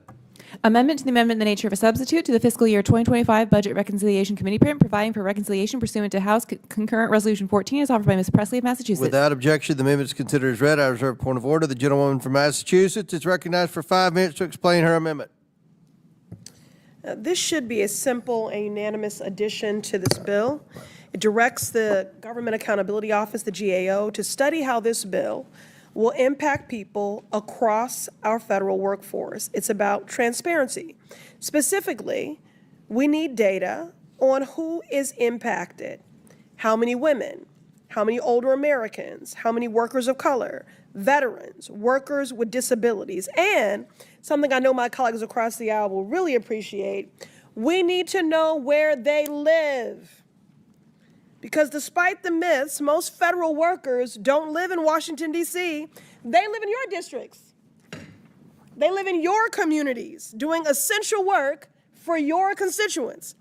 My colleagues across the aisle argue that this bill is a good thing. They're advocating for a bill that cuts paychecks, eliminates earned benefits, and rips away health care from federal employees and their families. And make no mistake, this legislation is how Donald Trump, Elon Musk, and Republicans plan to give away even more tax cuts to billionaires by making working class folks fit the bill. Already, co-presidents Trump and Musk have attacked, fired, and intimidated federal employees, so it's no surprise that this plan continues that reckless assault, that's what it is, assault, targeting the public servants who safeguard the health, safety, and economic well-being of our communities. For decades, we have fought to build a civil service that reflects the diversity of our country. Still, workers of color disproportionately serve public service roles that are physically demanding, lower paid, and often fewer pathways for advancement. Older workers who have dedicated their lives to serving this country are now nearing retirement. They are counting on the pension rules and benefits that this bill aims to tear apart. Veterans, many of whom transition into civil service careers after military duty. They will see their protections stripped away under new so-called at-will employment schemes. So yes, let me make it plain. This bill will hit our most vulnerable, our most dedicated, and our most essential workers the hardest, all while making billionaires richer. My amendment simply demands transparency. It ensures that if my colleagues across the aisle go down this path of taking away people's livelihoods, if Republicans want to strip away their health care and retirement security, we have the data necessary to understand exactly who is being harmed. This is the bare minimum that people deserve from their representatives. So we understand exactly what we are doing and whom we are doing it to. I have thousands of constituents in my district, the MA 7th, who are federal workers and are seeing their lives completely upended. To my Republican colleagues, think about the mail carriers in your hometown. Think about the VA nurses caring for veterans in your district. Think about the food inspectors ensuring that your constituents are bringing home safe groceries to their children. Why are you so desperate to ruin these people's lives when all they do is make yours better? If you truly think this bill is good and fair for everyone, then you should have no fear about a GAO report confirming that.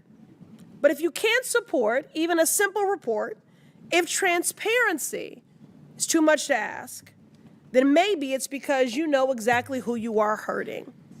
And perhaps you're worried that yet another piece of damning evidence will show what people already see, that you are attacking workers who have dedicated their lives to this country, all in the name of making more money for the wealthy and well-connected. But if I'm wrong, vote for this amendment and prove it.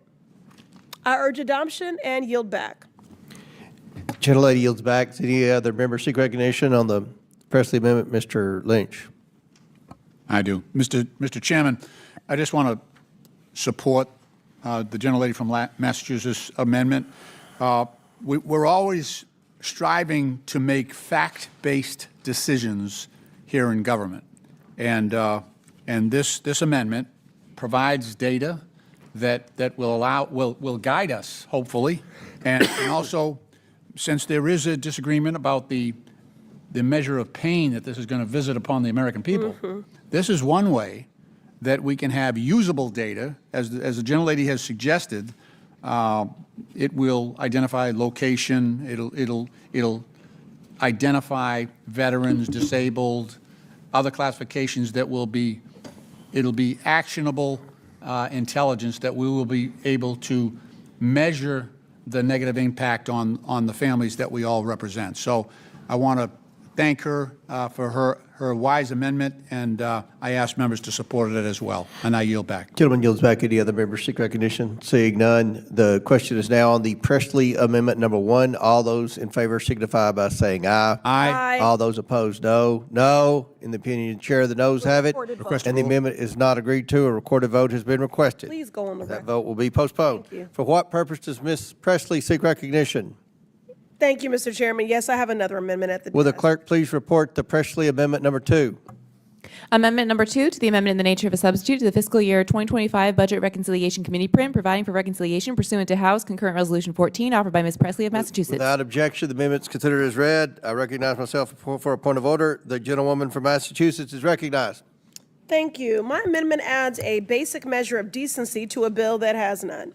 Under current law, when a federal employee retires before they are eligible for Social Security, usually around age 60, after 20 or more years of service, they receive a monthly benefit to help bridge the gap until Social Security kicks in. It's called the FERS, Annuity Supplement. It is not a bonus. It is not a handout. It's a bridge, something that workers earned, that helps career public servants, especially those in physically demanding or early retirement roles, make ends meet after dedicating their lives to this country. In my district, the Massachusetts 7th, it quite literally keeps them out of poverty. Shamefully, on page 4 of this bill, they eliminate this benefit entirely for every federal worker. My amendment simply says it's a carve-out, that veterans and employees with disabilities can keep this earned benefit. Every year, thousands of veterans transition into federal jobs after completing their military service. They become postal workers. They become TSA agents, maintenance crews at national parks, clerks at VA hospitals. You're nodding your head, so you know that. Inspectors at our ports. For many, this is a second career taken on later in life, again after military service, and they don't have 40 years to work in it before hitting retirement age. Without this benefit, they'll face a cruel gap, retired, unable to work, but still too young to receive Social Security. We owe our veterans better than that after a lifetime of military and civil service. I'm sure you agree. In the same vein, federal employees with disabilities often retire early under the same system their colleagues use, and for them, this benefit helps them to make ends meet. It pays the rent. It fills a prescription. It keeps the lights on. Ripping this lifeline away from workers with disabilities is not only cruel, it is unnecessary. These aren't the people driving up the deficit. They're doing what Republicans often accuse them of not doing, working when they are able to. And instead, they're getting punished for it. With this administration, the cruelty is the point. This is just void of common sense and compassion, attacking, intimidating, and purging federal workers. So it's no surprise that co-presidents Trump and Musk are turning to them to pay for more tax cuts to billionaires. We should be striking this section, hell, altogether. Instead, we should be putting forth a bill that affirms federal workers as the essential workers they are. Instead, here we are. Republicans are gutting their benefits. All my amendment does is protect our veterans. Good patriots across the aisle, I'm sure you want to join me in protecting our veterans and those with disabilities, our most vulnerable, from these reckless cuts. Now, if we can't agree on that, then we are truly lost. We ask our veterans to serve, and they do. We ask our community members with disabilities to work if they can, and they do. When their service ends, the least we can do is honor it with dignity. And that's what my amendment ensures, and I urge passage of it. I yield back. Any other member seek recognition? Mr. Lynch. Thank you, Mr. Chairman. I rise in support of the gentlelady's amendment. She's correctly pointed out that the way the bill is currently drafted, it penalizes military service. So we have many veterans, many sons and daughters who serve in the military, and that length of service can be 10 or 15 years, in some cases 20, even longer. But as the gentlelady has correctly pointed out, many of them end up in service to the federal government, either the post office or Defense Department. Just the entire spectrum of our federal government is full of those who have served the country in uniform. What this would do, what this amendment would do, would be to provide that bridge. So when someone completes their military service and goes on to serve the federal government, even though they may retire, choose to retire at an earlier date where they are not eligible for the full benefits that they might receive, this supplemental payment closes that gap that they would have otherwise received. It's a temporary bridge as well until they reach age 62, when they would receive their full Social Security benefits. So it's a good amendment. It provides fairness, and it removes the penalty that would otherwise be visited upon those who engage in military service on behalf of this country. And I yield back. Does any other member seek recognition on Presley Amendment number 2? Seeing none, the question is now on the Presley Amendment number 2. All those in favor of supporting signify by saying aye. Aye. All those opposed signify by saying no. No. In the opinion of the chair, the noes have it. The amendment is not agreed to. Request a roll call. A recorded vote has been requested. For what purpose does Mr. Lynch seek recognition? I believe I have an amendment at the desk, number 3. Will the clerk please designate the Lynch Amendment number 3? Amendment number 3 to the amendment in the nature of a substitute to the fiscal year 2025 Budget Reconciliation Committee print, providing for reconciliation pursuant to House Concurrent Resolution 14, is offered by Mr. Lynch of Massachusetts. Without objection, the amendment is considered as read. I reserve a point of order. The gentleman is recognized for 5 minutes to explain his amendment. Thank you, Mr. Chairman. This amendment would serve to protect the retirement benefits of federal workers who entered federal service prior to the enactment of this bill and its implementation of a revised retirement formula. Currently, the Office of Personnel Management calculates the retirement benefits of a federal worker based on their average highest 3 consecutive years of base pay during their federal service. In an attempt to unload the cost of proposed Trump tax plan on the backs of federal employees, the underlying bill would unfairly revise the formula to base retirement benefits on the average highest 5 years of federal workers' earnings. As reported by the American Federation of Government Employees and other federal employee unions, this new formula will reduce the annual retirement received by virtually all federal employees by at least thousands of dollars per year over the next decade. It will also severely impact federal workers whose retirement benefits have already vested.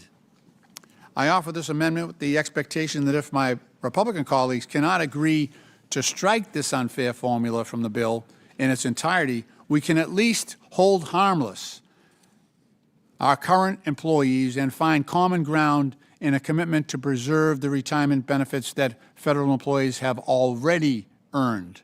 According to the National Active and Retired Federal Employees Association, the high 5 calculation would particularly reduce the value of earned retirement benefits for individuals on the brink of retirement.